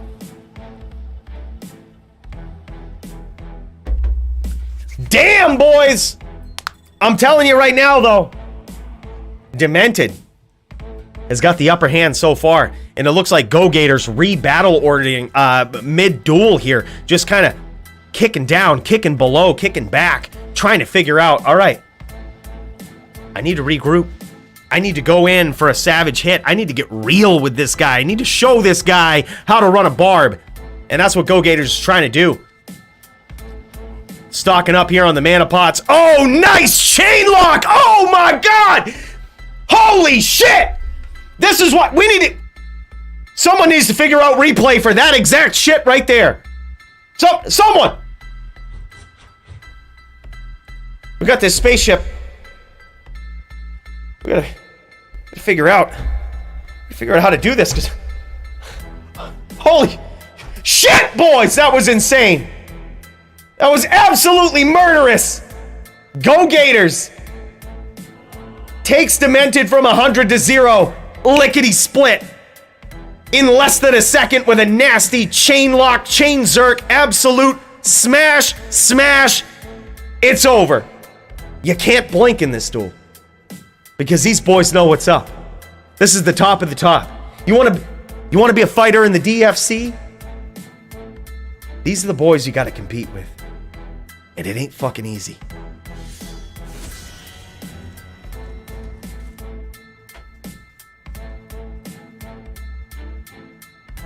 Pointer is yellow. He has a mod that basically turns his pointer yellow. A lot of PvP players use that so that they can keep their eye on their cursor with their peripherals, so that they don't necessarily have to focus and see exactly where their aimer is.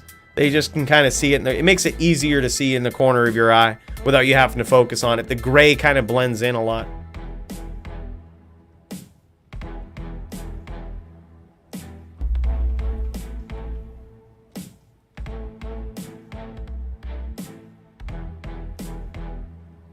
Oh, yeah, yeah. I think there's a way to do it. I need to look into it, boys. I mean, I'm doing this full time now. So there's no excuse. I worked on a spaceship and some scenes and transitions and transfer and alpha. But boys, trust me, I put a lot of work into this stream. I hope you notice it. I hope you notice it, okay? But we got a long way to go. We got a long way to go. Scoreboards, replays. We need this shit. We need it. Yeah, we need replay. Oh, we need it. Oh, we need it.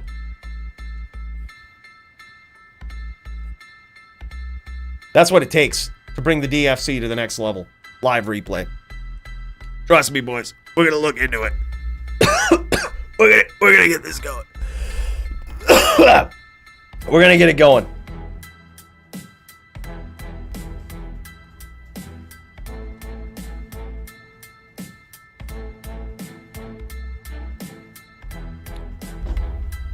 Use this launch option. That sounds dirty, dude. Was that it? Are these guys doing a FT3 mirror, FT2 mirror? What's going on here? What are we witnessing right now? Keep me posted. Darren has good mix of both. Yeah. Darren has a nasty stream. Darren has a nasty stream. Absolutely insane. Stadium PK on Twitch. Guy is insane. You can learn a lot from watching this guy. From watching him duel, and apparently, as a content creator, we can learn a lot from this guy's stream. We're gonna have to take some notes. We're gonna have to get to it. We're gonna figure it out, boys. We're gonna figure it out.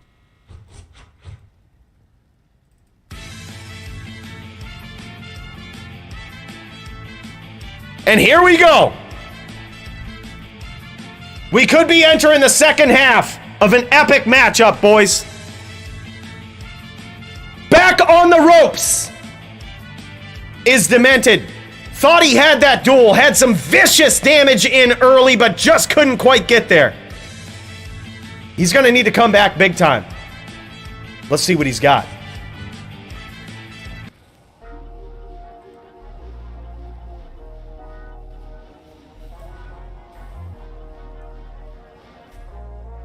Yeah, Darren is absolutely savage on a barb, man. That guy is probably better than anyone I know on a barbarian. You can take a lot of notes, learn a lot from that guy. Nice, nasty chain lock here from Go Gators. Now this is the shit. Boys, are we sure Toshank isn't playing for Go Gators here? Because that's the nastiest chain lock I've seen all night. Oh, shit! And there it is! Boys, someone go check and see. Can someone verify? Someone needs to verify. Just make sure. Someone message Toshank. See what he's doing right now. Where is Toshank? Is he playing for Go Gators right now? God damn! That's some aggression. We're seeing Toshank versus Demented here, boys. Toshank versus Demented. These guys are known, for anyone that's not familiar with the inside joke, these guys are just known to switch accounts every once in a while. And I say that facetiously.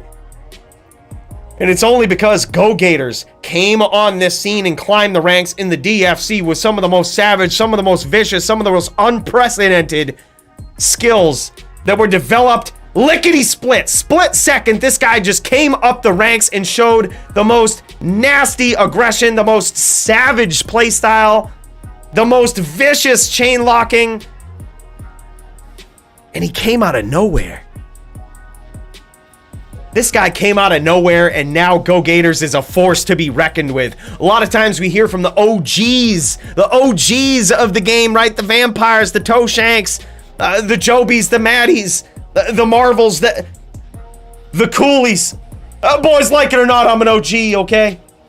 We hear from these guys a lot, but a lot of times we have people like this that come up in the ranks, that just come up out of nowhere like this and develop a skill set that's just unprecedented, that you just can't fuck with, that you just can't. Oh, man! And there it is, a savage 3-0 victory from Go Gators, showing some vicious chain locks. Boys, you want to compete at the top level, this is what you got to do. Boys, let me just tell you what it takes. You need to be a savage. You need to learn how to chain lock, how to telly lock, how to telly stomp, how to keep the pressure, how to push the pressure, how to make your opponent shit their pants in real time. That's what you got to do.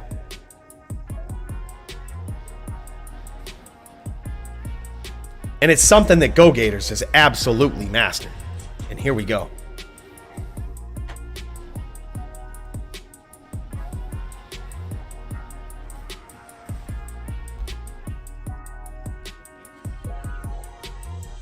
That's how to do it, boys.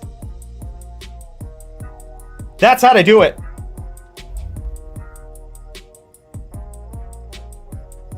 You want to run a Barb? You want to play Barb? You want to play Barb v Necro? You want to play Barb v anything? I hope you got your notepads out. Anybody who's just sitting at their computer looking and watching, there's this little program called Notepad on your computer. You should search it up right now. Just type in Notepad, take notes, and that first note should start with Go Gators right at the top. And you should be looking. You should be looking. Writing this down. I would write down yellow cursor.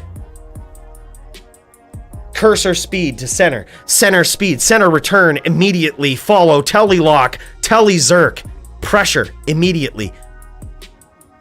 This is what you need to know. These are the things you need to do. Yeah.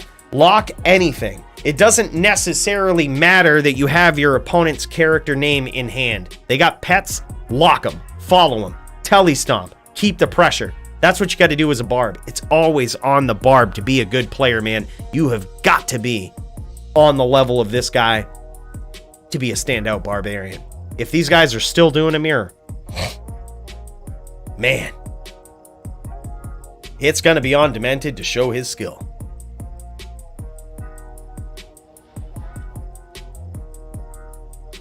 That's right, Ivo. Get it open, get it going, save it under PvP notes. Control S, how to Barb. And write this down. Because goddamn, this is a show, boys. This is a show of how to do it. What are these guys doing? Are they doing an FT5 mirror? I have no idea. Oh my God, man. You gotta be quick. Just like that. Boys, let me know in game. Is this duel over? Or are you guys just going BVN at this point? Oh, what's up? And Drizzle says that Barb is fucking shit up. And he ain't wrong. He ain't wrong. Toshank is messing you up. Yeah, this is insane. I mean, and this is why the cards are stacked against you if you're playing a barbarian in PvP. Because you have to be on this level. You have to be able to chain lock. You have to know these skills. You have to be able to push the aggression. And being aggressive in duels is one of the hardest things to do. It's one of the most unforgiving, most punishing things to do. If you're aggressive and you don't know how to take advantage of it, and you don't know how to take advantage of the small windows that will be given to you in PvP, you will lose as an aggressive player. You will lose as a barbarian. You need to be on point. You need to know what to do. You need to be ready all the time. Look at this. You just need to zerk people who step too close and start looking at you weird. That's what you got to do. That's what you got to do. I love, by the way, that Go Gators has named his barbarian Shank. What an appropriate name. Who would have thought that one DFC episode, that one accusation would lead to one of the most savage duelers ever. And one of the longest running jokes in PvP history, probably.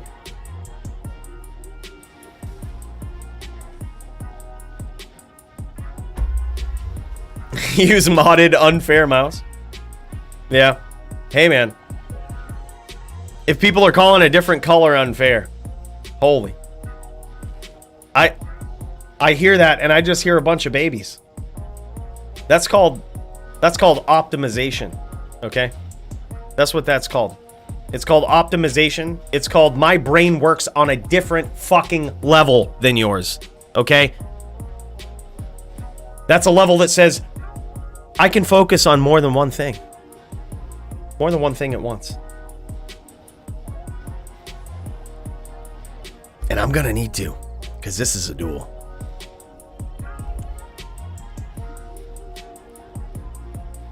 Yeah, there's a lot of salt. There's a lot of salt here. Make sure you have the shovel made of aluminum.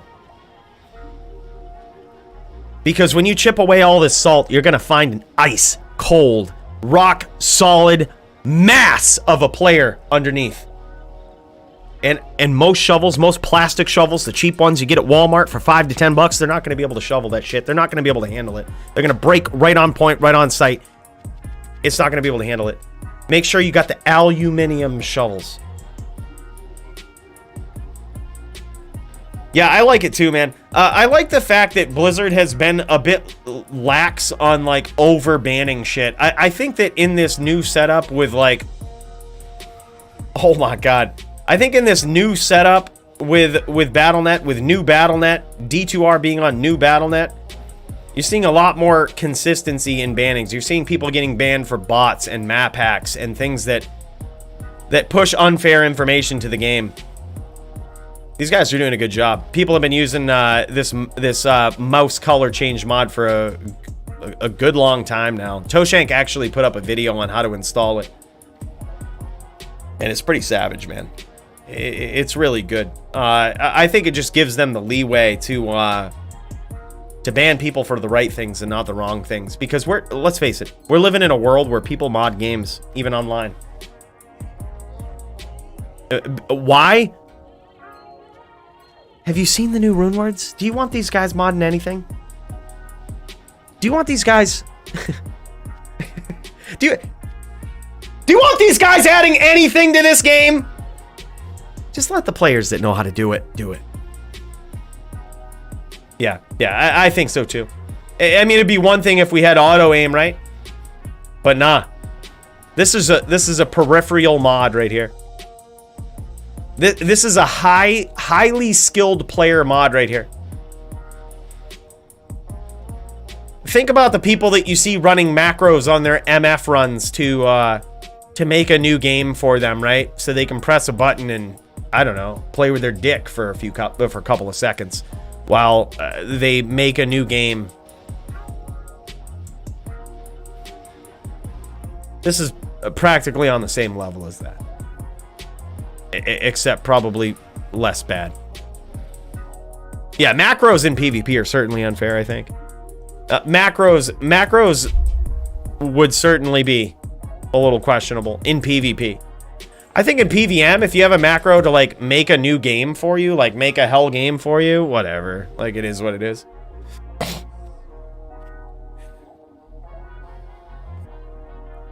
Is what it is, boys. All right. Listen here. There's been a lot of whiskey tonight. We got a lot of duelers, a lot of things to see. But I gotta piss. I'll BRB, boys. We're gonna go to the spaceship. Alright, we in the spaceship. I'll be right back. This has been a lot tonight. It's so much excitement. I almost don't know what to do with myself, man.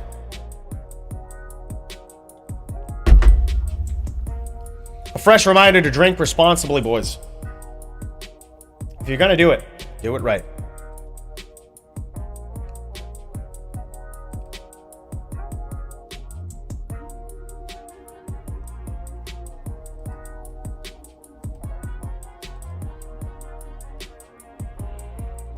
All right. The latrine's calling my name. BRB.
We're locked in.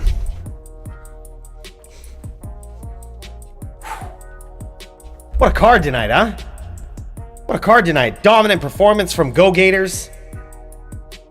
Dominant performance from a lot of fighters here tonight. And now,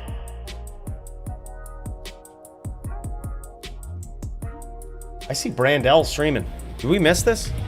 Did we miss this? What's going on here? Hold on. Hold on now.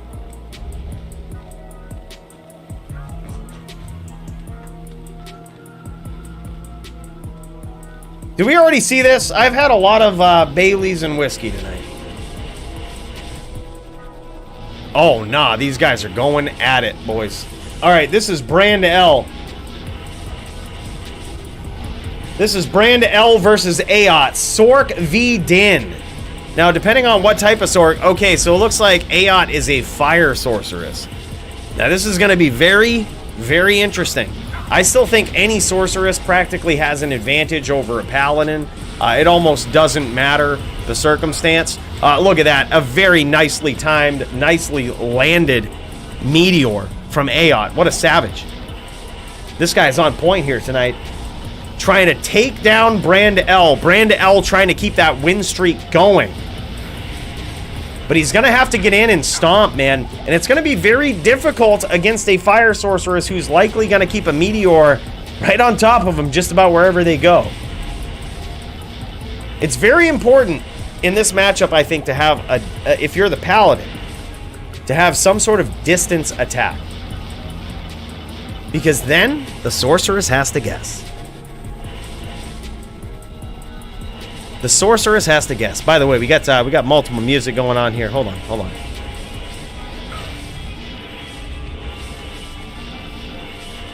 We don't want no dueling banjos going on. There we go. This should be better.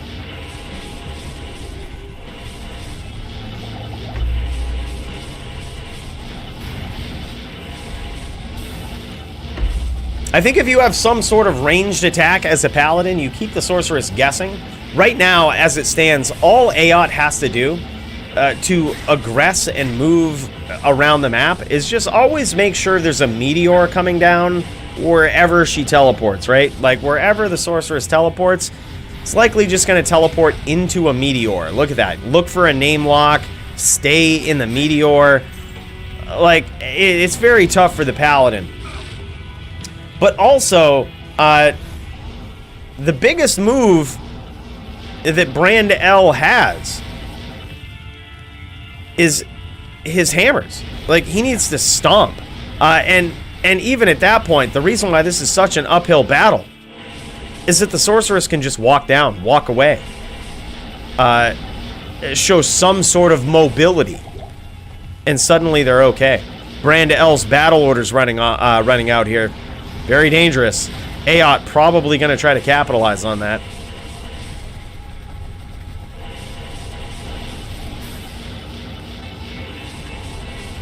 Yeah, I kind of like this.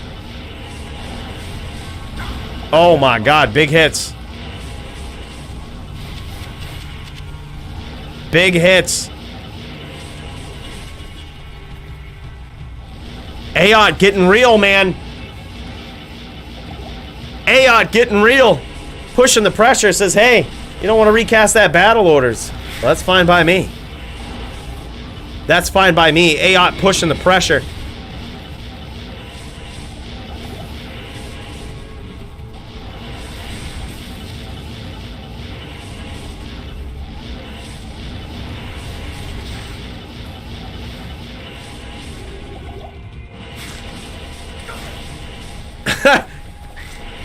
Brandel's got to be careful, man. He doesn't want to get PVM down by those quoll rats.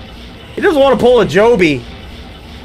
There's a secret video out there somewhere online where Joby got PVM'd recently.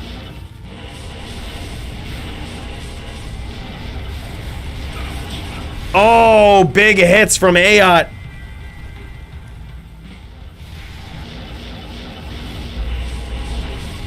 Aot showing that a fire sorceress has what it takes, man. And finally, we see Brand L recasting that battle orders to up his life total here. Or possibly just battle command. I actually don't see battle orders active under his feet. Yeah, he just has battle command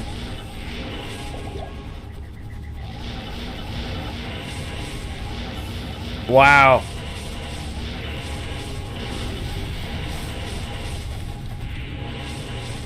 I wonder what the life total of Aot is. Curious to see. Aot is not streaming in the Discord, so we can't get a good view on that. But, oh yeah, okay, so he's at about 60%. So he's been cracked with a hammer or two. Oh my god, dude. And now Brand L is in a lot of trouble. He's literally firewall PK. Walks right into the fireball. Brand L in a lot of trouble there. Man, oh man. Yeah, I think the Din has his work cut out for him here. As a Din main, I think that the way to fight against a fire sorceress in particular is you need some sort of ranged attack. With the Murdered-In, we use the bow, right? So we cut our opponent open through their energy shield, through whatever they have up. We cut them open. We bring them down in life. Force them to get in and not sit in their meteor. I think the only option that Brand L has in this particular circumstance is to sort of lates a little bit and wait for an opportunity where Aot is not protected by a meteor. Like, because Aot has a very simple game plan. Teleport into your meteor and your opponent can't win. They don't have a ranged attack. Like, they have to get up close, they have to stomp you. Okay. Teleport into the meteor.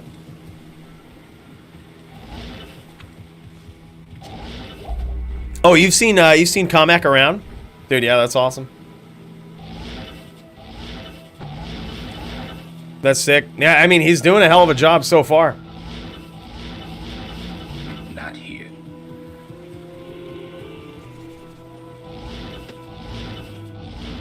He's doing a hell of a job so far.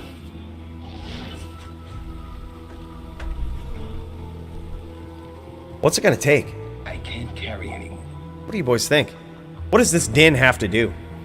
What do we go to the stash? What do we get? Carry anymore. It's a really tough call. Can't carry. It's a really tough call. All I know for a fact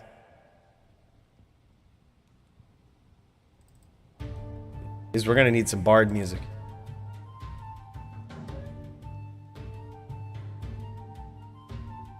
I think Brand L's in a lot of trouble. Not just because he's on a paladin, and paladins are the absolute most shit tier class ever. Take it from a paladin main, top Din in the DFC, paladins. Paladins need buffs. But it's unfortunate. Blizzard just listens to the PVM players who just chuck hams, who use FOH. We have no hope. We have no hope if that's all they're listening to. They don't see the duels like this where the paladin has no outs. The hammered in. When hammers aren't enough. When the 15,000 magic, unresistible, unfuckwithable damage on the hammers isn't enough. This is what we get. We get duels like this. Where the paladin has to be creative. The paladin has to be original. The paladin has to be tricky. Boys, we can't just keep listening to the PVMers and the criers and the crybabies. By the way, cheers to you, Alex. Thank you so much for the two Canadian dollars.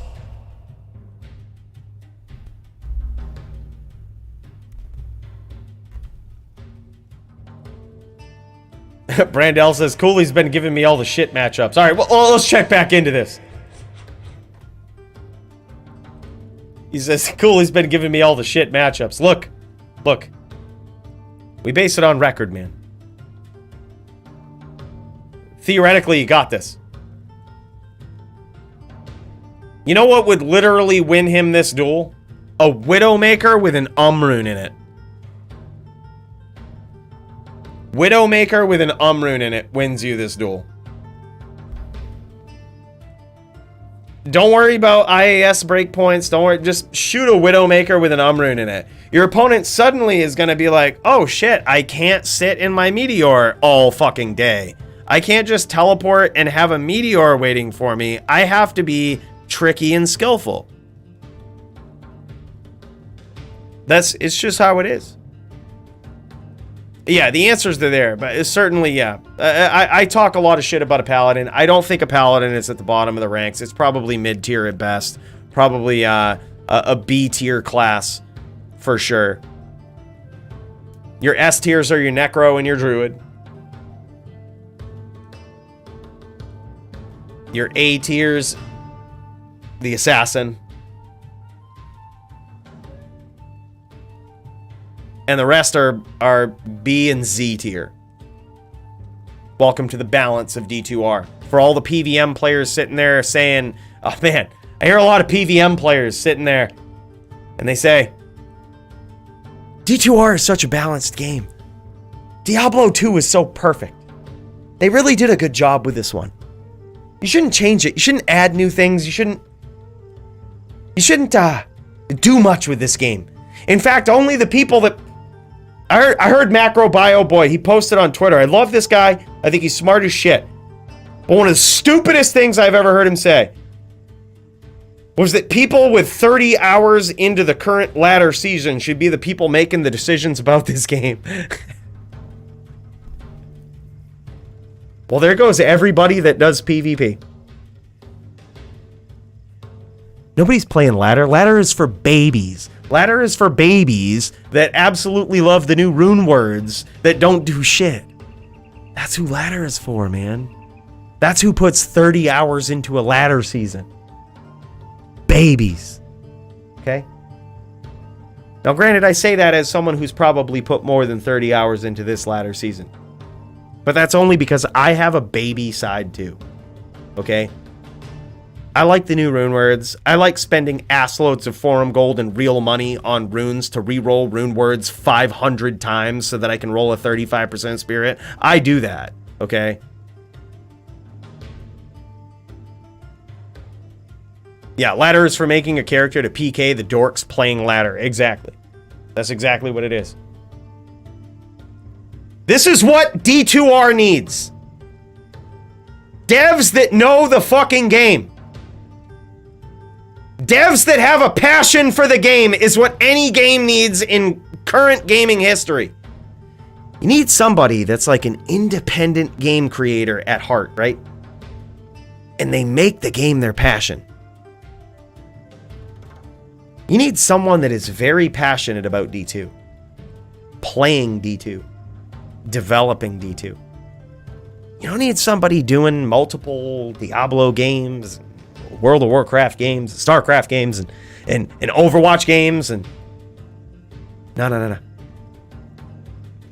If you got nothing to do, you should let that guy play Diablo 2 for 40 hours a week.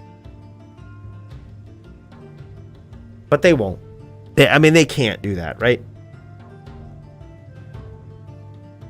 Your other option is... By the way, nice stomp there from Brandel, but he didn't quite land it. Didn't quite get any damage, any payoff for it. But the other thing you could do, if you're Blizzard, is as hard as it would be. The other thing you could do... Let's go into the spaceship real quick.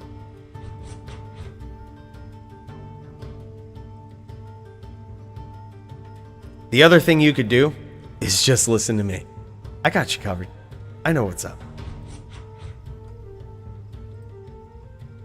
The rune word suggestions, the balance suggestions, all of this stuff, man. All they need to do is just watch a DFC episode like you boys are doing here tonight. That's all they need to do. That's all the balance you need to know. That's all you need to see. Just watch PvP, okay? And you can really see the balance of your game. Oh, do you think your character is good because it can kill a lot of monsters all at once?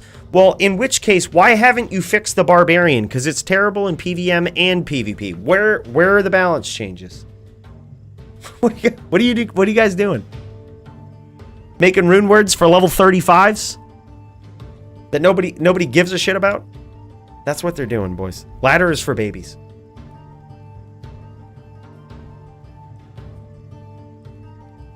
Dude, I would agree. Honestly, Ivo. Like, believe it or not, a lot of people talk shit about Diablo Immortal, myself included. Mainly just because there was a big pay-to-win aspect of it. Or really pay-to-compete aspect of it. Huge pay-to-compete aspect of it. But, you want to know something about Diablo Immortal? The developers of that game are actually passionate. They actually care about the game. They actually follow the game. They actually play the game. And they make very intelligent changes to the game. And I know what you're thinking. There's been a change in recent history that made gems worse as you upgraded them. But did they?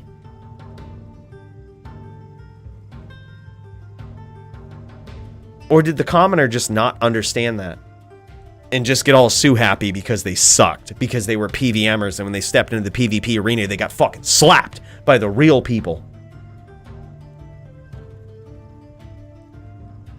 Because PvP players are what kept this game alive, and anyone who doesn't believe that is just wrong. It's a subsect of people that has kept this game alive for 20 plus years, and probably will keep the entire Diablo franchise alive for many decades to come. PvP players, boys. There's only so many mods, there's only so many monsters you can kill before the game gets stale. But there's always a new player. There's always somebody who will tilt you in a public game. There's always somebody like me that will come in and crush your level 60 as you're trying to level up with my level 49, with my level 30, that will absolutely smash you and teach you a lesson about the game. That will tilt you and make you want to be a better player. There's always going to be someone like us. We got tilt in this game. Yeah, Max is right. Oh, man. There's some mad shit talking going on in this game. This is phase 2. This would be phase 2 of the vamp fight. These boys going to try to get this figured out. These boys going to try to get this figured out. Get the play styles figured out.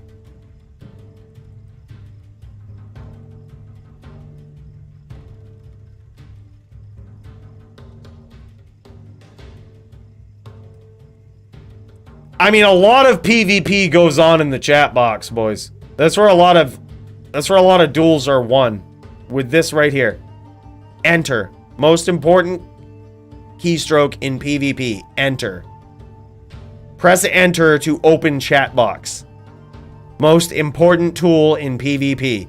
Pub games, private games, GM games, BM games, enter. Most important key.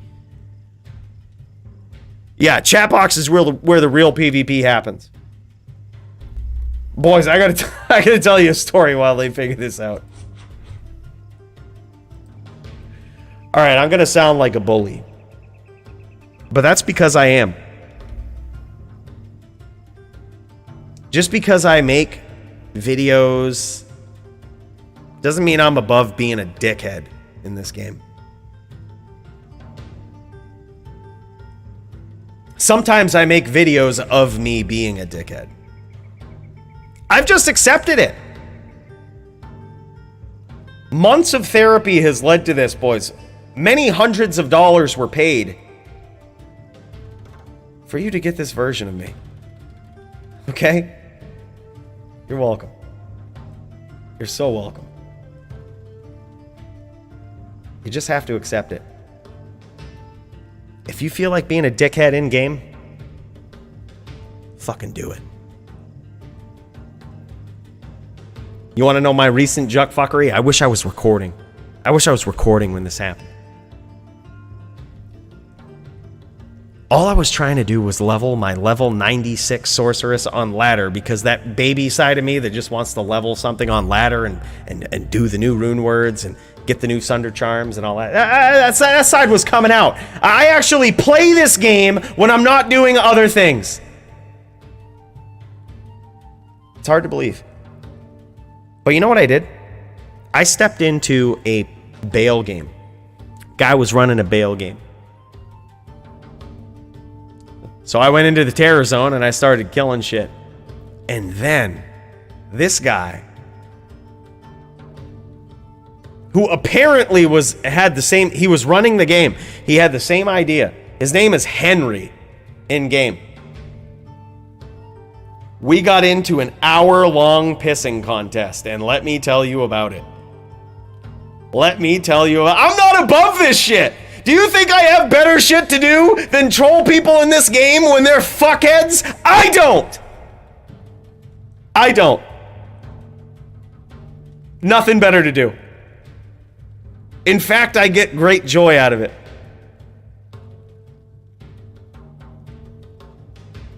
No, in-game name was Henry. This guy, I go into the terror zone. And I just start killing shit. Because, hey, it's level 96 terror zone. I'm level 96. Which, by the way, higher level than this dude. Okay? I deserve this terror zone. So I started going in, started killing shit. Let me open your options to the things that you could say when someone does that, when you have the same game plan as them, okay? You could say, hey, Santiana, terror zone is reserved. I'd be like, oh, okay. Hey, Santiana, I'm doing the terror zone while I tell you to bail. Do you want to split it up or go different ways? I'm trying to get experience here. Or, hey, would you mind not doing the terror zone? Go do chaos, go do whatever. Just don't do the terror zone. I'm trying to level here. There's a lot of things you could say. But this guy said the wrong fucking thing. He said the wrong thing. This guy says, and I quote, some people in this game enjoy being mentally abused. He goes, fuck this Santiana guy. I'm just gonna make next game until he leaves.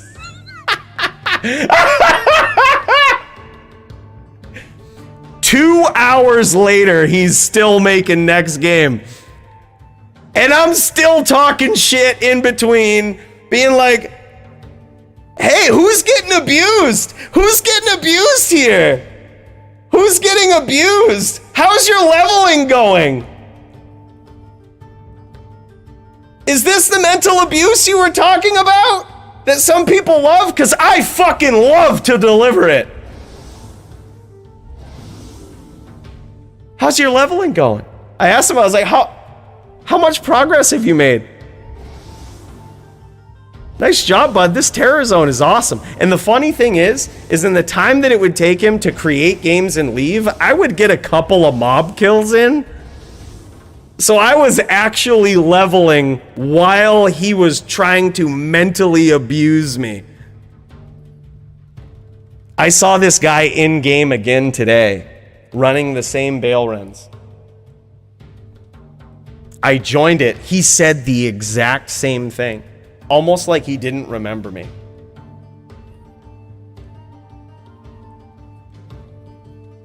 I made this guy my bitch.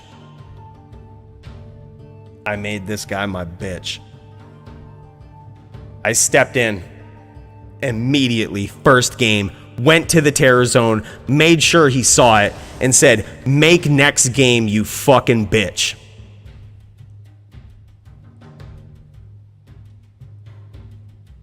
Yeah. Both of us wasted our time. Yeah, for sure. Yeah. We went another 30 minutes before this guy tucked his tail.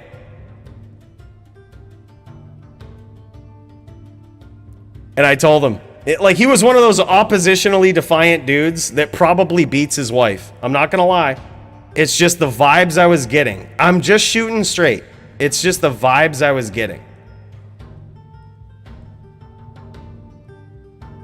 And I made him my bitch.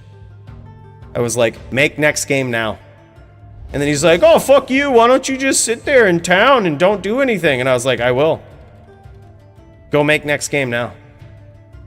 Do what I tell you to do. Do you like this mental abuse? Because your bail game's fucked. Hostile to everybody. Your bail game's fucked. Step into the terror zone with me, boy. Let's go. Bring your hammered in. Bring your hammered in. Let's see how this goes.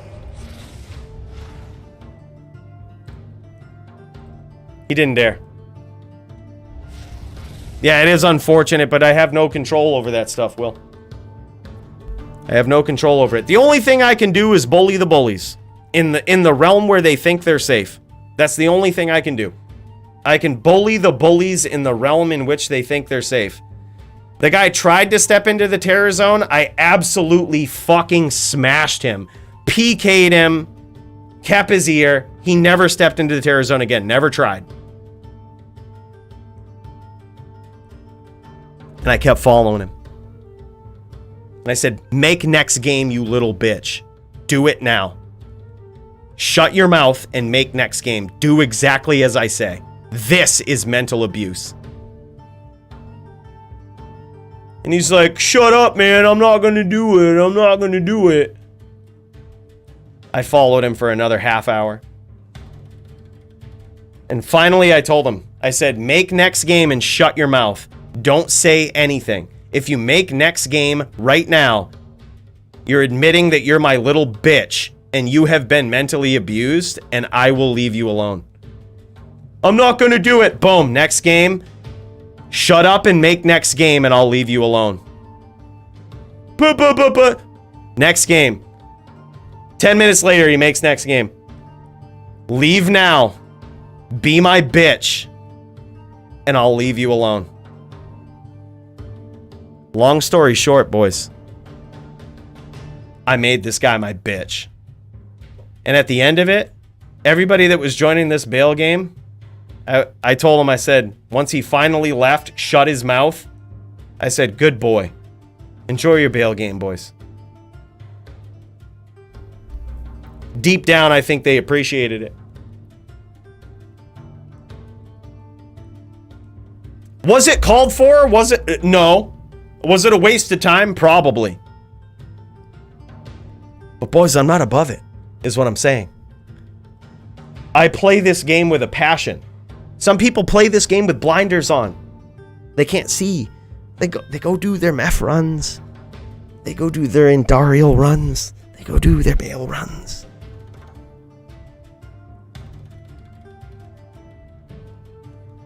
But sometimes you gotta fucking smash people, dude. You gotta put them in their place in this game, because that's what D2 is all about.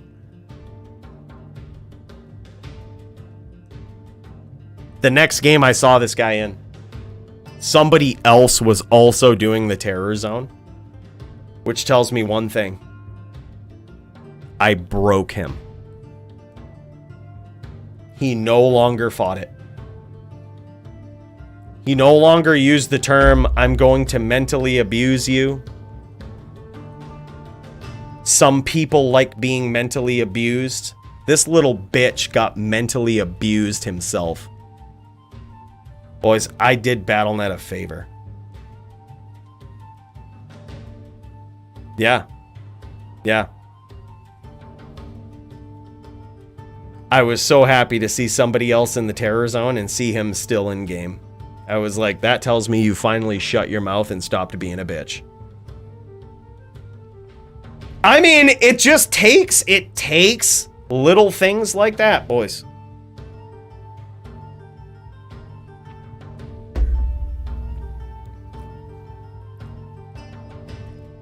It takes a narcissist to beat a narcissist, boys. You gotta fight fire with fire. It's as simple as that. And maybe, and just maybe, he started accepting other things in life, like possibly his wife was right about some things. Possibly his wife had a point. Possibly he wasn't the only person in this world. I might have made his life better. I'm gonna pretend that maybe I didn't. But at least he shut his fucking mouth and stopped being a bitch. And that's the only win I can take from that.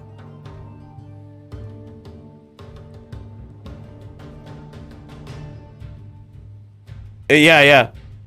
Yeah, I mean, that's true too. Like, if someone did that to, like, if I was in that spot and I tried to get big with someone and I was like, yo, get out of my terror zone, man. This is my terror zone. Like, oh, I'm just going to mentally abuse this guy. And then I got absolutely mind-fucked by somebody, trolled by somebody, PK'd by somebody, absolutely embarrassed by somebody. I'd probably think twice before I did that again. I'd probably be like, oh, there's somebody who is actually better than me. Maybe I shouldn't run my mouth. I actually, you know what I mean? Like, you guys wonder why I don't get too prideful about PvP? It's because I learned long ago, you're never going to be the best. Someone's always going to be better than you. No matter how good you are, somebody is better than you. So don't walk around acting like you're king shit. And it wasn't even in Diablo 2, it's just in life in general. Like, someone's always better than you at something. So, like, just enjoy the time we have on this earth and coexist with people and be friendly. Don't be a dickhead. Because there's always someone out there like me that will waste hours of their life to make your life a living hell. It's just how it is, man. It's just how it is.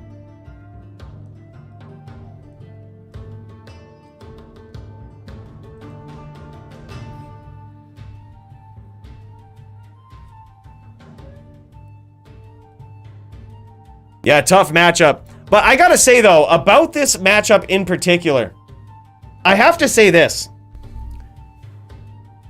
Oh my god, Brandel getting some damage in.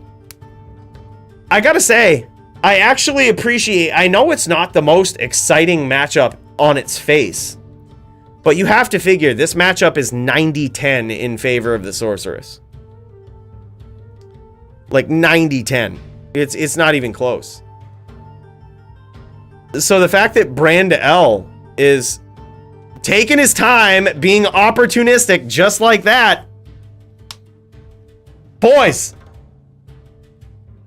this is good shit. This is good shit.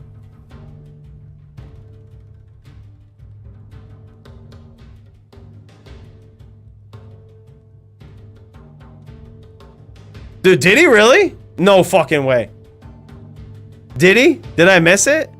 Did he drink a health pot? I don't think he did. No way. Did he really? Oh shit.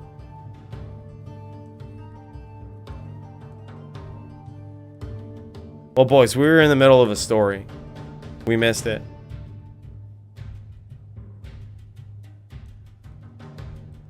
What happened? Was it like accidental? Did he kill a monster and accidentally pick up a health pot or something? What the hell just happened?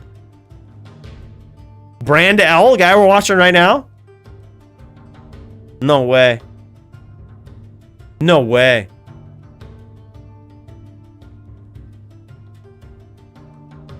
Did he take a health pot in that last duel that he just won?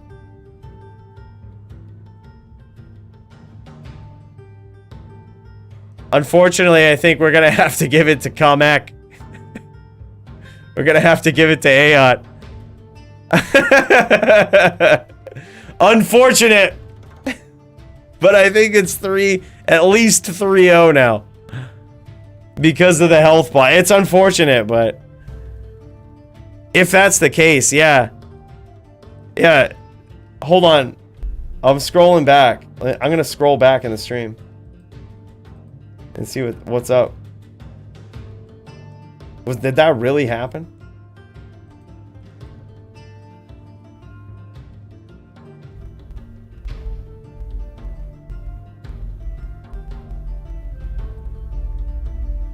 I'm back like quite a number of minutes here. Hold on.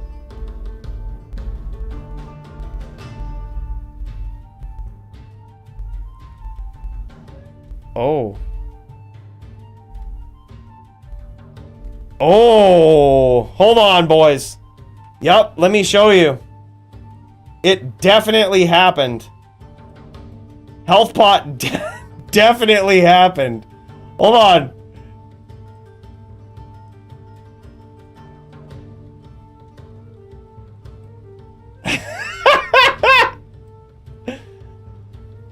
Hold on, boys.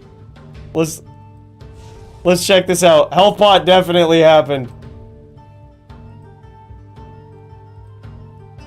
Alright, ready? We're gonna go back to it. Right here. See how it's talking? He picks up a health pot. Points to it. He knows he has it. Drinks it. Yeah, this is a DQ. Brandel loses, man.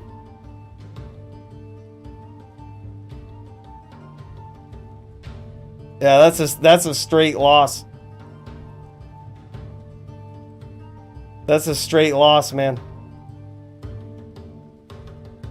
Wow. It's the instant replay, yeah, right?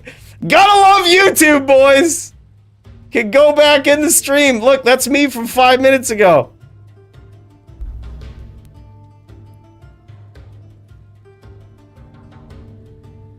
Could be that he thought he clicked it and threw it out. Yeah.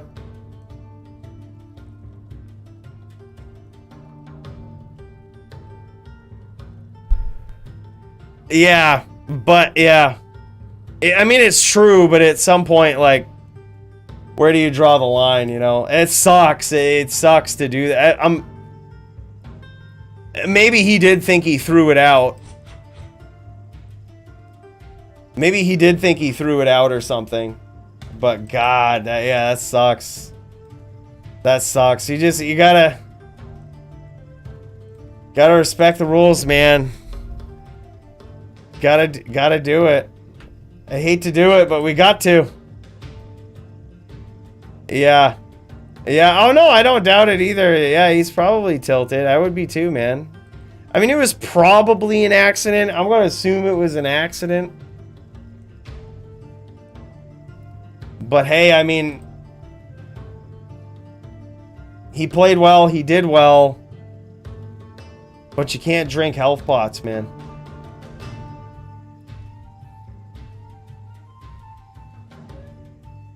Yep. No, it's too bad. It's too bad. I think he actually did very well in that last part of that duel, too.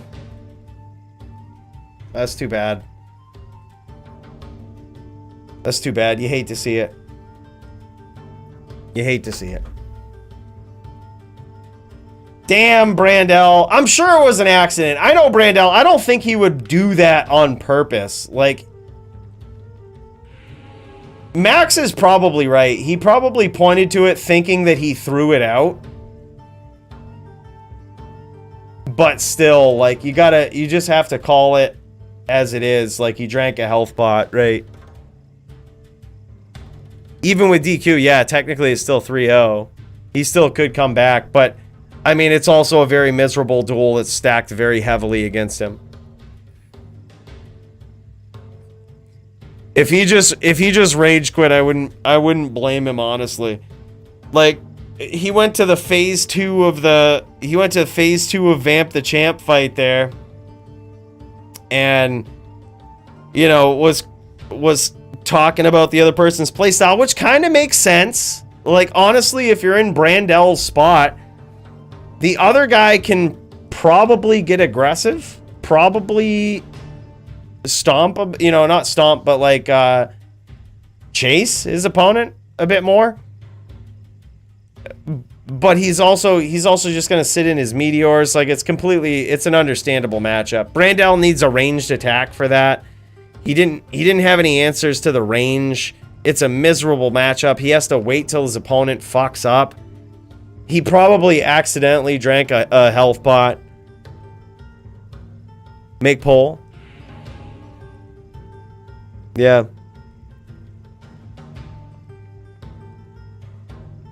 Yeah.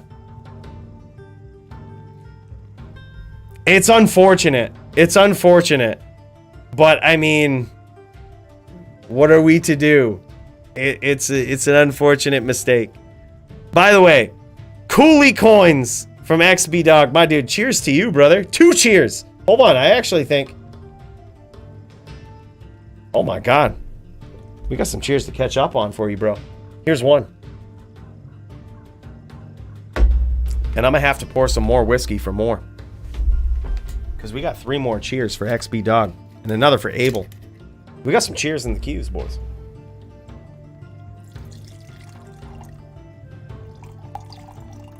All right. Now, while we're waiting, it looks like Brandel might have given up on that duel. I can't blame him, dude. It's miserable. That was miserable. I had no idea. He had no answer to the ranged. We try to make good matchups. Some are better than others, boys. By the way, big cheers to XB Dog.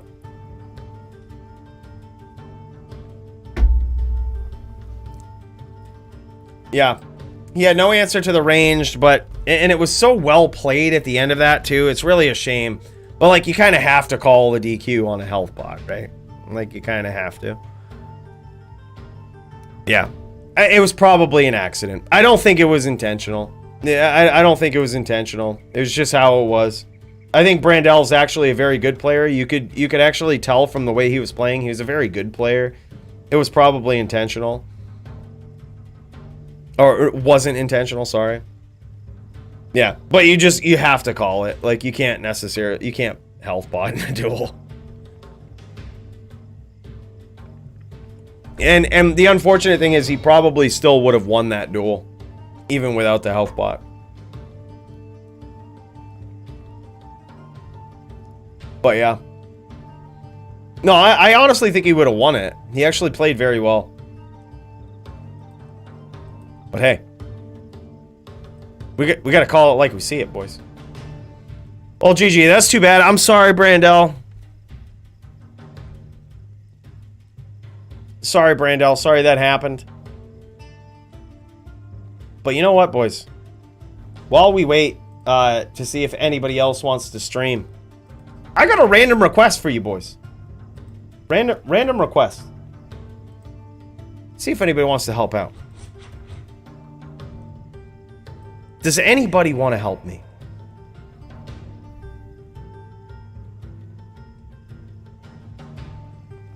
Let me show you something. Let me pop into game here real quick. Let me show you something. I have a request. Anyone on ladder want to help me out?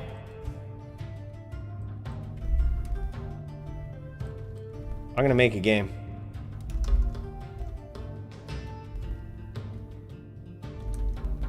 Actually, fuck it. Hold on. Let me show you boys what's up real quick.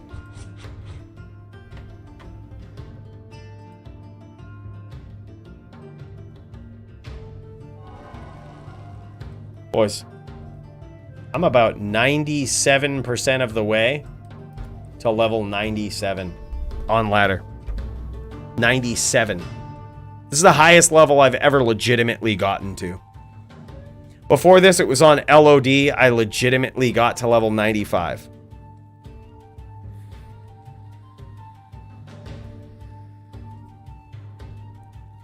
I have a proposition for you guys.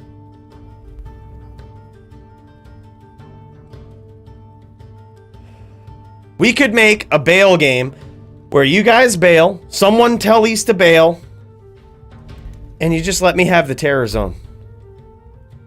Just let me TZ. You guys bail, I TZ. Yeah, they need to bring back Uber leveling for sure.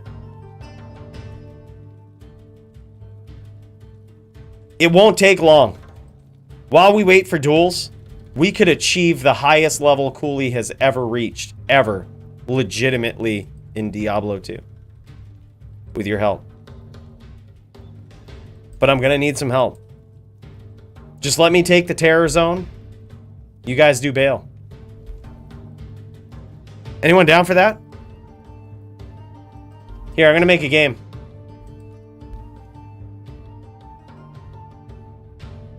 I'm going to make cool Bale -01. That's 3 O's. Bale -01. Someone teleport to Bale. I'm going to turn the chat gem on. Someone teleport to Bale. Do your thing. Just run the Bale game. And probably within 6 runs, we could achieve level 97. I'm going to make it, boys. Here it is. Game is up. Hell, you know what? First game, I'll even telly to Bale.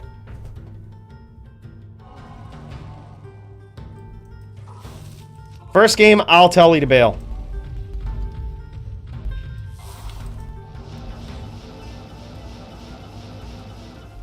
You got the top din and the DFC teleporting to Bale for you.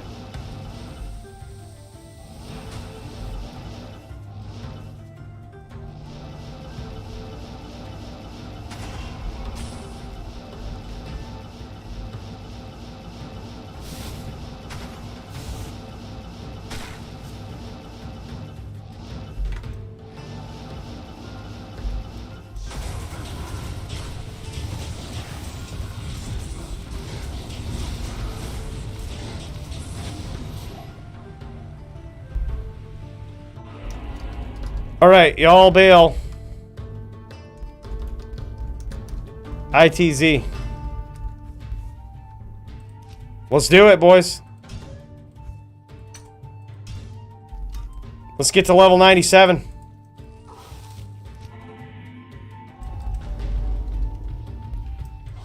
Let's see what we can do.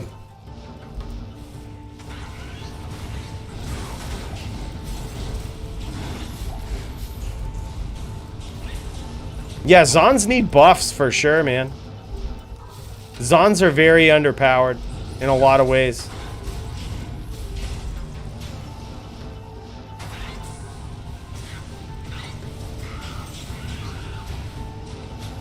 And by the way, when you guys are done, like when you're done with your Bale wave, you don't have to do Bale or anything. Just leave the game in massive succession. And I'll follow you and make the next game. 2%.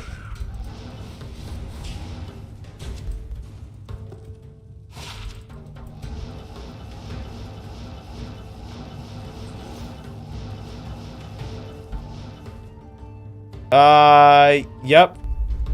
Yep. 5 mil.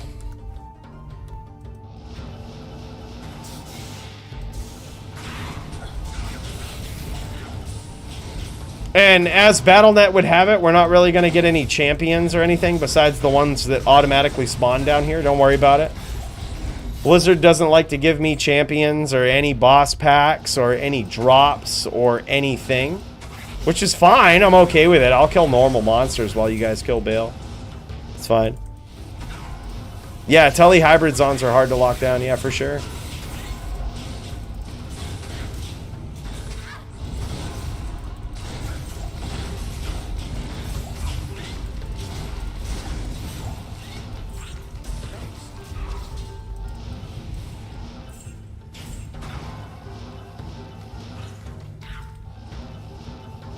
Didn't call it Coolie Bucks, so dude, we'll call it we'll call it Coolie Bucks. We'll call it Coolie Coins, dude. I almost died right there.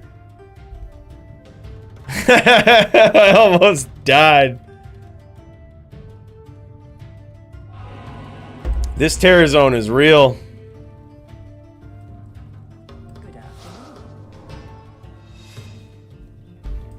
I got another cheers for you though, XB dog. Another couple of them.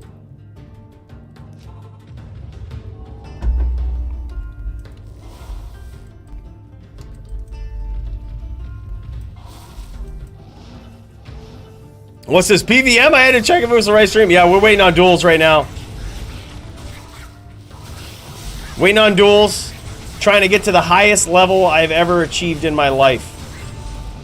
Level 97.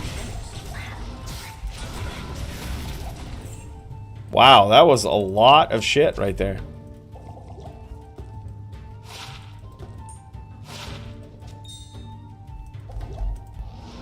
That was a lot.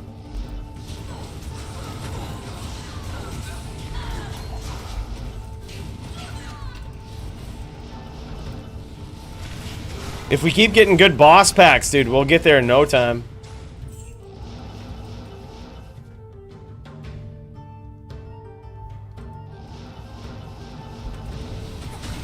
Dude, the problem with Zons is like they don't really have, all they have is the ability to play to not lose, right? Like we were talking about this earlier on in stream. They have dodge, avoid, evade. And like granted, yeah, they have arrows and they have some pretty vicious physical attacks. They have some pretty vicious elemental attacks with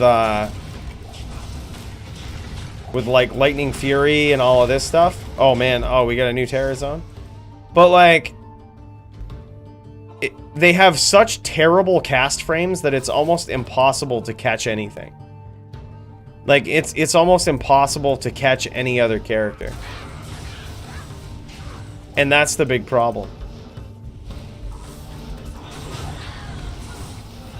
So if you're a Zon, you've got your work cut out for you for sure.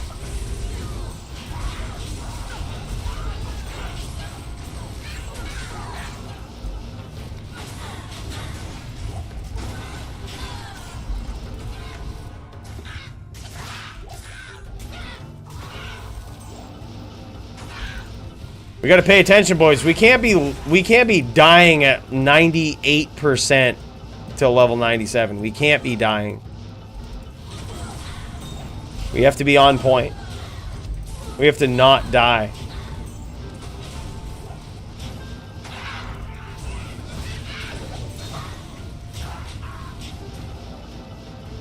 But admittedly, this is a horrible terror zone.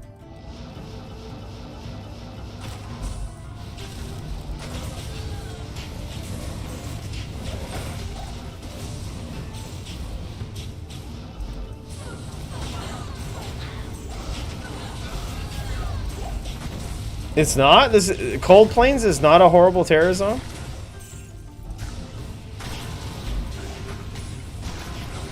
I feel like Cold Plains is a very bad terror zone. Next game is up. Really? Cold Plains is nice? For a charged strike zone, it depends on if you're trying to go like all infinity. If you're trying to go like infinity, probably the best spear is a man catcher. If you're trying to be reasonable about it, probably Titans.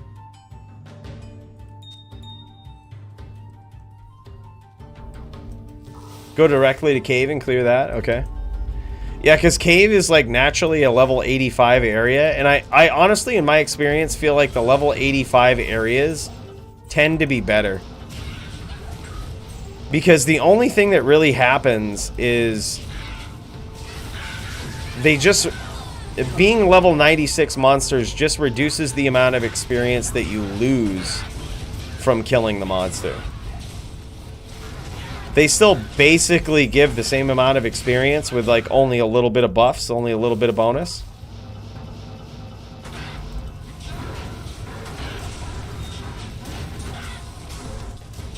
Got a Sunder Charm. Is it perfect? If it's not perfect, it's trash. It's perfect, boys. That's what's up. That's my first perfect physical Sunder Charm. I mean, sometimes PVM really pays off. Do we have somebody else doing the terror zone like a fucking pub? I'm gonna tell him. I'm gonna tell him. TZ is reserved. Reserver, dude. Perfect Sunder Charm, boys. We'll keep it.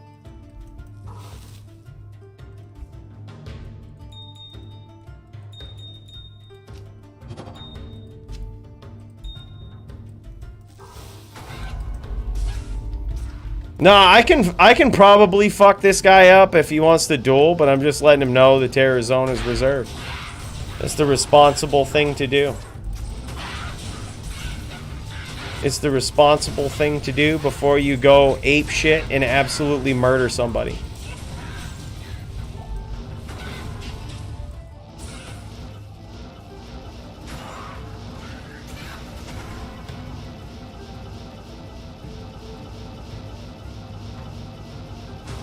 Where is the cave? Looking for the cave. Oh, it's right here. If he stays in Cold Plains, that's fine. Give me the cave, you could take Cold Plains. That's fine by me, honestly. We going next game?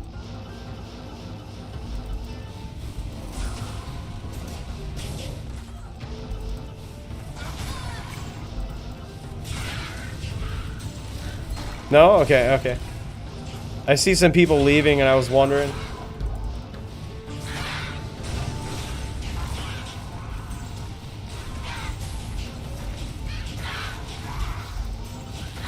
He did the respectful thing. He left. That was good. That was respectful. See, that's all it takes. Where the fuck is Henry at? Tell him to take some notes. Just tell him Terror Zone's reserved. And then actually have a good character that if they start doing shit, you can kill them. If they don't listen to you, you can kill them.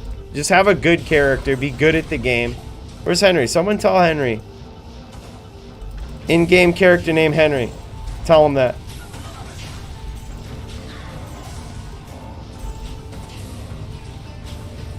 Dude, no way. 30 ED, 15 IAS. That's a perfect MLD jewel, man. That's really good.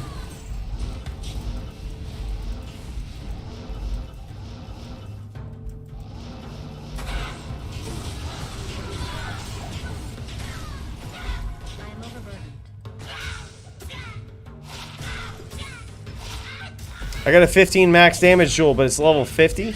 Trash.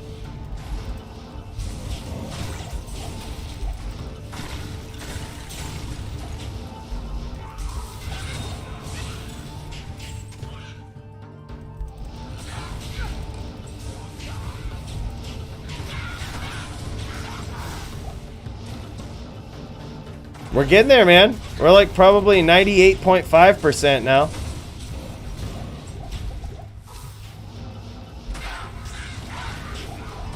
Next game going up.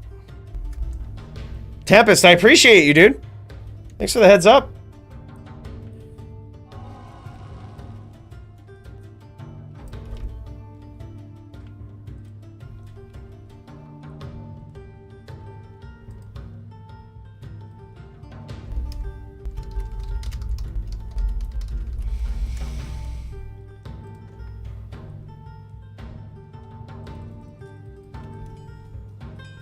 %.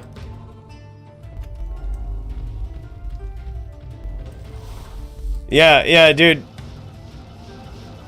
Yeah, Henry is an interesting fellow. Like, literally, like I said, man, there's so many things you can say. Hey, Terror Zone's reserved. Most people just go in and they're just looking, you know, they think you're doing a bail game. It's fine. They think you're doing a bail game. You just let them know. Like, hey, by the way, Terror Zone's reserved, man. By the way, I'm doing the Terror Zone. You know, fuck out of here.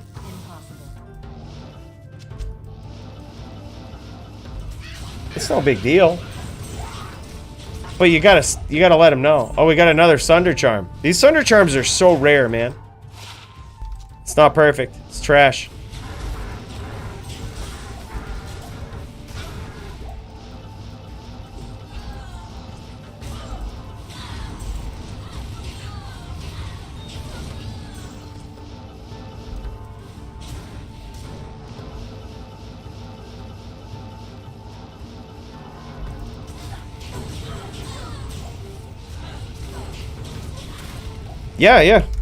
Yeah, go for it.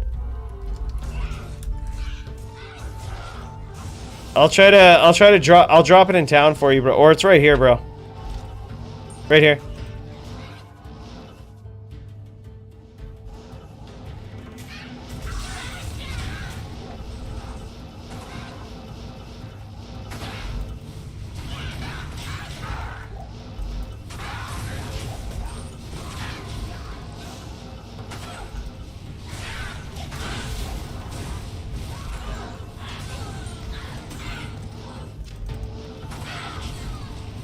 Dude, so I didn't think perfect Sunder Charms were worth much, but dude, I saw a pub game the other day where someone was offering 2 bear runes for a perfect lightning Sunder, which is very interesting in my opinion. like with how common they are, was very, very interesting.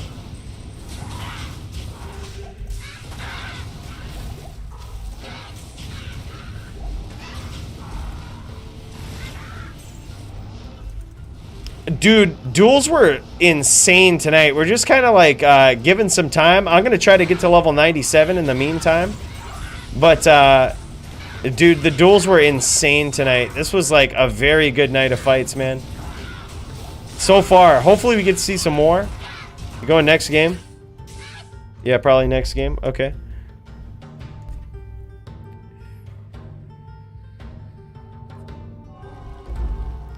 Yeah, duels have been absolutely insane.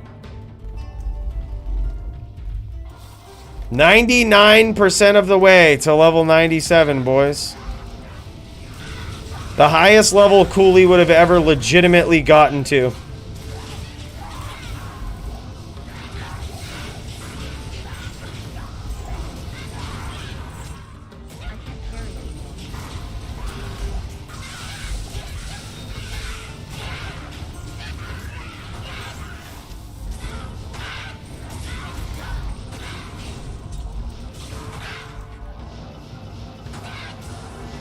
Oh, this guy's doing cold planes. I'll try to go to the cave.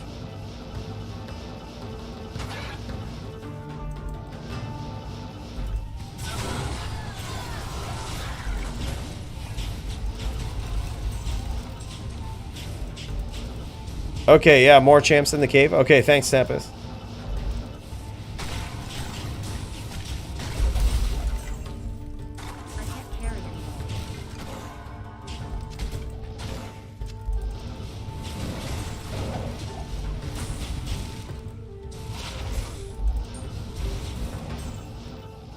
XP Shrine cooling my TP. Oh, you're fine, dude. I'm like 99.9% of the way, bro. Take it.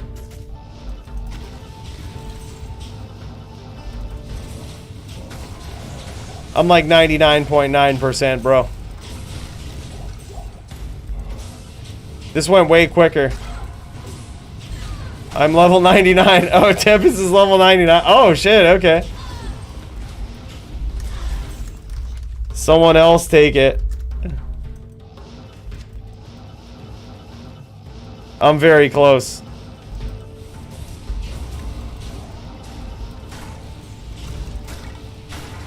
Dude, Tempest doing bail runs at level 99. What a savage, man. A, congrats on 99. B, what a savage. Thank you, dude.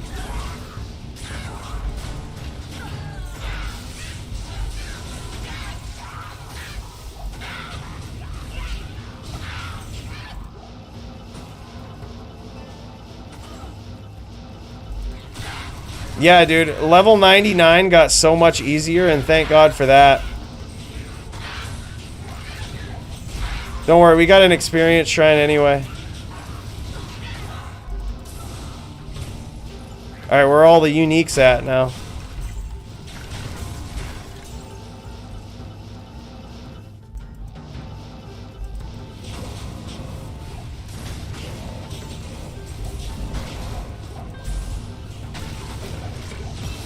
Hey yo, level 97, boys. Level 97, boys. Easy. Easy. Wow, man. It feels good to get there legitimately. Back in LOD, I would do it with bots. I would run a bot for a month and it would get me to level 99. In D2R, I haven't dared to run bots. Now 99, next ladder? Yeah, for sure, dude. Hell, I might go to level 99 on this guy, man. This might be my first level 99. Wow, dude. That's insane. What do we put these into?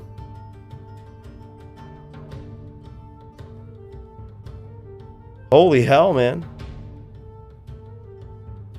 This is like the first level where I have to think about what I put my points into. Oh no, it's telekinesis, for sure. Because we're ES. That way, if we have to kill people in the terror zones, we take less damage from their bullshit.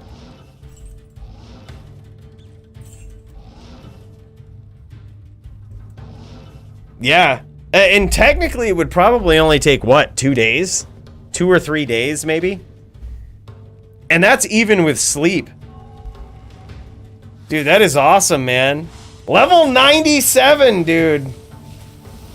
Highest level I've ever legitimately gotten to, boys. You saw it.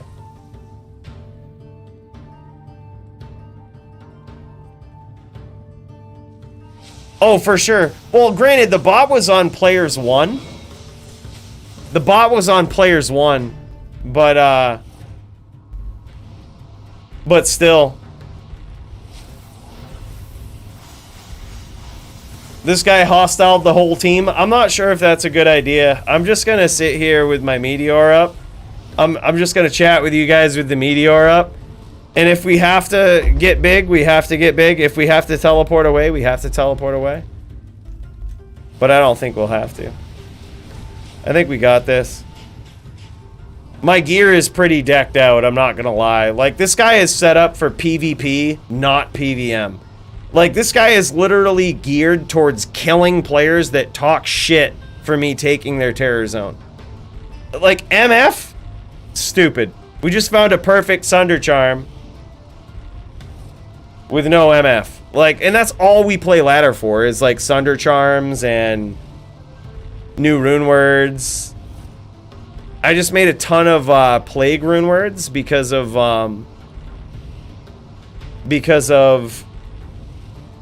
Max's build that he showed me.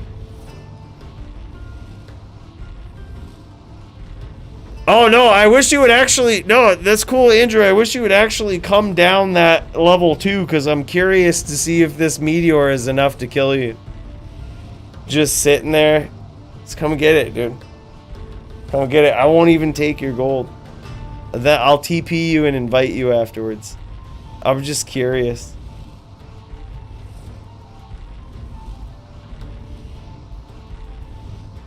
This is, I mean, this is what this guy's built for. 44k meteor. She don't fuck around, dude. It's like if someone starts talking shit, she's ready.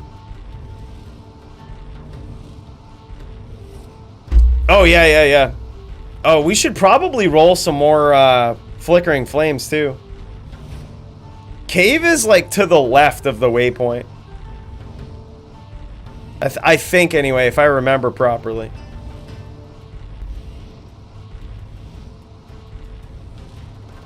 Oh, Tempest got there before I did. Tempest, what was Tempest guarding this one? Oh, yeah. Tempest was guarding this one. It's alright. It's the wrong game to do this in, no worries.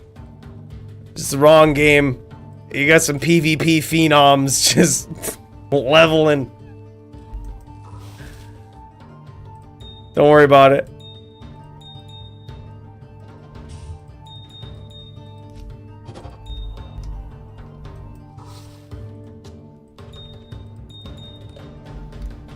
GG. Yeah, we rolled some, we got some good bases for plagues. I actually, look at this. By the way, if Max, if you're here, check this plague out, dude. I'm gonna make a poison barb. Be on the lookout. One of my future videos, I'm gonna test out a poison barb, and he's gonna be rocking probably grief and this. Like, this shit is nuts, dude. This is a very, very good roll. It's a 15% superior base, so it could be 20% higher, I think. But, this is still really good. 17-2, 325, 310 on the base. Really good roll. I'd keep it. And then this one, 14-2 with 301 on the base. Yeah, I'm keeping this. I also have a couple of cryptic swords that I rolled in. I have like 2 or 3 cryptic swords that I rolled really nicely in too. taking those over to ladder or over to non-ladder. Took your advice, man.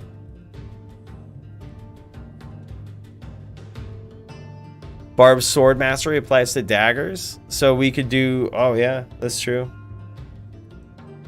That's true, but it doesn't look as cool because you would have to make grief in a phase blade, and then it wouldn't look as cool, and looks are basically everything.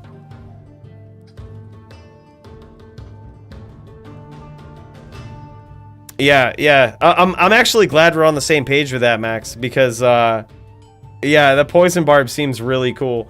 But I feel like with a poison barb in PvP, you need a backup. Like, so you go Widowmaker with poison charms, and then, but if they figure out your game plan, you need to be able to smash them, like physically too. So like I was thinking Plague and Grief, because they both give minus to poison res. So if they choose to get up close and personal, you can still smash them. But like, you would rather shoot them and poison them. Yeah, damage is lacking, but that lower res, man. Yeah, I mean, it's true. It's certainly a very niche thing, but I'm going to try it out. And if I'm going to try it out, I would rather have a Plague at my disposal when I try it out. I also have a ton of 313 poison charms. I bought a ton of those. Those are super cheap right now. Dude, I remember that same thing, Rock in Game USA. And in fact, it is the inspiration for me making this, is some guy had 2 D-webs and like a ton of 451s in his inventory. He would rip through your health total until you figured out he's doing poison damage.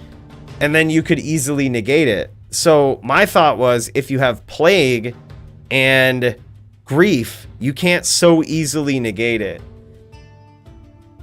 Like, they could still do a serious amount of physical damage. Possibly even just 2 griefs may be an answer as well. But we'll see. I'm going to play around with it and find out. But, I mean, in playing around with it, I would rather have a couple of nice plagues at my disposal. Yeah. Yeah, I think same here, Max. I think I have, like, between 10 and 12 313s. I'm going to try it out, see how it is. I'm going to try that. I'm actually going to try your Regenadin, so I may actually reach out to you about that, see what you found out so far. Try to combine my Paladin skills with the Regenadin. I think we have a good concept. It's at least a fun concept. I've thought about some interesting PVM builds too with the Immortal, I'm going to call it the Immortal Paladin, where you just regen so much life that it's just not even fair. Problem with Grief is that proccing Venom kills the poison charms. So that's why you just Whirlwind and you don't Zerk. But I suppose if you shoot a guided arrow and swap, it still could proc Venom. There's still a chance that it could proc Venom. Yeah. All things to play around with, dude. All things to play around with. We could also stack up Crushing Blow and Open Wounds, which conveniently Plague has Open Wounds too. So like we could have Open Wounds and Poison, making people over prepare for the poison, all to get cut open. Yeah, there's so many ideas running through my head for a Poison Barb. Yeah. But also another thing that I thought of with Plague in the Poison Barb is that if you're gonna Widowmaker it, like I was thinking of, you're gonna need 146 dexterity anyway. So 136 dexterity for the Phase Blade is not really that big of a deal.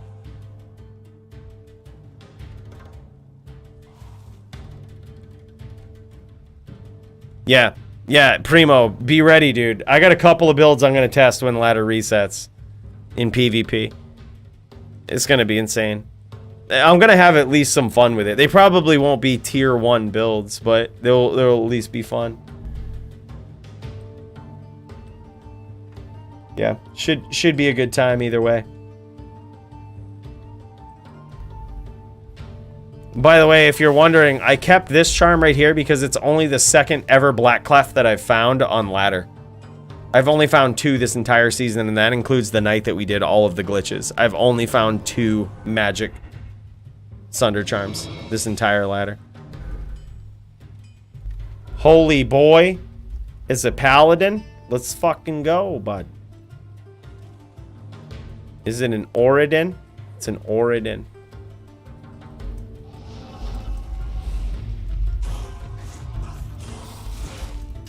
I'm watching your stream, my man. Let's go. I'm actually curious as to how I would fare against an Oridin. Let me switch to some bad-mannered tactics, though. Because that's what I would do against an Oridin.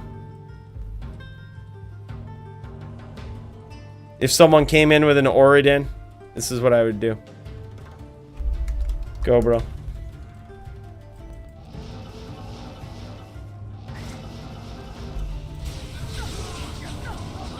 Just kill him quick. Just kill him quick. That's all you gotta do. BP and kill him quick.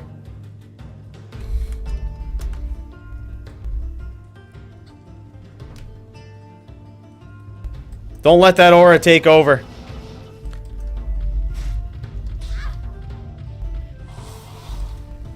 That's what we do, boys. This guy built for PK.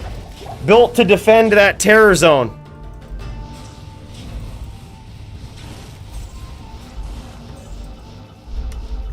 Go Tempest. He's probably a cold sorceress.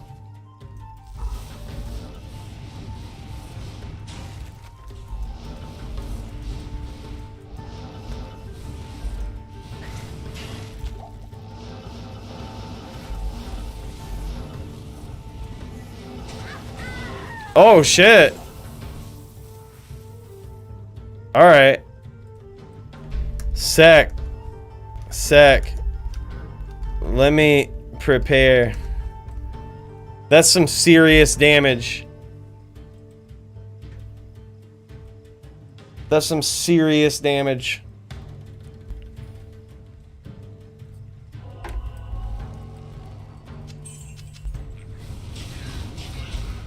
I have my Sunder Charm on and shit. Look at this, Santiana level 97 ear. Woo! Alright, let me just put on real boots real quick. Actually, fuck it, I'm just gonna put on regular boots. I'm gonna keep my MF inventory, don't worry about it. I'll just play smarter.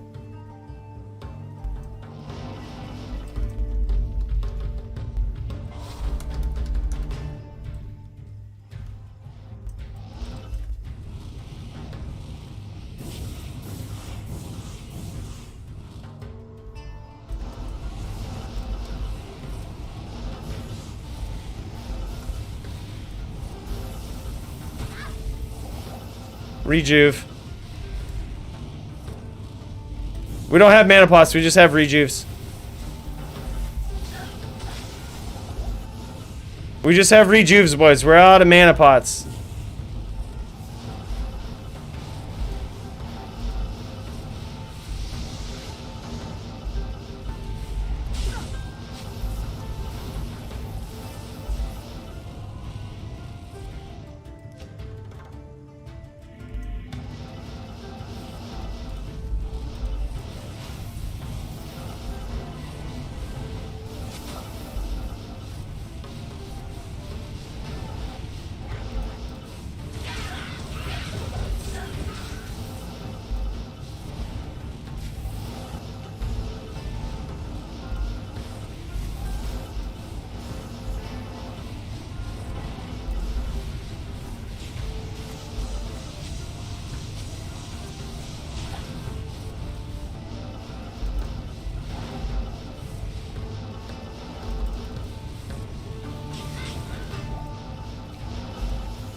Just gotta play smarter.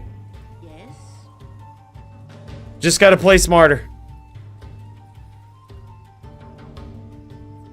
Yeah, bail game devolved into a duel game. I mean, we have that effect on a lot of games we join.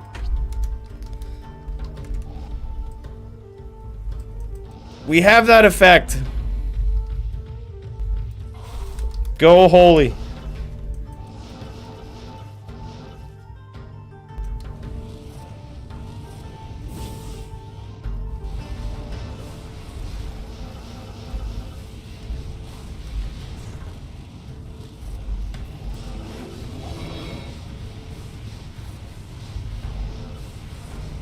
Did I get him?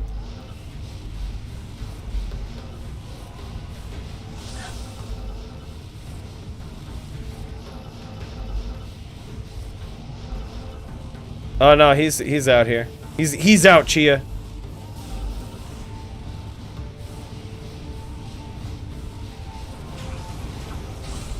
Just predicted that motion, bro. Just predicted that motion.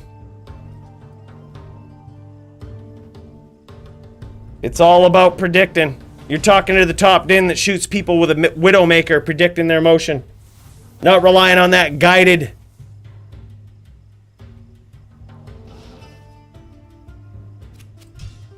Cheers to that, brother. Oh my god, he got me at level 94. He's showing off the Santiana ear at level 94. You kept that? Bro, that's a piece of history now. That can never spawn again. Now I'm level 97. I'm actually impressed.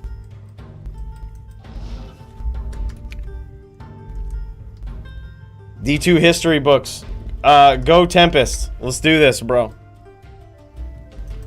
You probably got me that last duel, dude. When I run out of juves in a slot, I'll probably just use mana. But I gotta run out of juves first.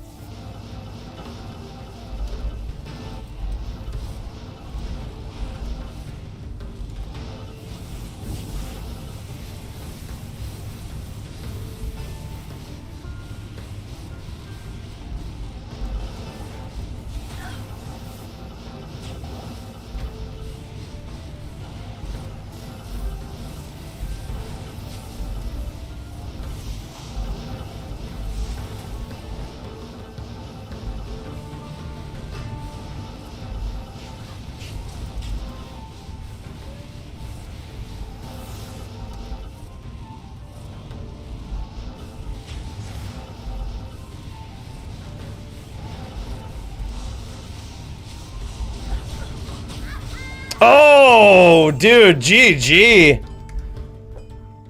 I actually was surprised he went for the stomp. But that cold damage, man. Cold sorceress is OP.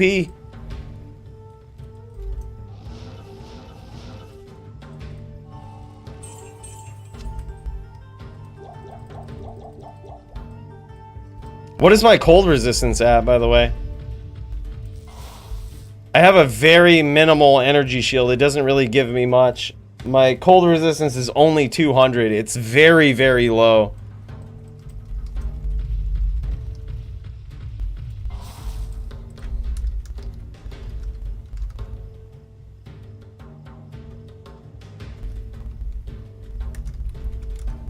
Go someone.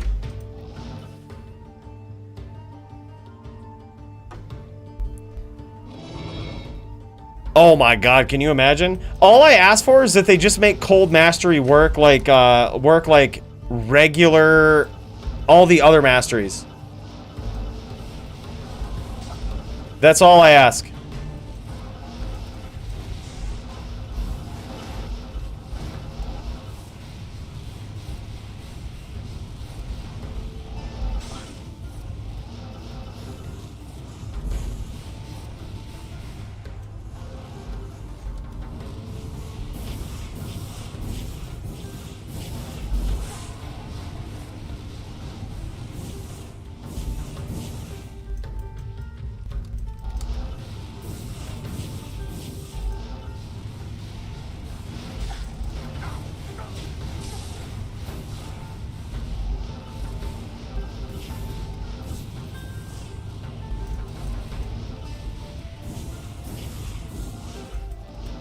I'm using a well, but it's only for mana.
Hey, there you go.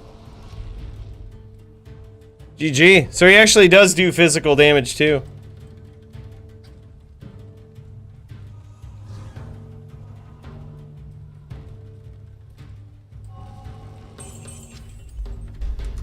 GG.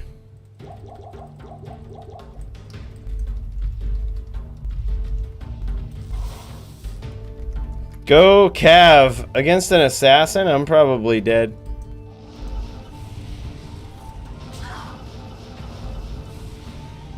Because assassins are massively overpowered.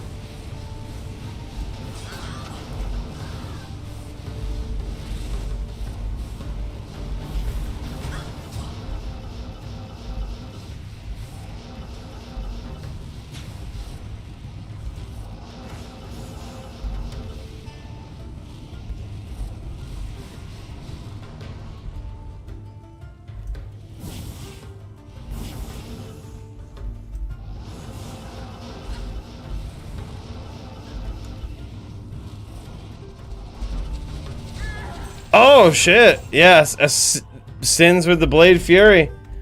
Didn't know he was Blade Fury. You get surprised. Day. Now I know he's Blade Fury. I'm never being on his map ever again.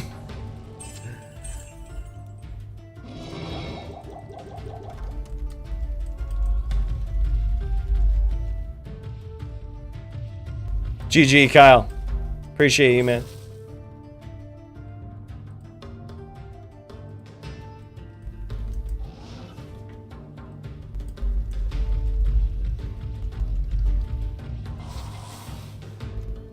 Oh, I agree, Ryan. Like, I honestly think that that each class should have like some sort of glass cannon, like OP shit. If everything is OP, nothing is OP. But for whatever reason, the current devs don't believe that any power, any real power should be added to the game. They believe that like the noobs are still playing the game and they're just not. Like the people that do speedrunning, like granted they're really skilled people and you know it's really good, but like that's not what most people are doing. Like most people are either dueling or building insane, highly powerful builds that they're trying to wreck games.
He got killed by Foboy. Oh, he was super low. Hydra's probably would have got him overtime. It was gonna be Trap v Hydra anyway.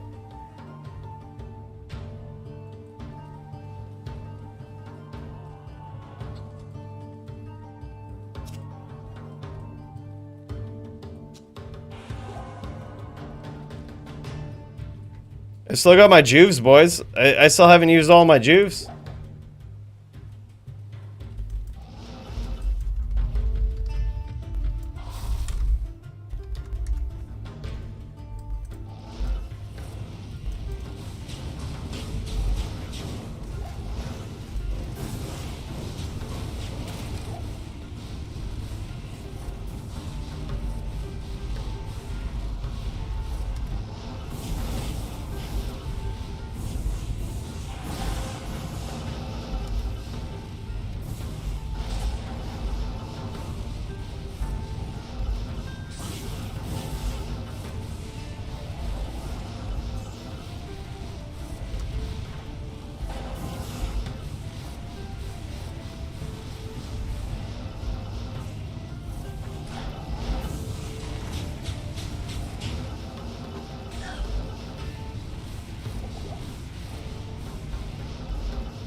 Santiana gains a day.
Meteor PK. Just pulling out my inner root for this shit. For these ladder duels with my MF character.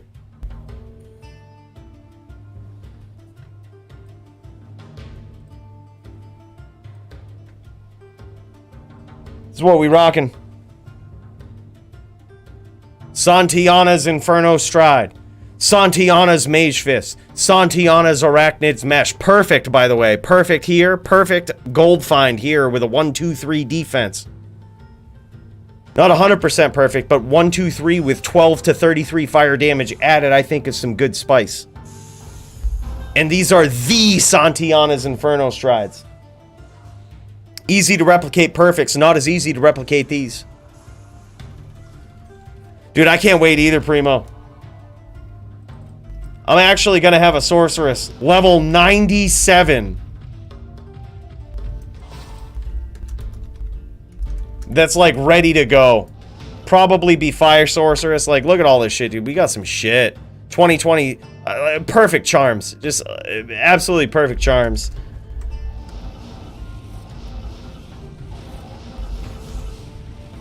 I mean, we reds to go.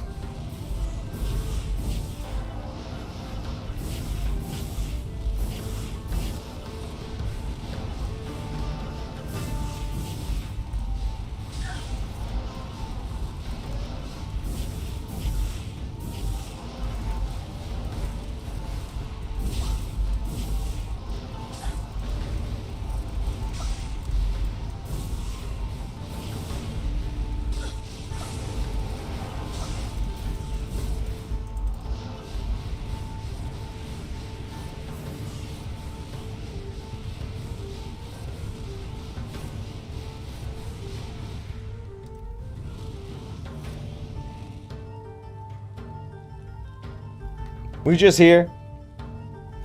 Waiting. I should probably have Hodo on for these matchups.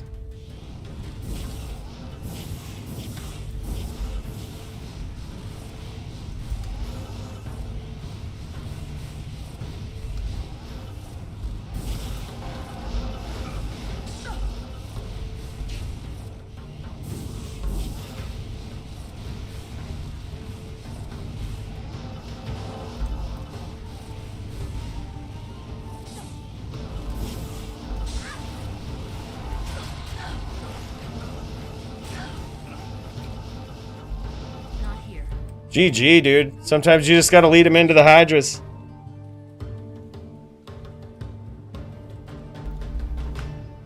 ES percentage is not that high. It's only literally one hard point into it. Yeah, ES percentage is 72. Yeah, it's just for like added survivability. It's not a lot. With TS, ES, and FA orbs save skill points with 75 ES full buff. Yeah, so theoretically in the DFC, this chick could use mana pots. I'm actually really looking forward. Really looking forward to it.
By the way, Extimus says, I am impressed, Mortal.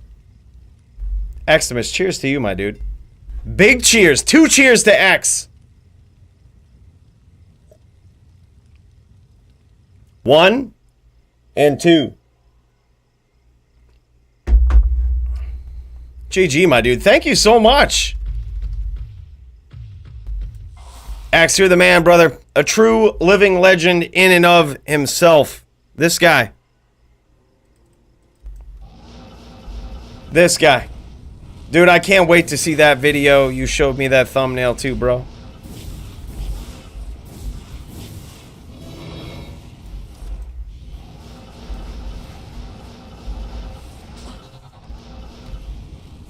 Should be sick.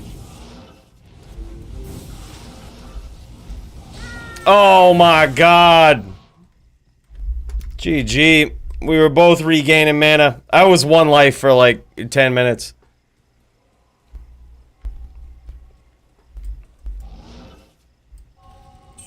I can't carry anymore. Dude, I think so too, man. We were literally just talking and we were saying that like the game really needs devs that don't give a fuck and that literally don't listen to players and just actually play the game and figure out what's good and what's not, like what the game needs. It's not that like, it's not that people like you and I are some big content creators or anything, or that we make videos about this game. It's just that we actually know the game and play the game, and we don't play it like babies, just like going through and doing playthroughs and getting stuck in Nightmare and trying and getting excited about Istaroons and shit. We don't do that shit. We play the game to its absolute maximum ability. And that's what the devs need to do. Dude, 100%, man. I think so too. Like, the end game needs shit like that. The end game needs shit like that gets people excited, that opens up new builds, that makes the game fun again. You have no idea how much fun I had when I was like playing through the game with that rune word after like creating it, testing it, running it by people. It was fun to play, dude. It was absolutely fun to play. Oh, screw this song, dude. We go into this. Yeah, like, and I think that's what this game is missing. They just keep making rune words for noobs, and no offense to the devs, I think they're doing a great job. I love the fact that they're paying attention to the game, and they're making new mechanics like they did with the Metamorphosis rune word. They're making new mechanics like they did with the Mosaic rune word. But like, just make real rune words. Like, make rune words that are actually powerful. Don't you understand? You have rune words like Grief and Enigma and Breath of the Dying and Last Wish and like all of these very, very powerful end game rune words. What are you doing? Do you think that those were a mistake? They saved the game. They made certain builds possible. You need to make rune words on par with that. That's going to be the true test. That's going to be the true test, man. Can they do it? Oh, no doubt, dude. No doubt. I think in PvP or PvM, like the only thing that rune word is good for is making a barb viable with kill speed in PvM and potentially giving them options in PvP.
Long distance duels, boys. Ladder duels with my new level 97. Highest level we've ever legitimately gotten to. This is kind of fun, man. Dude, I would agree. Uncap attack speed. Like, what are we worried about? Like, here's the problem. Here's the honest problem with a lot of the changes and adjustments that they make. Content creators. I say that as a content creator. But boys, it's time to go to the fucking spaceship because I'm about to go on a tirade.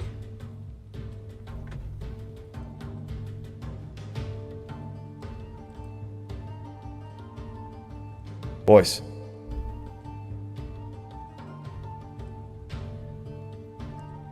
People like to overreact. I am no exception.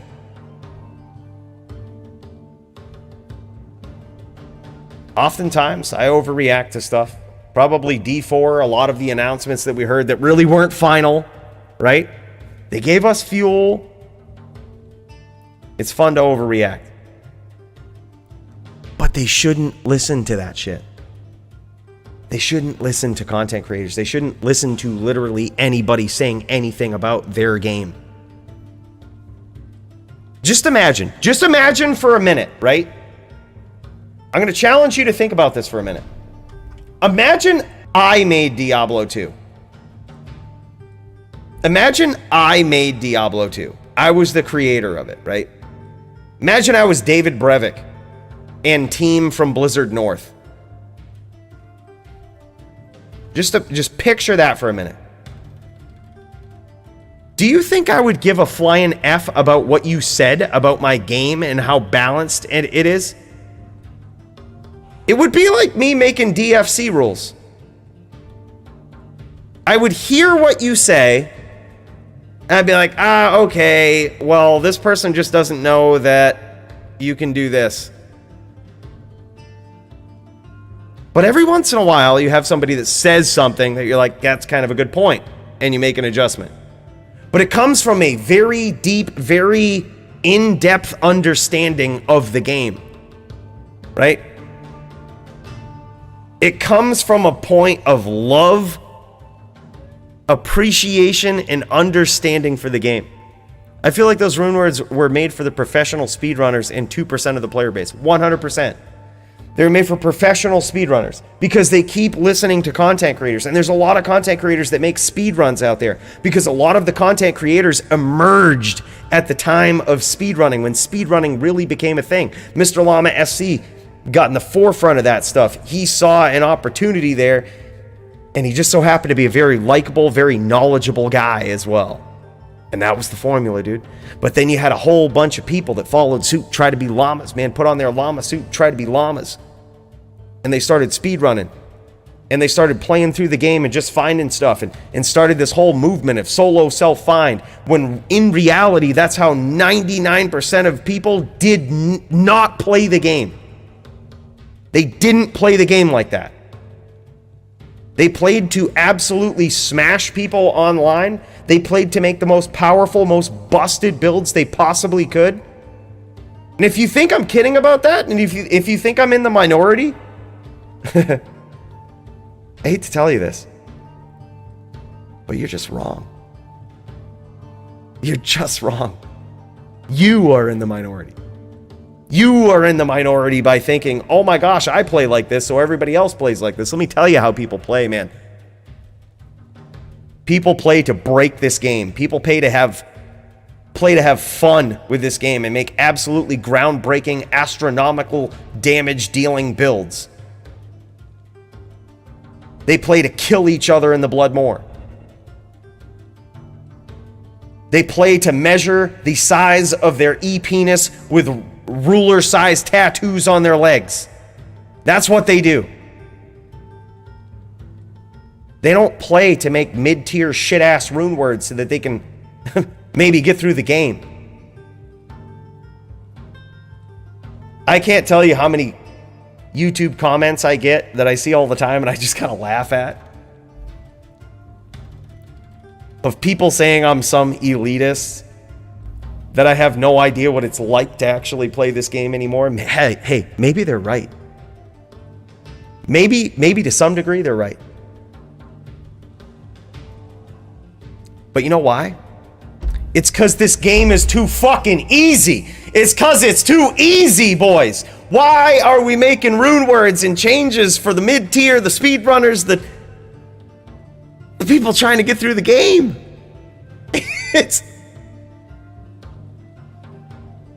It's too easy.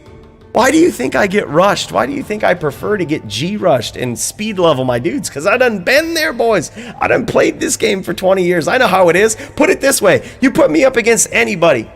And if you tell me to build a character from scratch of any class that could go through the game and wreck terror zones, it could wreck anything and could actually get to level 99 or could MF or could do anything, I would crush every single player ever out there that's ever thought of making a Diablo 2 build.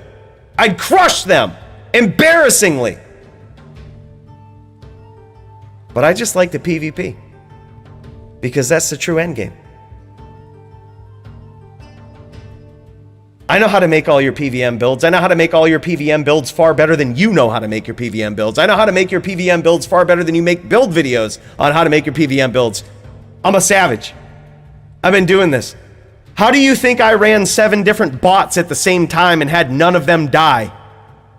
It's because I knew how to build a character so that even a brainless fucking tool could get through the game with it and kill massive amounts of monsters and not die. It's because I'm a savage. But people talk shit about that. People say, oh, well, you botted. You don't understand. No. It takes a special kind of player to know how to build a bot, build a character, build something that a brainless tool can get through the game with. It takes a special kind of player. It takes a special kind of person that knows the game. It's just how it is. Yeah. Cooley, you JSP. Cooley, you RMT.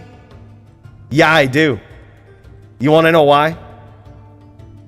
Because the $2 that I spend on a 220 open socket helm for any given class, the $2 that I spend, I have realized as an educated, knowledgeable player is a better use of my time than trying to grind or trade for that. You can hate me all you want, boys.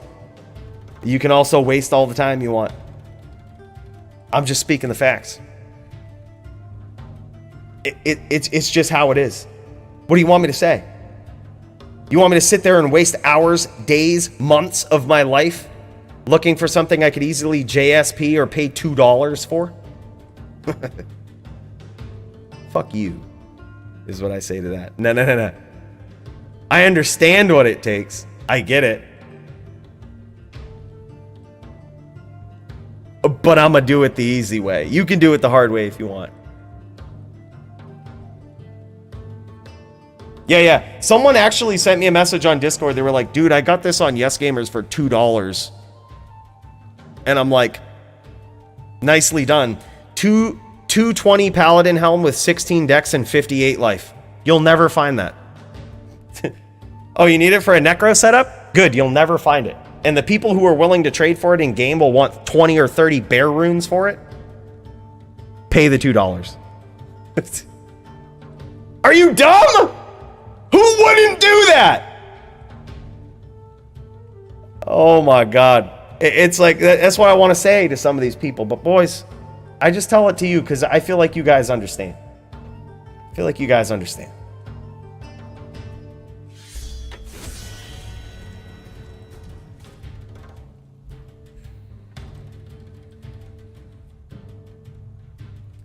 Yeah.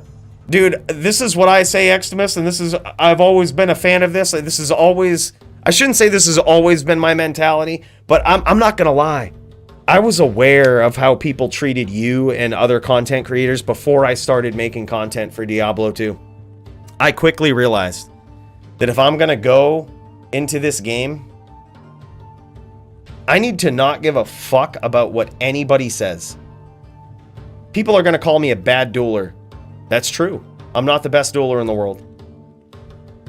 People are going to shit on me for using JSP. Good. You're a bitch. You're dumb if you don't. People are going to hate on me for trading, for playing online. Okay. Come duel me, is what I would say to those people. Come duel me and let me see how good your skill is. Oh, you don't duel? That's fine. Show me your best build. Let me tell you how to make it better. I know this game better than so many people. Than so many people. And I just had to... I know that sounds conceited, but I feel like if you're gonna put yourself out there, you're gonna make content, you have to A, know what you're doing, and B, be confident in it. Just be confident and honest with yourself and know what you know what you don't know what you're good at, know what you're bad at. I know I could make PVM and MF builds better than anybody that currently does it in the world. In the world. But you know what I can also do? Make sweet PvP builds. That is also better than anybody in the world. I'm like... it's crazy. Like, literally. Who else put out... If you go back and check out the barb video that I put out of how to actually make a barb that can kill terror zones and can kill endgame stuff, so many comments, so many people saying, what about dual grief? All these other content creators tell me dual grief. Boys, do you think I didn't try that? Do you think I wasn't there once? Do you think I didn't do that? Do you think before I busted out 6 high runes into one weapon, I didn't try that? No, I'm just telling you the real facts. I'm just telling you what's really up, that other people start talking about budget stuff and they say, oh, well, I know you're going to complain about this because you're a poor bastard. I don't give a fuck if you're a poor bastard. Get richer. Go get items, learn how to trade, learn how to JSP, learn how to Diablo decks, learn how to be a savage. I'm trying to teach you. You just need to listen. All you need to do is listen. That's all I'm saying. You know, and so that's what I did. I just kind of sat back, Eximus, and I was just like, people are going to judge. I don't care. Be poor, suck all you want. I'm just going to make the best builds and fuck you. Dude, man, I'm the same way, X. I can't even tell you how many build videos I have not released. I worked for probably 2 or 3 weeks straight, reaching out to the smartest people that I know, such as NYC Maxim in my Discord, or in the community, I should say. This guy's been existed far before the Discord that I set up, the measly little Discord I set up. But like, reaching out to the smartest minds I know, trying to put together a Blade Fury Sin, before I realized I don't have what it takes to, even though I put so many weeks worth of work into this, I don't have something that's actually beneficial for people to hear about. I have a subpar build that can't even Uber. I have to accept this loss and move on to the next thing. But so many people don't do that, man. Yeah, what's up, Max? Yeah. I mean, that's what it is. That's what it is. But yeah, like, there's so many people out there. I see so many build videos. I've actually gotten tilted. I convinced myself to not actually get tilted, because I used to get tilted quite a bit. I used to get tilted over the people that would put out build videos and would put out garbage to try to view grab out there. That's something that you do on YouTube, where someone else puts out a video on a topic and it gets popular views in your genre, so you try to do something like it. There was a lot of people out there, especially around the launch of D2R, that started view grabbing, and in fact there's still a lot of them out there that still do that. They'll try to jump on a trend, like, you know, they'll try to play the algorithm or something, instead of making actually good videos, instead of making actually good things to put out there and inform people. Add to the community. Reward people for watching your video and learning from you and learning from the things you do. Yeah, no doubt. Yeah, I'm the same way, Max. There's been a lot of them. There's been a number of YouTube videos. I comment on a lot. If y'all don't know me by now, there's a lot of people. Some people have messaged me in Discord. They were like, Cooley, I saw this Chinese video But this guy was speaking in Chinese and you left a comment, and I thought that was really cool. I see everything, boys. I try to soak in all of the information. Not just because I'm curious as to what other people are doing, but I like to verify that what I'm putting out there is unique and original, which I think a lot of people have gotten away from in the current meta for D2.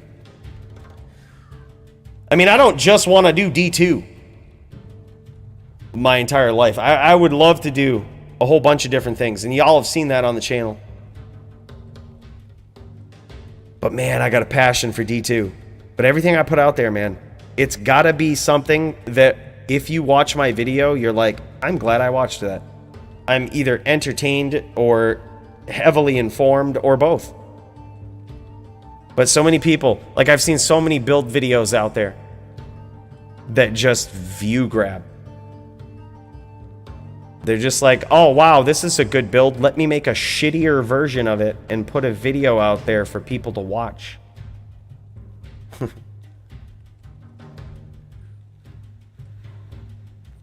Yeah, and that's what I mean by Extimus being the OG. Extimus was making videos on Diablo 2 content before it was a cool thing to do. Before a lot of people knew. Honestly, I was probably... Let me phrase this right.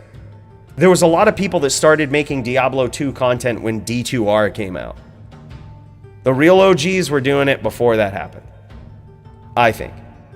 In my opinion, the real true OGs, the true lovers of the game, were doing it before that happened. Like, the decision that made me want to make content was one day I looked all around YouTube. I actually was going to sleep. I was actually trying to go to sleep. Yeah, well, that's what I say, Mark. When is Eximus joining the DFC? The current trend of D2R videos is nothing but repeats from other creators. It just depends on who gets to it first. Yeah, 100%. That's why I typically don't jump over like hot topic news stuff unless it's in a news video with other cool stuff that's going to entertain people. Because everybody's going to do it. Like, I'm surprised, like, I didn't jump on this new ladder reset announcement. But it's funny because I feel like in this community with what we do, we set trends. Now nobody has jumped on it. Now nobody's done a video on it. Not Llama, not Dobrunsky, not Sweet Phil, not anybody. Nobody's done a video on when ladder resets on the 16th. No one's done a video on that.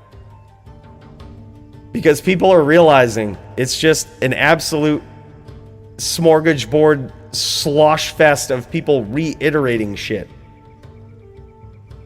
Boys, every time you click on a Cooley video, I want you to feel something. Even the dueling montage that we just put up on the main channel with On a Cake Live, I want you to feel something. Right? I want you to... It's not anything new. Maybe you'll learn something new from it. But it's fun to watch. Like, it's fun to watch. You're just like, this is sweet. It's original content. You know? And I think that's what all of what YouTube is lacking these days, to tell you the truth.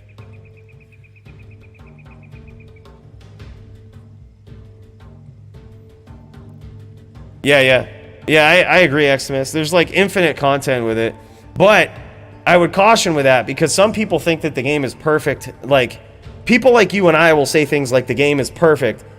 And people will hear that and you get the same people that are like, "Oh wow, well this game is perfect. Don't do anything to it. This game is perfect. Don't do anything to it. Don't." They hear people like you and I say that, and that's what they say. That's what they think. They think the game is perfect. The game is not perfect. The game is just perfectly imperfect. The game is broken to Kingdom Come with a ton of holes and a ton of imbalances and a ton of imperfections. It's just lovable, playable, and endearing in spite of all of that. With a load of depth and a load of character to everything. But so many people act like this game is so perfectly balanced, and it's not. This game is busted. It always has been. Even back in the days of LOD, the fact that people had to weapon swap glitch in PvP to get out of bullshit with assassins mind blast locking them down. Are you kidding me, dude? It took people years to realize that there was a glitch that allowed them to move freely when someone was locking them down perpetually with smite, with leap, with mind blast. The game has always been broken.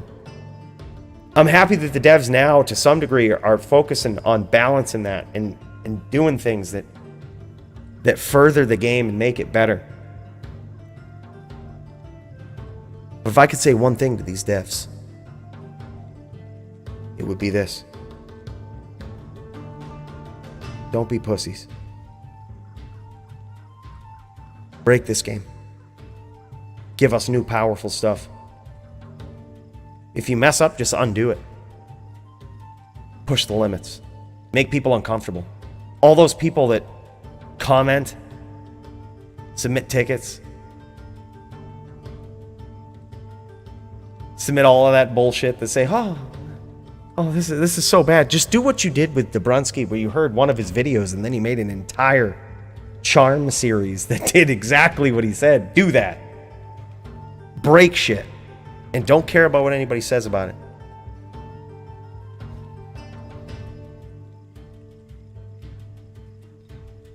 Yeah. It's not on ladder, but I do have a character on ladder that I just hit level 97 with, Eximus. Dude. Bro, make a game. I'll be there. Want to do some PvP? I'm down. With my level 97 sorceress. We got this. New level 97. Highest level I've ever legitimately achieved.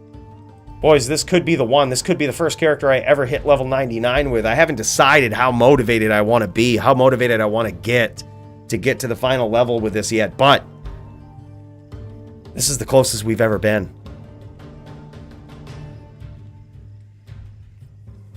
Dude, I'm down for that. I might actually do that, Felron. Make like a ladder event. Yo, what's up, Bilbo?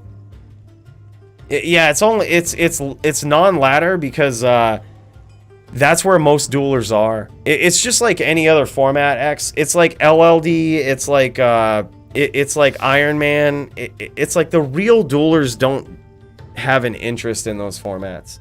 I shouldn't say that with LLD. There are some real duelers in LLD. Real good duelers in LLD. It's just not a very big community. The biggest dueling community is non-ladder.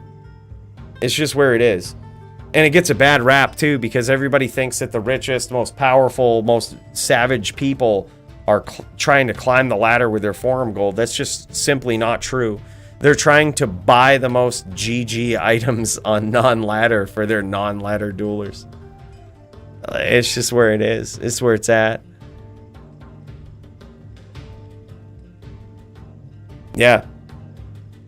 Yeah, I'm like quite the opposite. The only reason I ever play ladder is to level up a new character, to make new rune words, to reroll rune words hundreds of times until I roll a perfect or close to it rune word that's ladder only.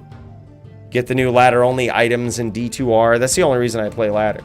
But then I happen to level a character like this on ladder that's level 97. I'll keep her forever. Santiana will be my sorceress forever. She'll be my baby. We'll be singing sea shanties for this chick for years to come. When we PK people next season in the DFC when ladder resets and Santiana gains a day, boys. It's going to be powerful. Sea shanties galore.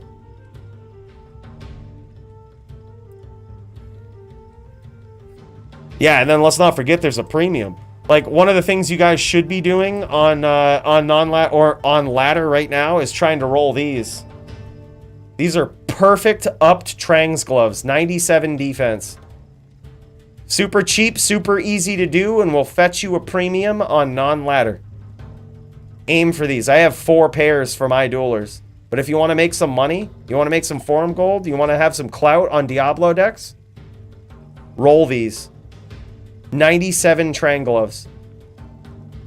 Trash all the other pairs. Lemco, P Diamond, and a basic set of Trang's gloves. Doesn't matter. Doesn't matter what their defense is. They don't need to be perfect or anything. They always roll the same. You should be upping these until you hit 97 defense.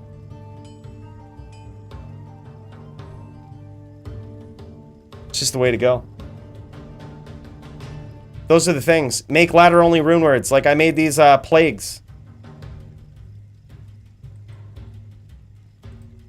I made these plagues right here. This is a nearly perfect plague in a phase blade. Roll rune words like this. I rolled this 47 times before I got a near perfect roll. This will be worth something. Because some build will want this. It would be worth all of the 47 cham runes I paid for it. Easy. Like, that's what you should do on ladder.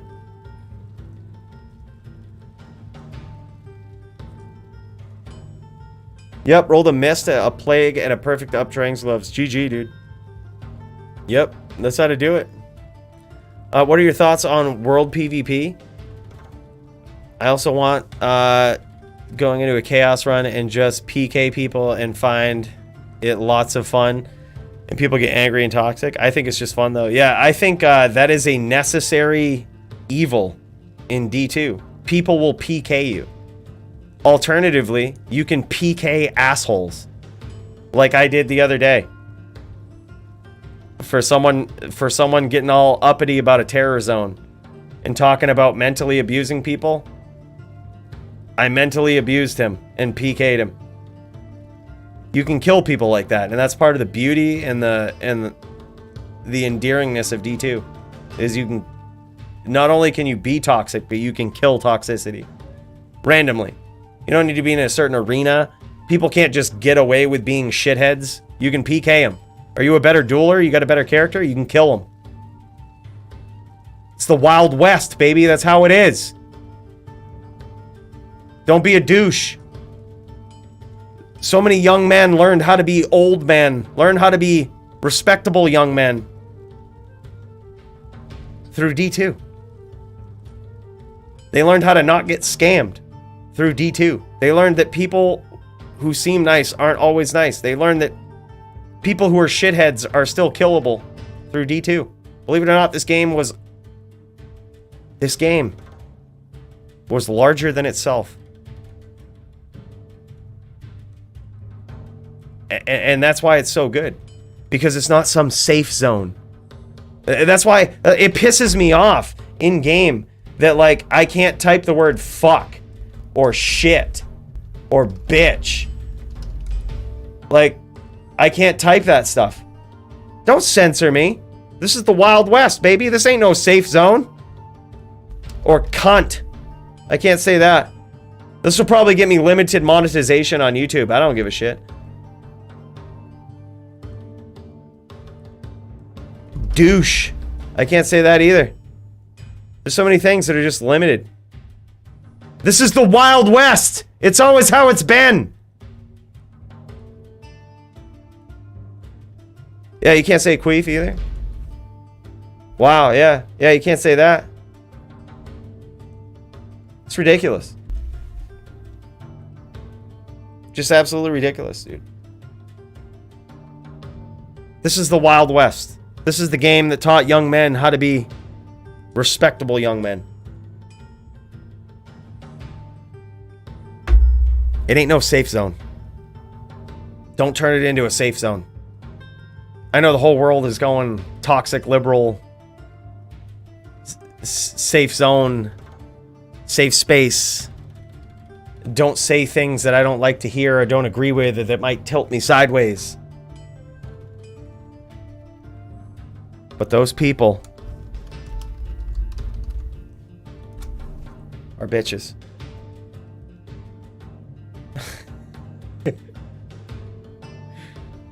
It's part of the whole, it's part of the Wild West, man. That's how you learn. Someone bigger and better and badder than you comes in and kicks your ass for being a shithead. Is there any better way to learn? Can you type Republican? Oh yeah, you can. Yeah.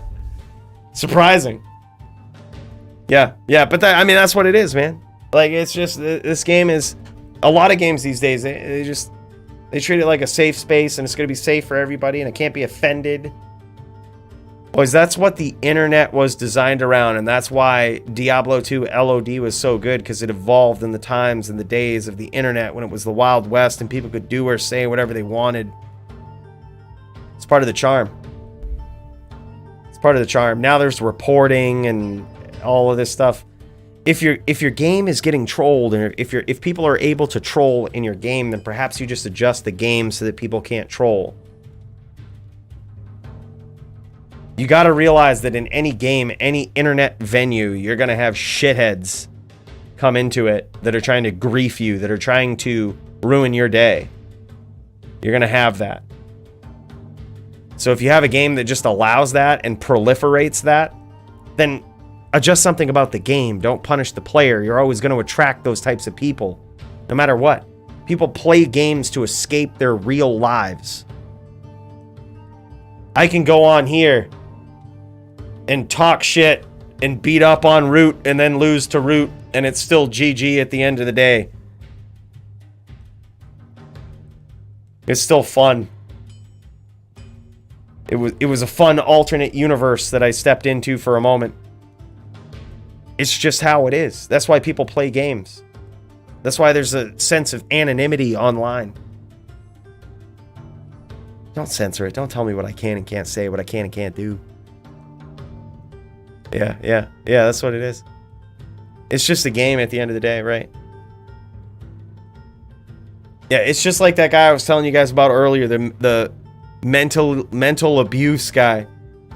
It's just a game, and you're sitting here thinking you're going to mentally abuse someone? When someone says that to me, it says, I'm an insecure asshole that thinks I have power. So, the old school internet troll in me wants to troll that person.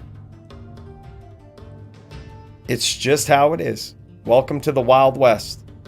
Don't get beat at your own game. Simple as that. Yeah. The cancel, dude. Yeah. That's what they do. It's like the cancel culture, you know? You can't say the true shit. You can't say the real shit that X and I have been saying for years. They don't like hearing it. They don't like hearing it, boys. No one does.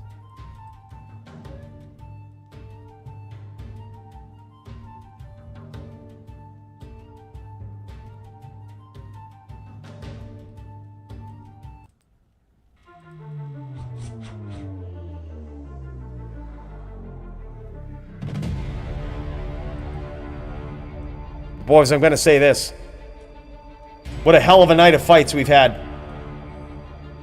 What a hell of a DFC it's been. Some savage lessons we learned. Some savage duels we saw. We got this new control room. We're looking good.